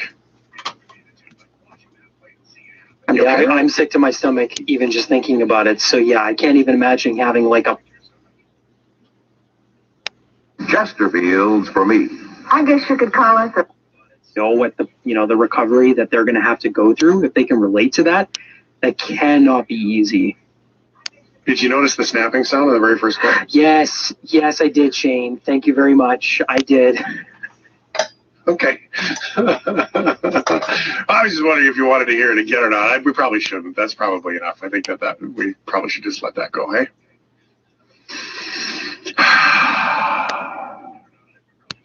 Now I have to cover my ears. Thank you for the text, Allie. 877-399-9898. I think it's just time that we should probably just let that one go, because I got the heebie-jeebies. Now, you guys okay? Ready? Move on? Yeah? Yeah. Yep. I want to laugh, not cringe. Right. Are you okay? Are you okay with big costumes? Like how big? Big. Oh, this is big. Like, the Tyrannosaurus Rex ones, the inflatable ones. Inflatables? That Yeah, big. those are amazing. I love those things, and I want one so bad. Mike Carter has one. Really? Well, he's already the height of a T-Rex, so like that on him, that must be insane seeing that go down the street. He does not have arms like a T-Rex. My God, what a wingspan. I swear to God, he can scratch his toes without even bending over. His arms are so long. He's it's like noodles, actually. All right, I love them. I think they're great. A California man is going all out for charity in a giant bear costume. He's walking from LA to San Francisco, which is not a short trip, by the way, that can take over a week.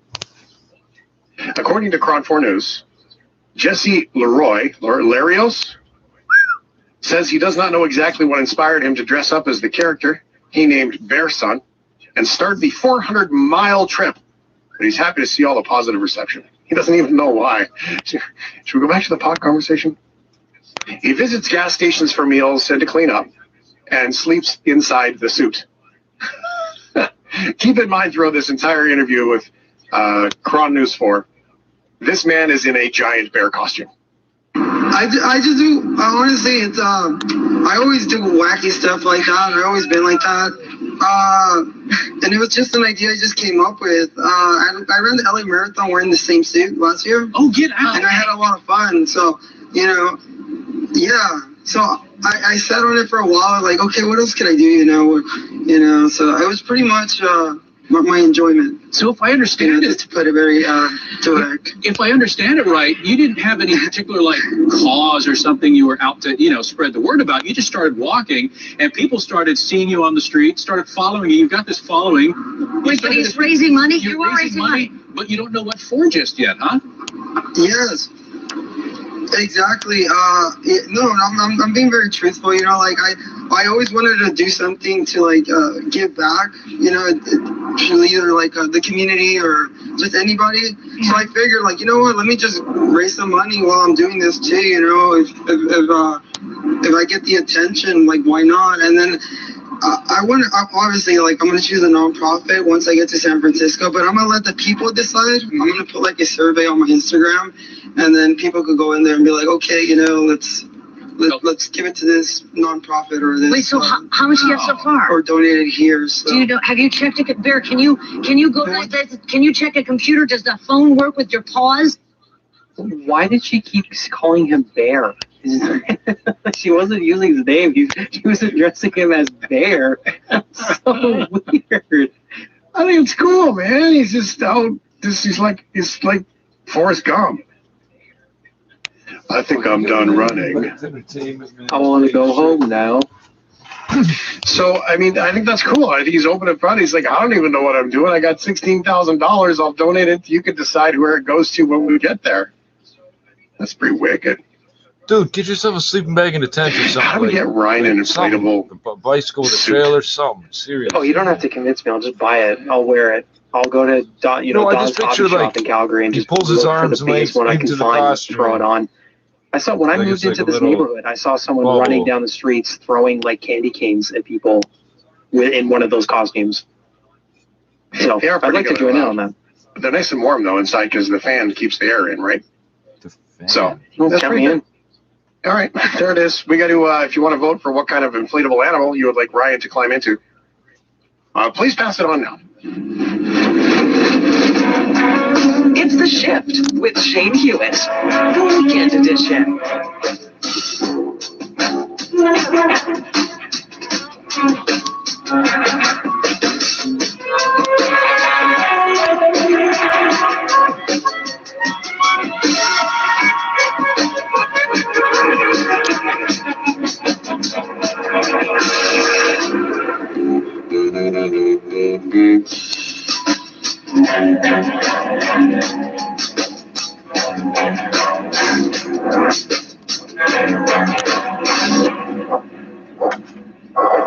Oh, Life is not a stressful joint. Damn it! It was likely his mom. My spleen is very unhappy. Very suddenly, very unhappy.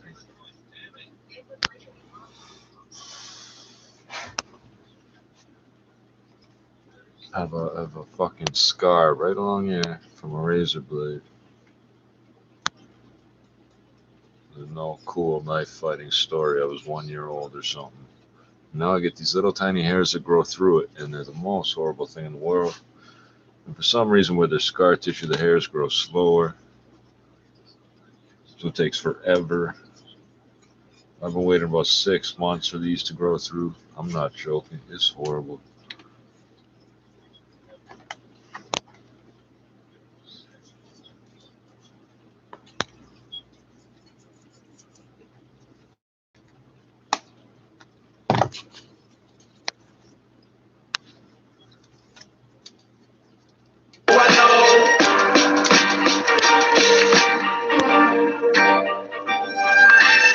I'm on the block with a couple racks on me. Dirty cop try to put a couple packs on me. Use his nice stick to fucking beat the black off me. Then I ran. Look what he did to me. You better back the fuck off me. I know my rights. Said the kid had a gun, man. You know that's right. Try to throw me on the ground on a cold last night. But fuck a dirty cop, you know that's right. They only make like 23 an hour at the Chinese spot. Always eating sweet and sour. It's where you find the cops. And I pursue late night trying to find a prostitute. The whole neighborhood screaming out dirty cops. Cause they up to no good, fuck the dirty cops. Wanna slam me on the hood, dirty cops. Try to rob me for my rights, but I know my rights, I know my rights, I know. King Kong ain't got shit on me. I'm the man up in this bitch. Dirty cops is good if you pay them all. Cause they can kill a nigga and they won't even lay them off. Trying to plant drugs so they can send away them all. Keep the money coming in, it's like spraying off. Cause you see, police won't bug a nigga. Won't fuck with me but put the drugs on another nigga. But miss a payment, find your ass up the river. Keep my dirty cops paid off. Like, what up, my nigga? If it's their word against yours, it's get it. Now you got a felony in a court case schedule. Get a good lawyer, my niggas, what you better do. Should've paid the dirty cop, now you in federal. The whole neighborhood screaming out dirty cops. Cause they up to no good, fuck the dirty cops. Wanna slam me on the hood, dirty cops. Try to rob me for my rights, but I know my rights, I know my rights, I know. You motherfuckers be playing basketball in Pelican Bay. When I get finished with Yo, these niggas is swine, fixing their crime, pick up and not committing these crimes. Giving the time of living in life, for living in life. Figure you niggas purpose out when you see minority giving some shine. You see the problem is my melanin darker than what you peddling. Planting evidence to feature your quote and embellishments. You killing be free, but we get consecutive sentences. Shit will get settled quick if you take off your emblem, get knocked out, the door will get popped out. Take you off balance, miss a shot and get blocked out. I was tripping cause you was fully when you was a kid. You should be doing this for all the ruthless shit that you did, nigga. It's real. The whole neighborhood screaming out dirty cops. Cause they up to no good, fuck the dirty cops. Wanna slam me on the hood, dirty cops. Try to rob me for my rights, but I know my rights, I know my rights, I know my rights, I know. Punk ass, bitch ass, crooked ass cop.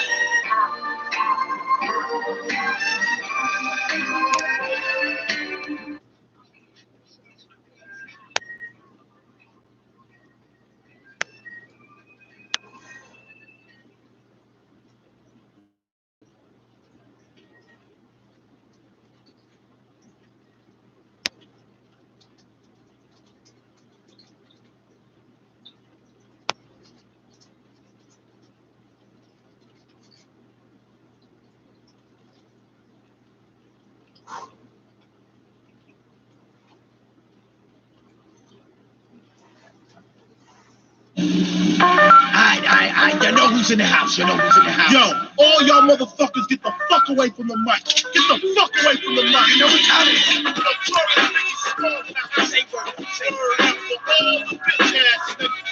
They got 39 guns who hold in the house.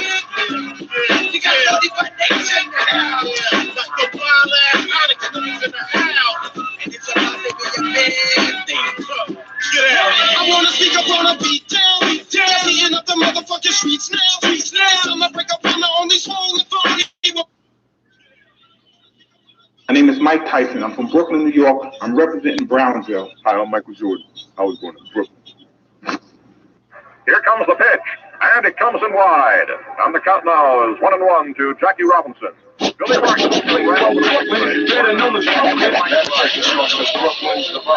Money, that's another manic depression. Adolescent stares at death. Now what's left when there ain't no God and a whole lot of pride? It might be a homicide, so let the drama slide. We don't want no problems, bitch. Get your name in the obituary column, shit. Cause life is too short, and it just gets shorter. I wish I had a quarter for all my people they slaughter. Last year alone. My name is Mike Tyson. I'm from Brooklyn. My grandfather served in the Canadian Forces and lied about his age in Korea. His name's William Molyneux, and he was born in Brooklyn. Brooklyn, New York. I'm representing Brownsville. Hi, I'm Michael Jordan. I was born in Brooklyn. Here comes the pitch, and it comes in wide. On the count now is 1-1 to Jackie Robinson. Billy Martin ran over the plate. Better know the Money, that's another manic depression. Adolescent stares at death. Now what's left when there ain't no God and a whole lot of pride? It might be a homicide, so let the drama slide. We don't want no problems, bitch. Get your name in the obituary column, shit. Cause life is too short, and it just gets shorter. I wish I had a quarter for all my people they slaughter. Last year alone, in the dead zone. Walk straight, but don't walk late. Cause I'm coming with a hate only made from what it made me. Cause nobody ever played me. Now it's only getting worse. Buckshot and ace in the land of the race. Kicking you in your face. We be doing it up Brooklyn style. With a president to get you out. Mentality is getting killer. Instinct is trying to infiltrate, but wait. I know you want to enter, but I can't let you in. My mind stays the matters. I'm gone with the wind. Because it is survival of the fittest. When the shit hits the fan, I got my shank in my hand. Black man with the permanent tan. I come from the villa, never ran. Damn, I'm feeling another part of reality. Hit me when I represent the FAP. Straight from the Bill didn't play the building. I mean literally when I say y'all make it killing. For my cipher, see I'm finna the buster pipe. Original head strap, the Brooklyn all night. You or die, I'm saying it's you or die. Bring your click, think you get stoned like family slide. We used to see I in the bush, biting the thing, rocking the rock, giving the push.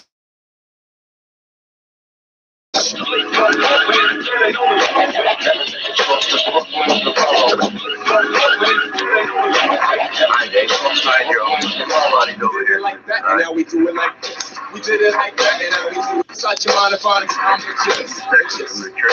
Steel in your fist. It's just an extension of your arm. It's that ghetto type of charm that makes all the homeboys swarm. Can I drop the bomb? Oh, yes, I can. Move. With the moves, move like Gigi Dan. Who is the man? That kid there. Who is the dick with the thick in her hair? Angela Davis, and we roll like Avis. Rent a car, kid, there you are. You know where to find me whenever you need me. If you know the how, follow the path to the land of the aftermath. But don't frolic in the midst. Crazy ass Brooklyn kids, cause they always throwing a body on my lawn. I'm getting a rock without a collar. Get off my block when you give me $1 for the trouble, or get blown up like a bubble. Now let's take a second to think back. The year of the 7-0, but Brooklyn was the place to go. Flow on the journey up your crown heights. Average spill, feel the real on your life. Right, individuals live in the PJs. These people check my DJ. Hey, play what I wanna play in the day, but in the night I feel the right, took the left, uptown Brooklyn, break it down. As from state to state, travel as I unravel the rate. How it tap, Scott, and Sutter. I remember way back in the days playing hot peas and butter. Brother, let's give another lesson. Brooklyn sessions, take it back, Blacksmith and Wesson. Press your luck, you get stuck by buttons for your bucks. Master Ace has the taste for dumps and dump sauce. So tell Lord dig a grave for the bones. Sticks and stones while I kick some ancient homes through your domes. Acting back to attack your home. So can I split? Yes, you can. I'm in the world war with my arm and my man. Feels so good to be a Brooklyn Dodger. What's happening to be running Roger? I think I seen him wearing Timberlands and running down the block from Dwayne, and Dwayne had a clock. Cause he be selling rock for the Partridge Family, and Ruben Kincaid drops a 300E, and he be pimping Chrissy from Three's Company, plus he stuffed Mr. D for all the jewelry. This is the 70s thing from the days when kids didn't act so crazy.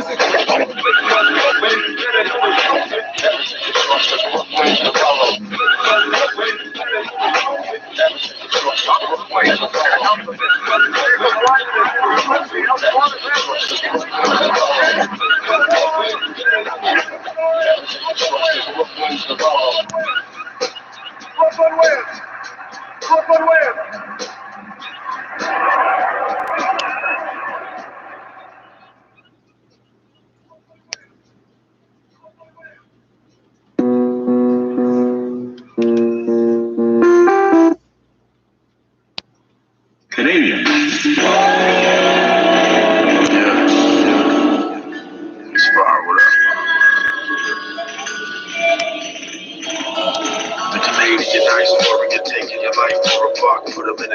daily. I'm like coroners. It's cold as fuck, but my skin thick, we built for it. I don't care how tough you rap, bro, you still a bitch. So call me Ducky Ring and split it with some hockey pucks. I'm lucky drunk at the party, popping a lot of drugs. I'm proud of it, the maple leaf on my heart. Breaking beats from the start, I'll take your team in the dark. I'm on fire, boy, you see it, the spark. You speaking that bullshit, and what I'm speaking is art. I'll suffocate your face and make you breathe in the fart. Watch me mark my territory, I'm just leaving my mark. So get acquitted, I'm killing these rappers daily. King, Blue, show me inspire, I'm your face free. I blaze weed, you live it. It's running my buzz. What is that? Whoever made it. Actually, I like that one, but it's messing up my buzz.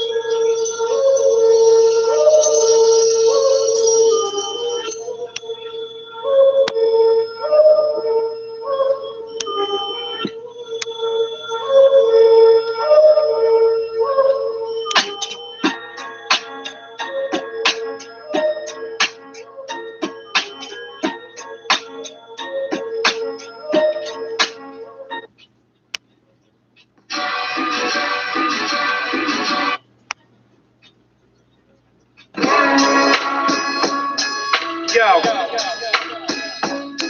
check it.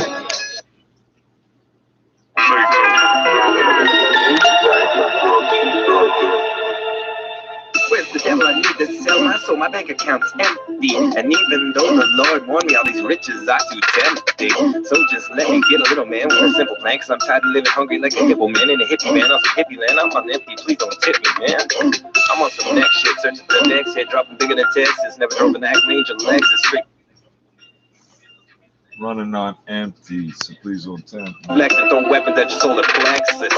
I'm the upper Lexus. Come on, let's get it on. No Marvin, we still starving. What's going on? Don't beg for nothing, let alone your party. Chasing rockets like hot. Money don't matter. I'm making thunder. I'm still broke as fuck. You know, red on stacking that wonder. Fuck this Versace, get this shit up out of me. This shit don't look good on this guy. Look body still rock that dick. He's head to toe. I start dead my phone. I'm more credible. Fuck this Versace, get this off me. This shit don't look good on this godly body. The opposite, you're more forgettable. Better want to portray my foray to my forte like a horror story. Well, sorry, shorty, inspired by TG to write rhymes again. Got to watch out, hot gets my time again. Like I'm sitting with coke doing lines again. Mine's flying again. Fucking beat up on my grind again. They want me to sit and wait for miracles, praying for all these heaven-sent materials. Well, fuck it, can't make it living by the rules, so I'm back to moving O's just like Cheerios and running through your town mass, breaking the stereo. Jesus hustled for the misfits, I hustle to be the crispest. Wordplay bouncing like gremlin kids at Christmas. Check my list, bitch, string you along like licorice. I'll front you the coke, pot, baking soda, you still couldn't whip this. Crack up, so back up, or you get smacked up. I got my pack up, stacked up with my racks up. Leave you ass out like you need to pull your slacks up. Couldn't see, then come back with a second punch to play. I came to eat your fucking lunch today. I came for the castle throne in the crown so I can burn all of that shit down. I came to take you down, break that shit down, and say you back to pieces. Moving those packs like Reese's. They couldn't kill me as a fetus when I was at my weakest. Please believe this. I have your baby mama praying to your Jesus pieces. Cause I'm the beast.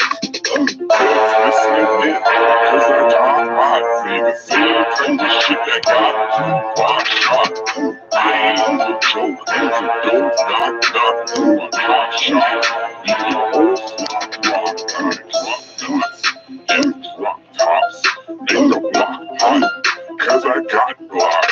Just tools on me if you wanna talk shop. Keep the fools away from me cause they talk cock.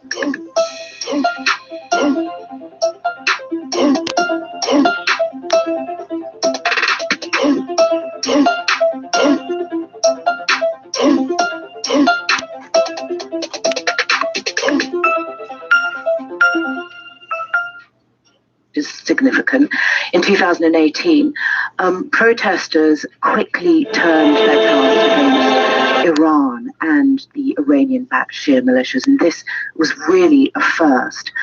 And that's when the violence started, and that's when they started picking off their critics. That's when it started. And within the government of Iraq now, what's the view? Well, the government of Iraq is pretty split. And it was quite extraordinary talking to really high-level officials, officials in the Prime Minister's Those who like living and those who like killing.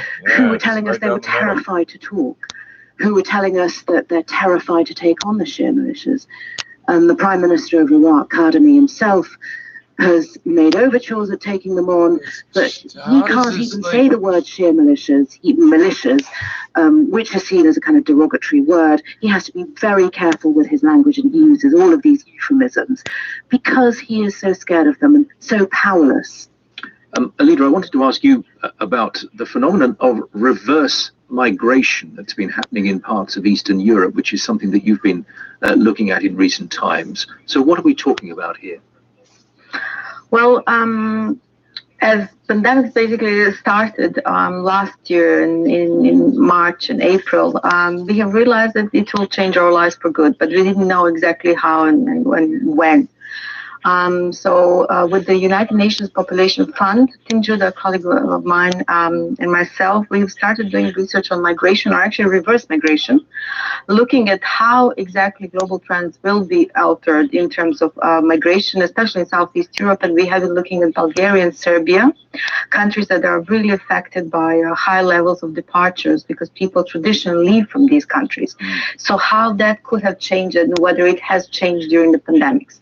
And basically, we have found out that many people did return home at the time of the pandemics, and the reasons varied, really. I mean, some of them lost their jobs, some simply wanted to be closer to their families, and some simply wanted to have access to medical care because they couldn't get it at their residence place. And the research that has been done basically showed that many of them not only returned temporarily, but also consider staying back home. And I suppose the point there is if they've gone back to a place that's relatively underpopulated, it's made a difference to the economy of that particular place.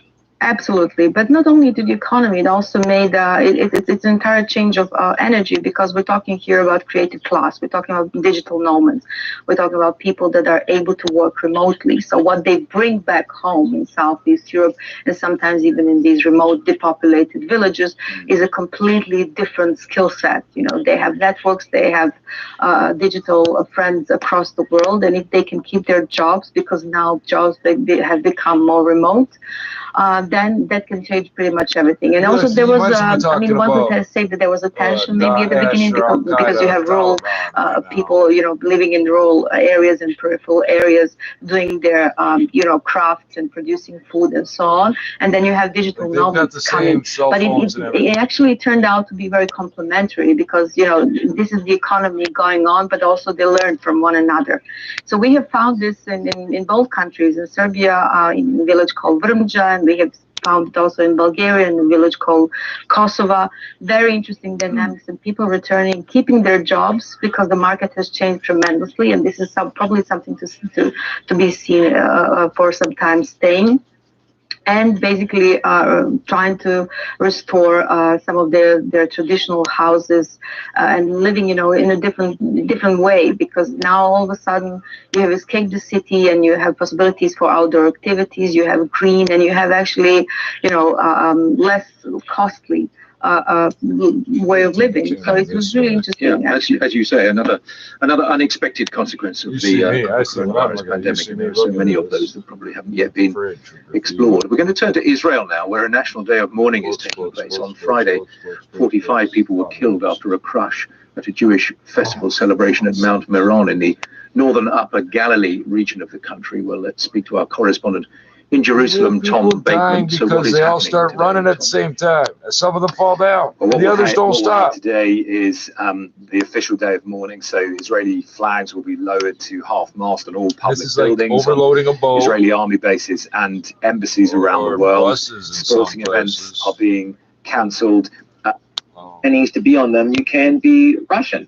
You can be a Russian man. You can be an extremely good-looking 27-year-old Russian man who is pretty much being held against his will on a Chinese TV show, which is what has happened. I think I'm Russian. Wait. They're Ukrainian speaking. So there's a Russian man on a TV show against he's there against his will? Effectively, like, you can pretty much assure he's like is as far as he can get to being, you know, like a hostage on a TV show while not being which one? Both. while the Igor, producers are not doing anything illegal. He's effectively there again as well. But the news is he was just voted off, so he is free again. Hopefully, like Britney Spears will be pretty soon. But Free Britney. This guy, hashtag Free Britney. This guy, his name is Vladislav. I can't believe how dry it is. The only way for them to govern was to threaten us with civil war. The explosion was an accident, but it wasn't a coincidence. On August 4th, the truth that the rulers tried to cover up exploded. It's not civil war that poses the greatest threat, but the government itself. So what now? But I don't like to use the term in a hopeless situation. When you are after this. I know we all want to be creative and mix music with words, but once it gets compressed or AM transmission or whatever, it sounds like crap. It's hard to hear the words. Then you can call this hope if you want. You can call this determination to survive.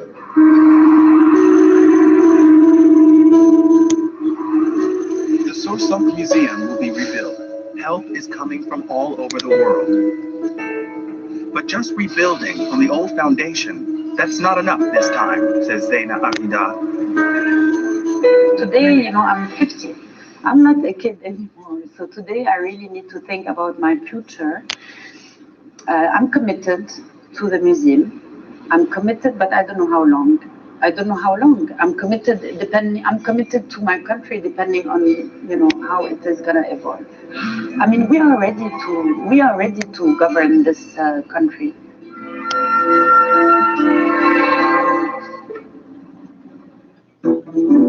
At the end of the 1980s, there were almost 800,000 foreign soldiers stationed in both parts of Germany, mainly British, French and US troops in West Germany, Soviet soldiers in East Germany. Following the end of the Cold War and German reunification, the occupying powers withdrew most of their troops. They left behind trash and contaminated soils and drinking water. This is a problem. Currently, only US troops are still stationed in large numbers in Germany, like in Spangdahlem, where residents are fighting back. Günther Schneider feels like he's David facing an omnipotent Goliath, poisoning his environment. Since 1953, American fighter jets have been taking off and landing right over his backyard in Spangdahlem, Western Germany. The constant noise is also unbearable. Moving away from the area is not an option. His family's been living here for centuries. Regenwasser. The rainwater, I doubt it's contaminated because we had it checked regularly. But the groundwater and the water in the rivers and streams, there it's a very different picture. The water is highly contaminated. Contaminated with carcinogenic chemicals known as perfluorinated compounds, or PFCs. They originate at this nearby airbase and are polluting waterways in the area. The local authorities have warned locals about the problem. As a precaution, we would still advise against using the river water for irrigation purposes. Scientific surveys have helped to shed some light onto the matter. They've detected toxic chemicals at depths of up to 80 meters in the land surrounding the airbase and in concentrations that the EU considers critical. Günther Schneider himself used to work for the American forces and saw soldiers performing firefighting drills for airplane crashes. There was a hole in the ground. They poured fuel from the planes into that hole and then set it alight. And when it was burning fiercely with black fumes, the firefighters put out the fire using foam extinguishing agents, which we now have in our groundwater. Flame retardants. That foam contained fluorosurfactants, a chemical that is oil and water repellent and resistant to heat. It's an effective means of fighting jet fuel fires, but is practically non-biodegradable. After decades of using the agent, the Americans banned it in 2011, albeit too late to protect the area's water. Wir sind hier am Meeresreich, der eine sehr starke Belastung hat durch oberflächennahe Gewässer, direkt vom Flugplatz hier eingeleitet wird. Der Flugplatz ist kaum Meter entfernt. Früher eine Idyll, heute eine chemische Kloake. A cesspit that nobody seems willing to take responsibility for. At the airbase, our requests for an interview were ignored. On the German side, the people to talk to are at the Federal Real Estate Agency. But they refused to talk on camera, instead sending us a statement that assigned responsibility to the American military. We had better luck after approaching the Regional Environmental Protection Authority, who did talk to us. Wir wissen halt eben, dass im Märchenweiher da also eine größere Belastung von KPT vorhanden ist. Aber wo sind jetzt genau die Quellen auf dem Gelände? Das Flughafengelände ist sehr groß. Es gibt da einzelne Hotspots. Und wenn man eine Sanierung angehen will, dann muss man halt eben sehr genau in die Details schauen.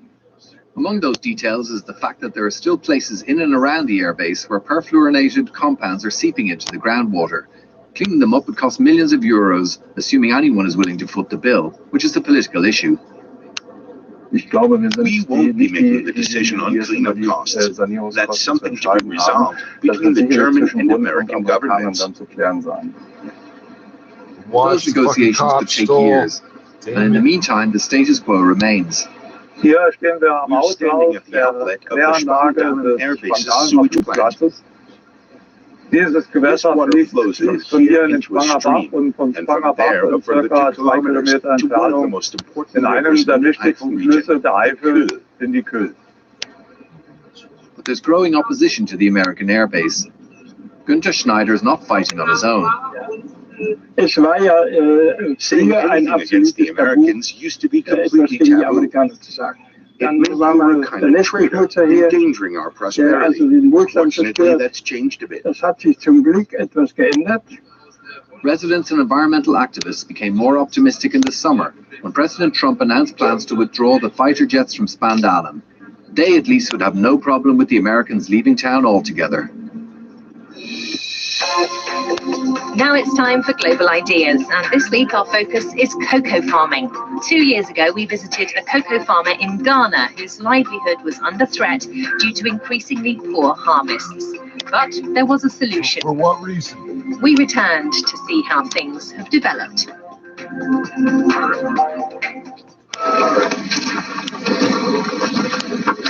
Saplings in full bloom.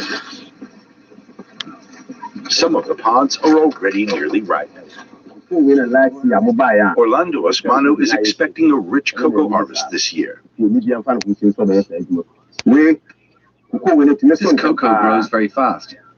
It's not like what we used to plant. It would take the old cocoa seeds 4 years to bear fruit.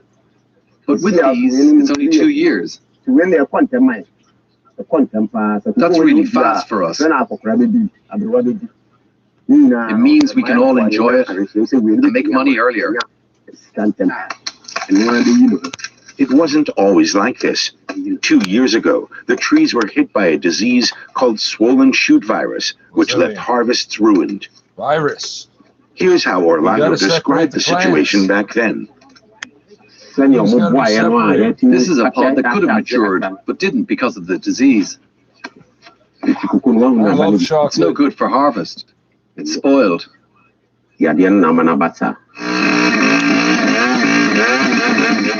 Radical action was needed.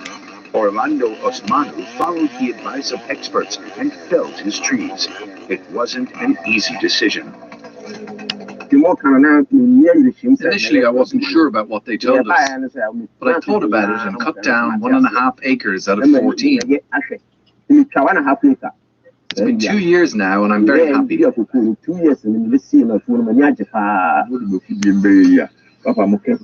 But sick trees weren't his only problem.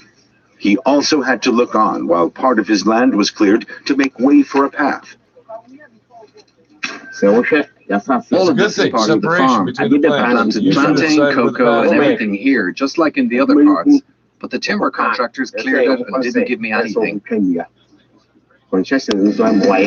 You got a chainsaw? Go fuck them up. To deal with the problem of illegal felling, locals across the district are being trained up to work as forest monitors. They use an app to report their findings. It only takes a couple of taps. Then it asks a question. We are not just identifying illegalities and saying that it is illegal, but we identify, then we make a report on it, then we take action together with the Forestry Commission. A photo with GPS, right? Farmers in the Bia district know how important their trees are for the climate and keep the soil healthy. Felling trees leads to drier conditions. That in turn leaves the trees more vulnerable to pests, like these ants. Orlando Osmano is dealing with an infestation, but he has a trick.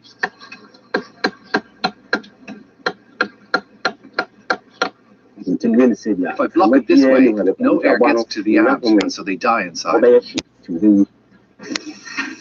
Simple and effective.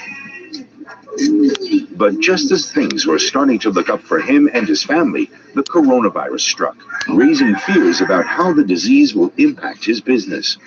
It's become a problem. COVID has really worried us. If I say it hasn't, I'd be lying. Before, you could rely on selling small amounts at least. But if buyers don't come, you have no choice but to live with that worry. We're really suffering here.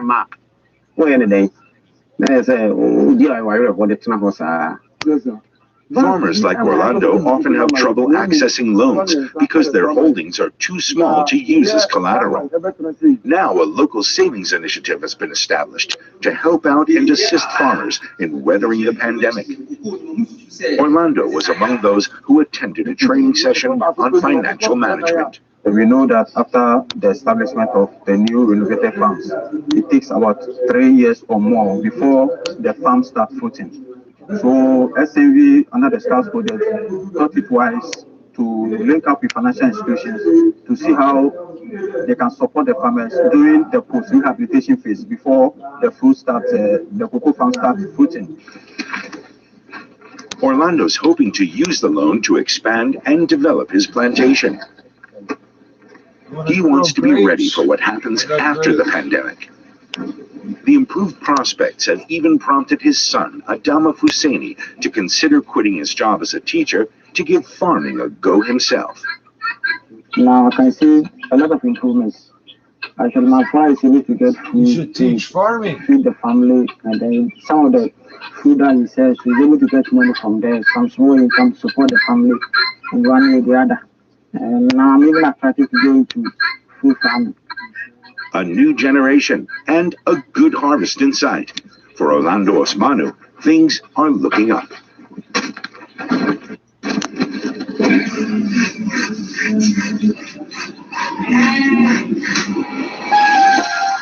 That's all from Global 3000 this week. Thanks for joining us. And don't forget to send us your views. You can write to global3000@dw.com and check us out on Facebook, DW Global Ideas and DW Women. See you next week.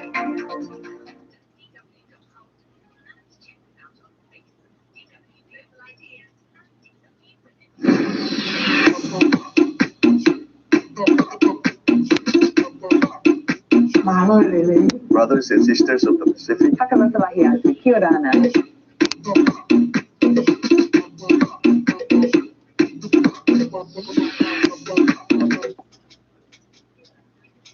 Eddie Page visits Jack Birch tomorrow morning on NBC.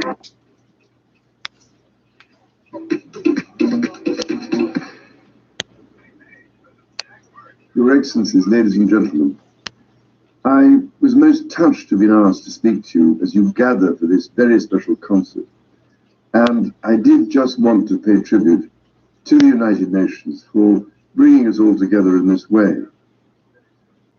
I've been particularly fortunate to have made many visits to the Pacific over the years. My first being to Fiji 50 years ago this year to represent Her Majesty the Queen at the independence celebrations. In 1974, I spent several months on a Pacific deployment when I was serving in the Royal Navy. and have very special memories of all the Commonwealth Island states we visited. I need hardly say that my family and I have always held the greatest affection for your region and its people. I most recently visited the Pacific in November last year, and although only 9 months have passed since then, in that short time the world has changed enormously. Your region, and indeed the whole world, is enduring an unprecedented crisis. The implications of the global pandemic for your islands have, I know, been severe, with devastating impacts on economies and livelihoods. My thoughts and sympathy go out to all of those in the Pacific who have been affected, including the frontline workers who put themselves at personal risk on a daily basis in order to keep people safe.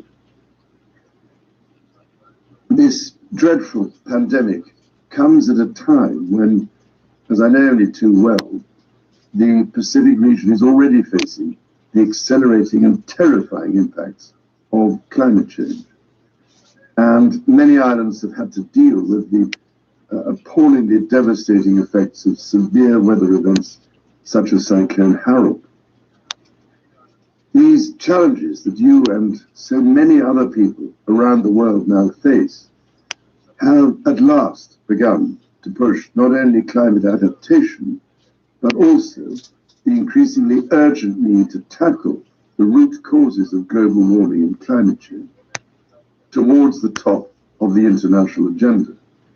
And this will be at the forefront of issues for the 26th United Nations Climate Change Conference, COP26, in November 2021 in Glasgow, where I look forward to joining world leaders as they strive to increase both the level of ambition and the acceleration of solutions at scale.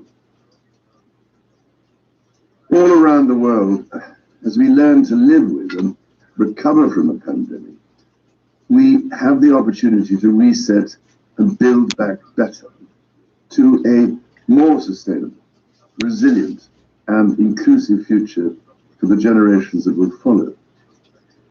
It is absolutely vital that we rapidly scale up our efforts to restore and protect humanity's lost balance with nature if we are to build the necessary foundation for sustainable and inclusive growth for generations to come. While seeking to raise the global ambition for net zero from 2050 to 2035, my Sustainable Markets Initiative and the Great Reset are looking urgently to put people and planet at the heart of global value creation. I have the greatest possible confidence in the spirit and strength of the people of the Pacific to rise to the challenges you face and to seize the real opportunities that a more sustainable future can offer. If I may say so, you are blessed with exceptional natural resources, not least the mighty and precious Pacific Ocean. And you know, as your forebears have known for generations, that we must put nature at the heart of our economy and treat her with the reverence she deserves. Ladies and gentlemen, I will always retain the fondest memories of my visits to the Pacific and of all that I have experienced there, not least your rich culture and traditions, your music and your dance. I am therefore delighted that the spirit and unity of your region is being celebrated through these art forms at this Pacific Unite concert. I send my very best wishes to all the performers and participants, and to all those viewing in the Pacific and elsewhere around the world. And I will much look forward to returning to the region and seeing you again before too long.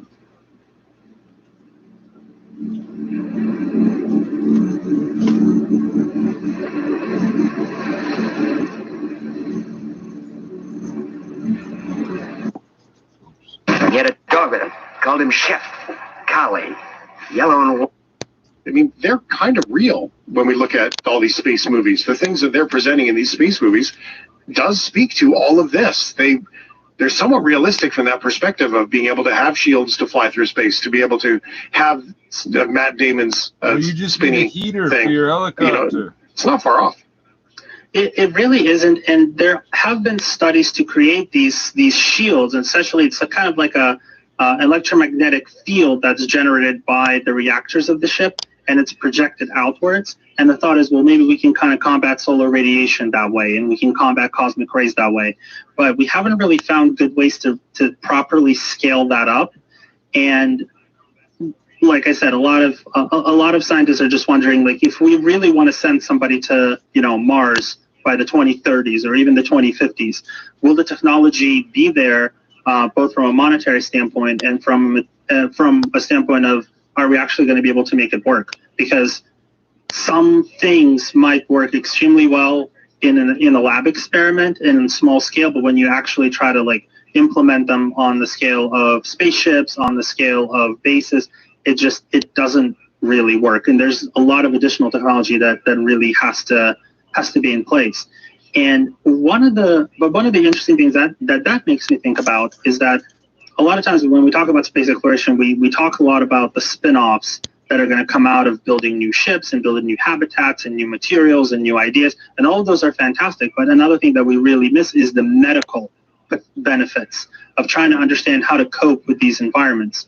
And if we can do that, number one thing is a lot of people who currently have disabilities or need a lot of help doing their daily tasks are going to benefit tremendously from whatever technology will come out of it, because it'll have to be things that support atrophied muscles or boost or negate atrophy in muscles, that rebuild bone, that help with the cardiovascular system.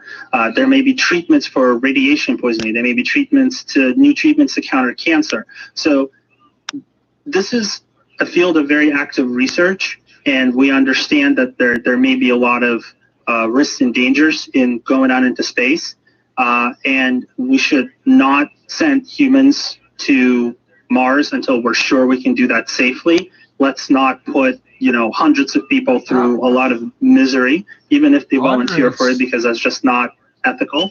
Let's figure out how to actually do the things that we need to do in order for them to have a safe trip. And yes, even if they are not humans the way that we think about it, even if they're heavily genetically modified, even if they have a lot of cyborg parts or components, they're still going to need that artificial gravity. They're still going to want to have shields. There's still going to be a lot of things that we can do to make their trip a lot more gainful and a lot safer, and we're going to learn a lot of very interesting things as we do that. It is interesting because I've never heard a conversation about a paraplegic going to space. And when you speak about it that way, it kind of makes me wonder if an astronaut could be a paraplegic because of the mobility that comes with zero gravity and the freedom that might come with that they don't get to experience in a gravity life on Earth. Their legs don't work.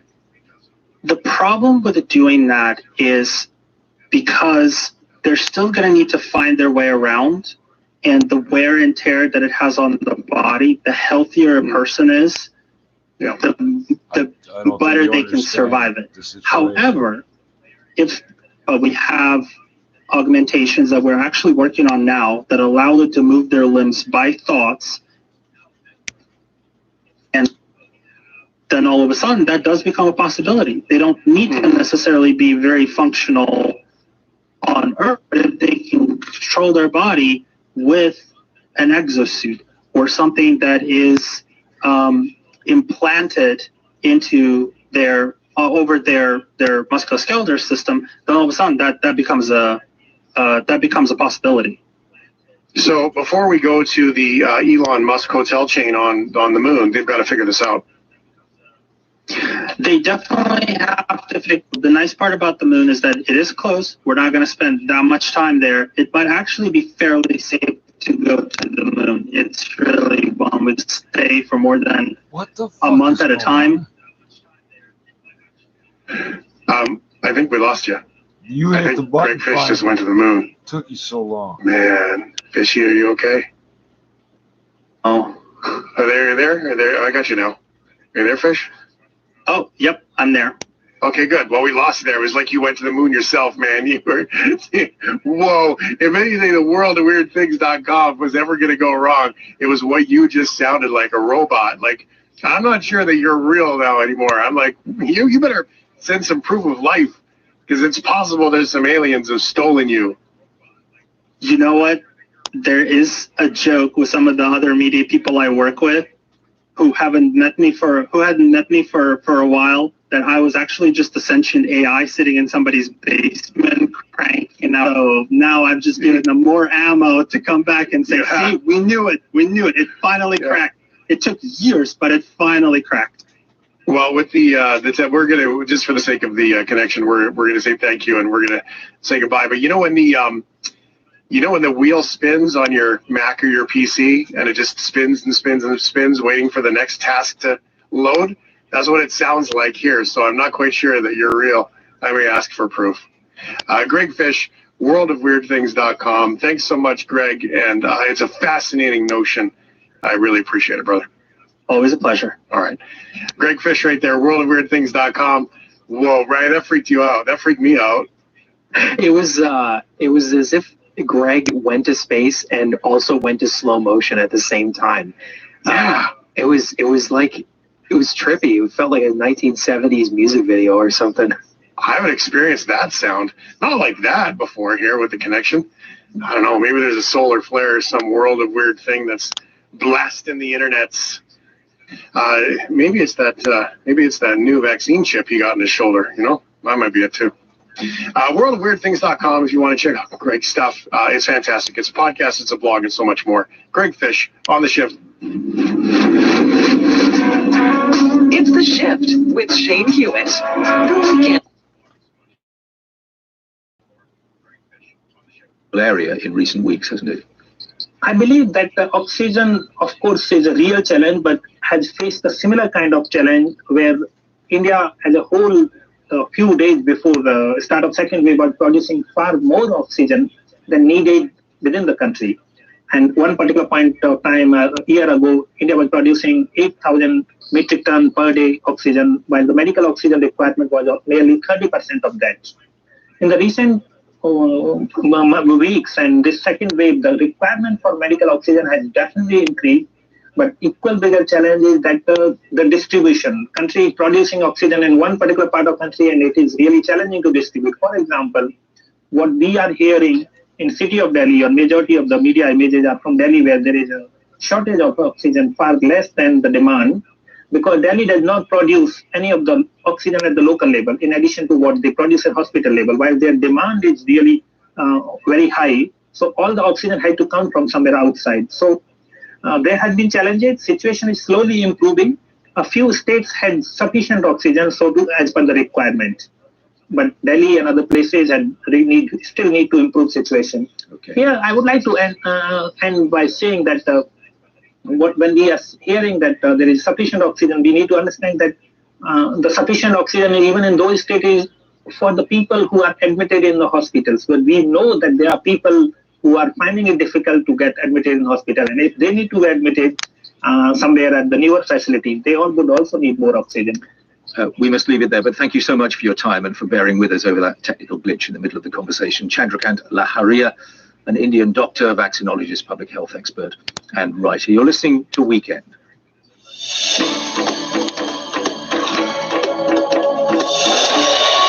A reminder of our other main news this hour. North Korea has accused the United States of girding itself for a showdown after the Biden administration set out its policy towards Pyongyang. We stay with President Biden on his first day in office. He stopped construction on the southern border wall between the US and Mexico. But before he did, 724 kilometers were already built. Activists and environmentalists argue the wall needs to be torn down and the land restored, but it's unclear if that will happen anytime soon or indeed at all. Paige Sutherland reports from Tucson, Arizona.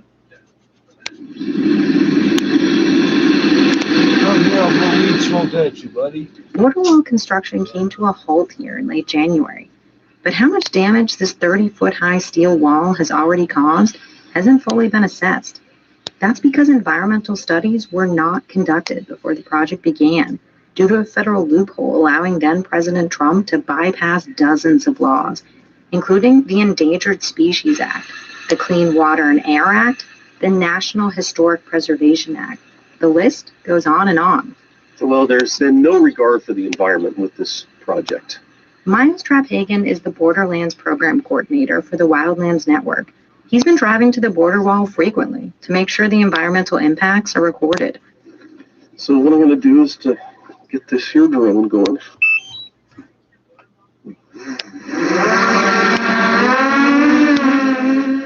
So what I'm seeing here is just the place where they've blasted through and gouged through the mountain. You see all this loose debris that could potentially run down this drainage and clog up, water courses. That's something that we're mindful of, that we want to be sure that that does not happen.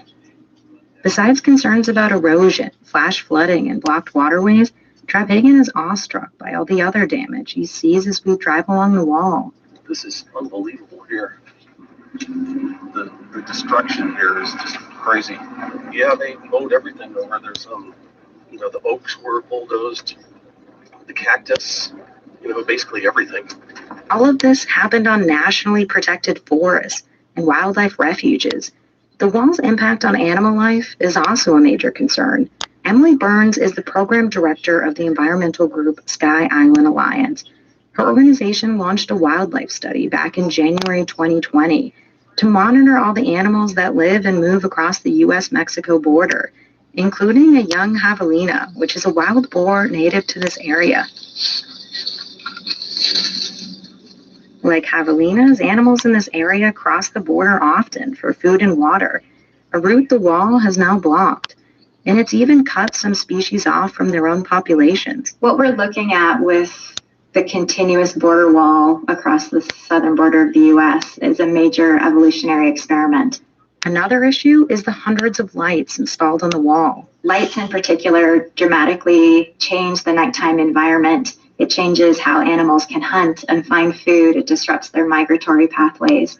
We don't want to see our wild open spaces lit and have light pollution introduced at the border. 150 miles west of this area, in Organ Pipe National Monument, environmental activists like Gary Nabham are nervous about the impact the wall has had on water supply. During wall construction, workers used thousands upon thousands of gallons of local groundwater to mix the cement needed for the foundation. So what we're finding is that the water level here is about a third of its historic level. Wow. The wall construction, combined with a continuing drought, has turned this once flowing spring into more of a trickle. Right now, I only see 3 species of birds out in the pond water. We lost, temporarily at least, 40 species of birds that regularly come to the pond, its springs, and its surrounding vegetation. The Quito Piquito Springs isn't just important to numerous wildlife. It's also a spiritual and ceremonial place for the local Tohono O'odham tribe. Tribal leader Lorraine Eiler's great-grandparents grew up in this area and were buried there. How would you feel if I went where your family's cemetery is and dug through where your grandfather, your parents, your great-grandparents, your whole life? You wouldn't like it. It's the same thing. So yeah, whatever was in the way, forget about it. Eiler is working with the park on reburials and restoring the damage done to the springs, but it's going to take years, most likely decades. Activists are hopeful that all the data they've been collecting will convince the Biden administration that stopping construction is not enough. But with illegal crossings surging at the border, it's likely wall removal and restoration won't happen anytime soon. That was Paige Sutherland reporting We Stay in America. Wednesday marked 100 days since President Biden took office. And addressing a joint session of Congress, he unveiled 2 plans to revive the U.S. economy after the pandemic: an American jobs plan and an American families plan, costing almost $4 trillion. The aim is to reduce income inequality significantly through an overhaul of the tax system that will double capital gains tax and close tax loopholes exploited by the super rich. Here's Mr. Biden addressing supporters on Thursday. The very wealthy and corporations start paying their fair share. It's about time. As simple as that. And folks, I'm not going to bore you with the details, but I promise you, no one making under $400,000 a year is going to pay a single additional penny in tax. No one. As I said last night, the middle class and working people of this country are already paying enough in taxes. It's time for the richest 1% of Americans and corporate America to start to do their part. Well, listening to that is Ian Goldin, a professor of globalization and development at Oxford University and the author of a new book, Rescue: How a Global Crisis Can Lead to a Better World. Ian, welcome. Good morning. Thank you very much, Julian. Has President Biden got it roughly right, in your view? I think he has. I think he recognizes that this is a pivotal moment and that to go back to things as they were before would be disastrous. It's what brought us to the pandemic. It would lead to rising inequality. And I think he's focusing very urgently in his first 100 days on what needs to be done. He's had great success on COVID, changing the narrative and what's happening there. And his first stimulus package of $1.9 trillion, massive, will increase global growth, help overcome inequality in the US and the devastation the pandemic caused. And now he's going on to these two very important programs. As you say, the figures are eye-watering. But the principal argument in your book is that the pandemic has offered us, I think you describe it as a one-in-a-generation chance for radical change. How radical are you saying? I think it's vital that we all understand that business as usual got us to where we are, not only in terms of creating a global system which allowed the pandemic to happen, and pandemics can be stopped, but escalating climate change, rising inequality within and between countries, and that unless we do things differently, we have a future which is going to be a spiraling increase in crises and inequality, etc. So we have to do things very different, and I think that's radical, but it's not new. This is what happened after the Second World War. You know, radical changes to ensure that the world did not again have another world war, that the welfare state was created, etc. So it's radical in the sense different to what's happened for the last 30 years, the austerity, Thatcher-Reagan revolution, but not radical in history. Does this vision, though, require people to be more prepared to pay more tax and therefore, by implication, place more trust in government at a time when we're told people aren't very trusting of many governments? I think certainly higher levels of taxes are necessary on the super rich, as President Biden has outlined. It's really the top 1% which have seen this extreme increase in wealth. And it is also true that in many countries there hasn't been an increase in trust in governments. Many have, of course, those that have been more successful. But that does require us to think very deeply about why there isn't that trust. Are governments delivering for people? Are they corrupt? Are they succeeding in doing the right things on the pandemic? And so, yes, it might require governments to change as well. And sure it does. Brief thoughts from my guest, then I'll come back to you, Ian. Alida, what's on your mind as you listen to Ian Goldin?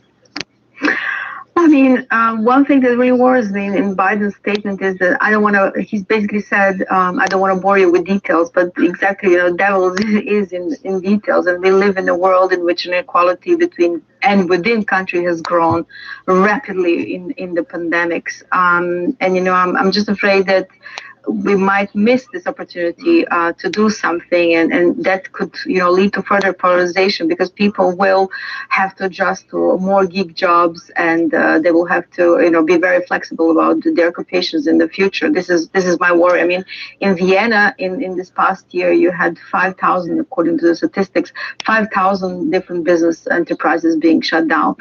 I don't really see plans throughout the world, you know, how this is going to be recovered. Let me bring Ramita in briefly as well. I guess, how do you turn this sentiment into practical reality somewhere like Britain, where politicians like Boris Johnson don't seem to be suffering as much as they should from allegations of sleaze and dishonesty? That's what I would want to know. Ian Goldin, we've got about a minute before the news. We've piled quite a lot of pressure on you there, but if you'd like to deal with those, that would be fantastic. Absolutely. Well, thank you, Alida and Ramita. Rescue has great detail. I mean, there's a chapter on how businesses need to reform, how different sectors have to reform. And it's also the case that we need to hold our governments accountable, whether it's in the UK, in India, or elsewhere.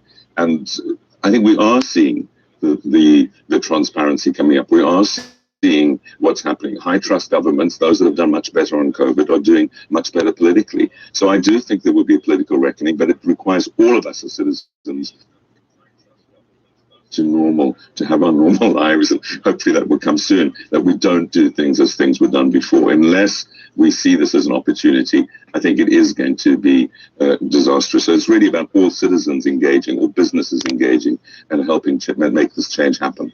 Very grateful to you. Thank you for coming on. Ian Goldin, a Professor of Globalization and Development at Oxford University. The book is Rescue: How a Global Crisis Can Lead to a Better World. You're listening to Weekend.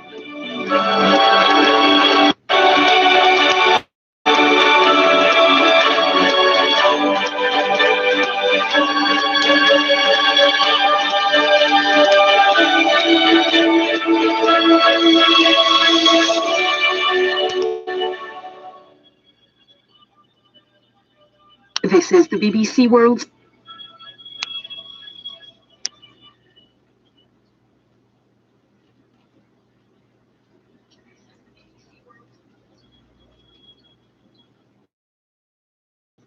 Something wonderful is coming your way. Hear full details of a terrific offer on these programs soon. Listen every Tuesday and Thursday.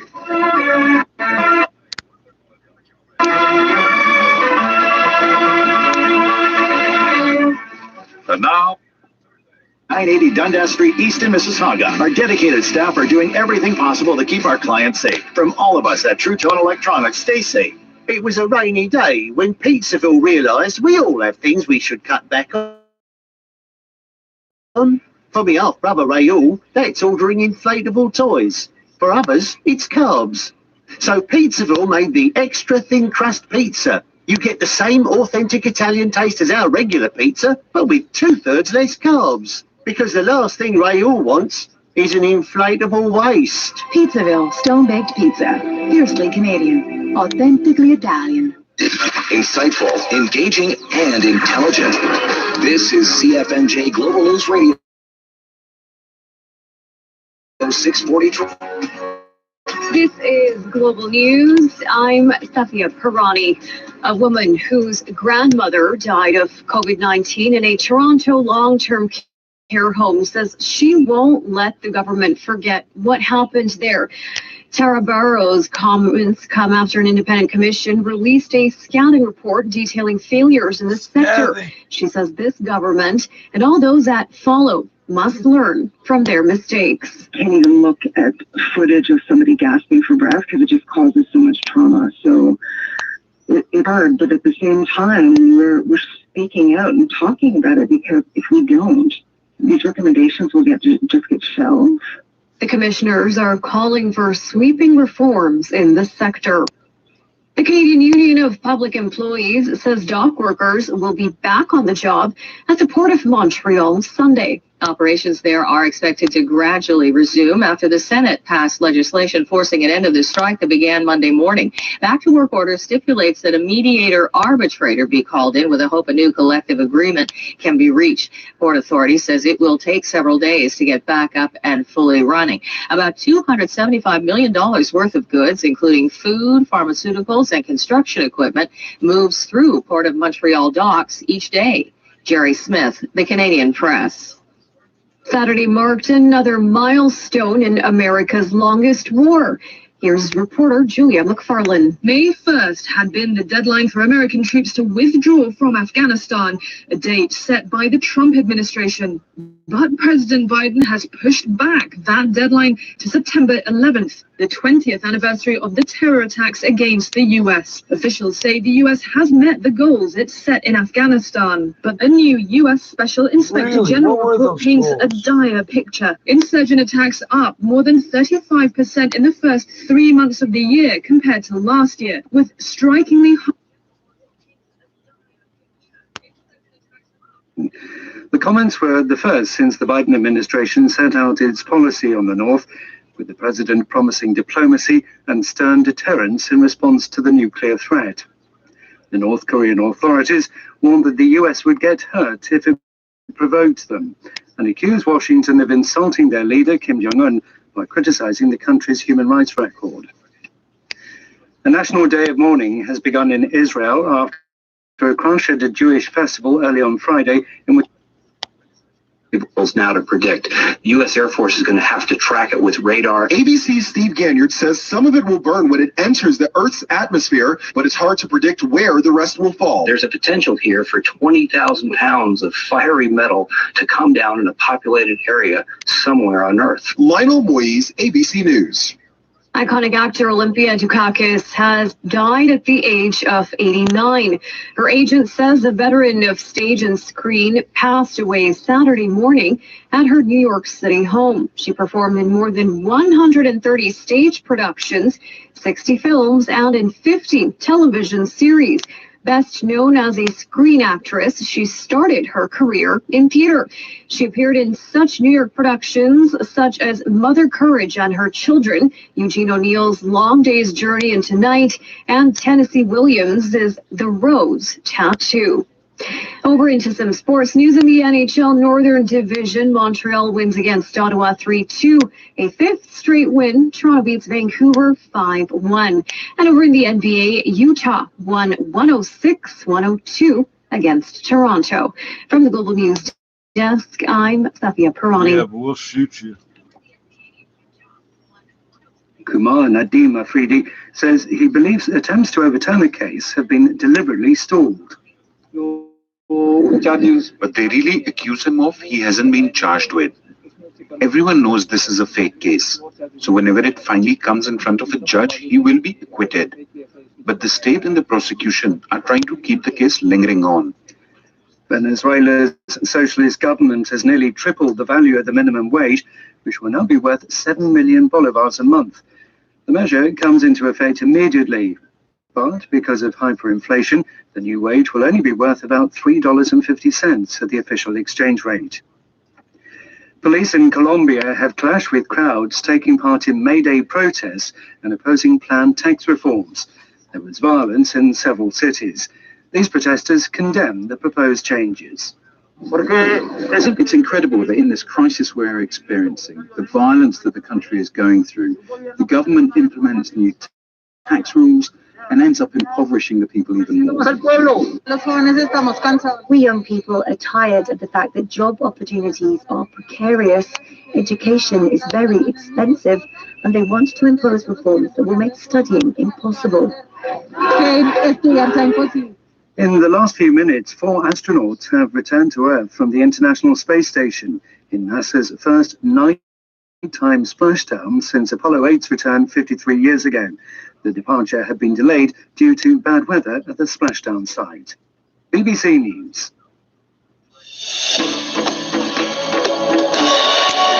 7:06 GMT. This is Weekend from the BBC World Service with me, Julian Warwick. We hope to bring you a little more on that splashdown this half hour.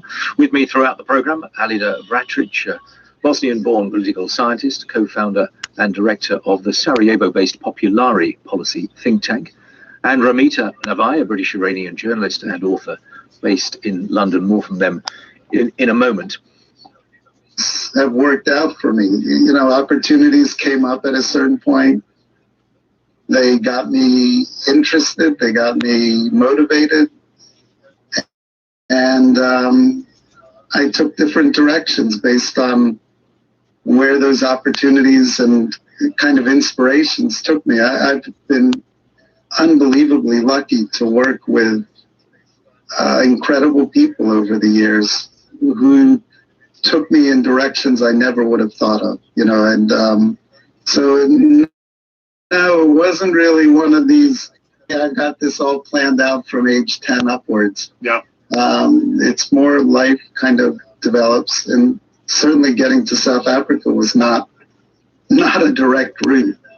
Michael Chazen is a part of a group that has found evidence of human activity, possibly, and please correct me because this is not my lane at all, Michael, so if I do get it wrong, I happily accept your correction, that possibly the oldest human activity that has ever been found. Is there a credential, like, is it archaeology? Are you an archaeologist? Like, what is your formal title? Yeah.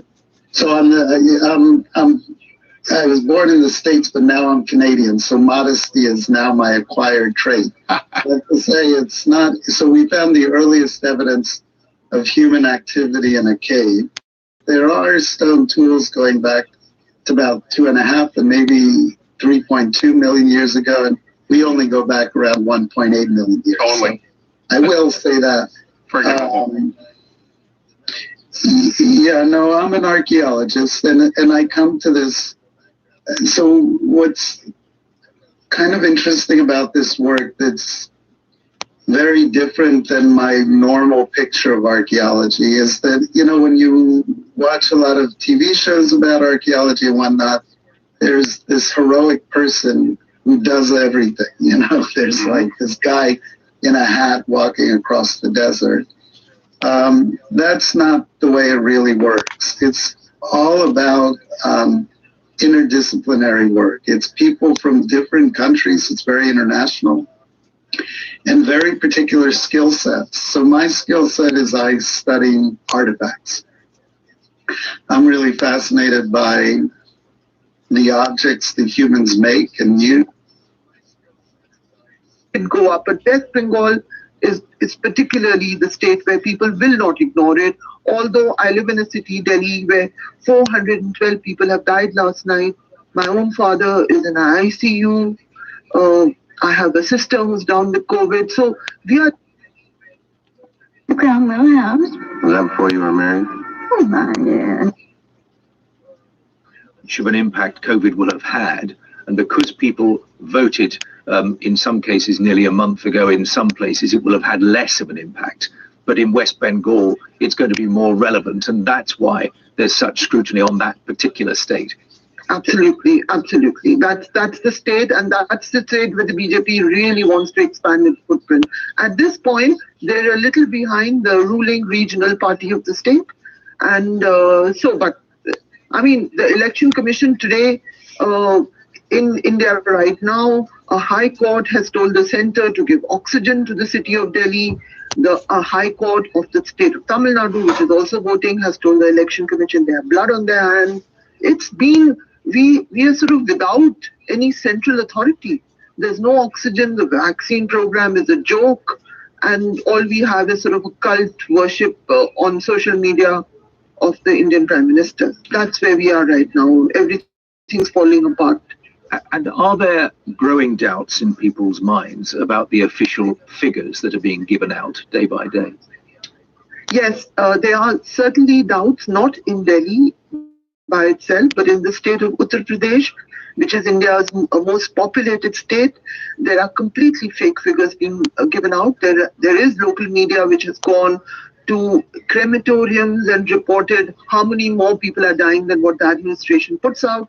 The administration of that state has threatened to take over people's properties if they spread what they called, quote unquote, false information on social media, which is SOS, begging for help, looking for a place to cremate or bury the dead and stuff like that. So, and that also is a BJP ruled state. Saba Naqvi, a political journalist and author in Delhi, which takes us really into the discussion about the link between the pandemic and politics and the influence the handling of the pandemic can have on individual parties, prime minister, leaders around the world. Ramita, there's barely a country that isn't going to be looking at that issue at some point, if it hasn't already, is there? Yeah, I think what's really striking about what's happening in India, it seems very clear that this is a catastrophic failure by central government rather than to what extent is it central government, to what extent is it the pandemic. And I think we're still having that argument here.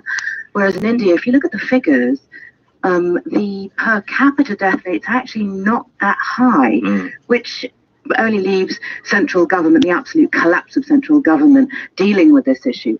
But in Britain, I think the jury still seems to be out, and I think it won't be until a few years until we can look back and really review what's happened, although there have been catastrophic failures in this country as well.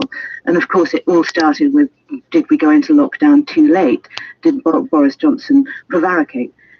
And also with Boris Johnson and India, I would say, should we have shut down our flights to India many weeks ago, as New Zealand did? And did we not for political reasons, because Boris Johnson, of course, had a meeting with Modi? Interesting, though, how public opinion can fluctuate, because given the success of the vaccination programme in the United Kingdom, Boris Johnson is enjoying a much greater level of popularity, again, according to recent opinion polls. Yes, despite the endless allegations of sleaze and dishonesty, he's managed to claw it back. But I still think it's just too early to say. Yeah. And Alida, bringing you in on that, I mean, pick a country if you like, because again, this sense of how politics plays out because of the pandemic is true in so many places, isn't it? Absolutely. I mean, this story with India really hits close to home, because Sarajevo was, as the capital of Bosnia, only a week ago was really a case of Bergamo. It was a story of Bergamo that everyone reported on, because given the size of the country, it was an extremely high death toll, over 100 people a day. And I mean, it is a consequence of politics. It's a toxic combination of, a lack of reliable and accurate information, combined with irresponsible statements by government officials. I mean, you had it in India, but you had it elsewhere, where basically you had government officials declaring war on COVID over and declaring victory, while, of course, this hasn't been the case, and they only entered the second and the third wave. I mean, unlike in the UK, I mean, other countries in the EU suffer really and still suffer very much from this COVAX mechanism of the EU that simply did not deliver. It completely failed. And even Austria, where I'm currently, I mean, only vaccinated 30% of its citizens because of this COVAX system that simply didn't deliver what it promised at the beginning. I mean, the situation is very similar throughout the Europe. My guests today, Alida Vracic and Ramita Navai. To Central Asia, Kyrgyzstan and Tajikistan have agreed what they called a complete ceasefire following this week's clashes on the border that killed at least 49 people, the most serious conflict between two nations in their 30 years of independence. The original call for peace had a shaky start, with reports of Tajik forces remaining in Kyrgyz villages even after calls for peace. But now the presidents of the two Central Asian nations have spoken, with the hope that the tension is easing. Almaz Choroev is the editor of the BBC's Kyrgyz service. The residents of Kyrgyz villages who were unable to reach their homes yesterday because Tajik forces were not pulling their forces out of those villages managed to reach their homes yesterday evening, and today there is no news that any incident is happening in that area. After talks between government officials, the Tajik forces finally pulled out their troops yesterday evening. Previous to that, there were pleas from Kyrgyz citizens who were unable to return home. There were reports that Tajik forces were still in the villages and Tajik citizens continued to loot and burn their homes. Today, it's relatively quiet. There's been an agreement of a complete ceasefire. That was the wording. How realistic is it that that will hold this time? This time, after Tajikistan pulled out its forces, it looks like it will hold, but we have to take that with a pinch of salt, because previous to the agreement that was reached yesterday evening, there were calls for ceasefire before, which were broken within several hours, and that has actually led to a humanitarian crisis almost, because there were villages in the bordering areas that were isolated without food, unable to get out of the village or stay in the village because it was unsafe there. And there were pleas from especially Kyrgyz side who were trying to bring humanitarian aid to these areas. And yesterday evening, they actually finally managed to bring food and essentials to these villages. And what's the root cause of this? Why has this border dispute flared up? There are border disputes between Kyrgyzstan and Tajikistan on a yearly basis. It mainly occurs during the spring irrigation season. Usually the disputes are about water usage and sometimes land usage. But this time it was something totally different. It was a water distribution center. The Tajik government, local government, decided to put surveillance cameras on Kyrgyz-controlled water distribution area. According to the governor of Batken of Kyrgyzstan, the two sides had held talks and reached an agreement to remove these surveillance cameras. However, according to him, in the last minute, the Tajik side refused to do so, which led to civilians from both sides throwing stones at each other as civilians from Kyrgyz villages attempted to take down these surveillance cameras, which quickly led to border guards being involved and using live ammunition. And these are borders which clearly matter a great deal more now, whereas in Soviet times they didn't to the same extent, because the two countries weren't separate independent states in the way they are now. Yes, during the Soviet times, these borders were not clear. However, because they were in one sort of country, this didn't really make any difference. The villages in the border areas are situated in a chessboard style, where one village is Kyrgyz and the one next to it is Tajik, and it's unclear whom the land belongs to, which country the land belongs to, and disputes continue, especially when it comes to resources in the area. Usually these kind of clashes are quickly stopped from two sides, but this time it was something different, and from yesterday the Kyrgyz experts have changed the rhetoric, stating that this wasn't a border clash, but more of an aggression from Tajik forces. However, Tajikistan has denied any uses of force. Almaz Choroev talking to me from Bishkek in Kyrgyzstan. You're listening to Weekend from the BBC World Service.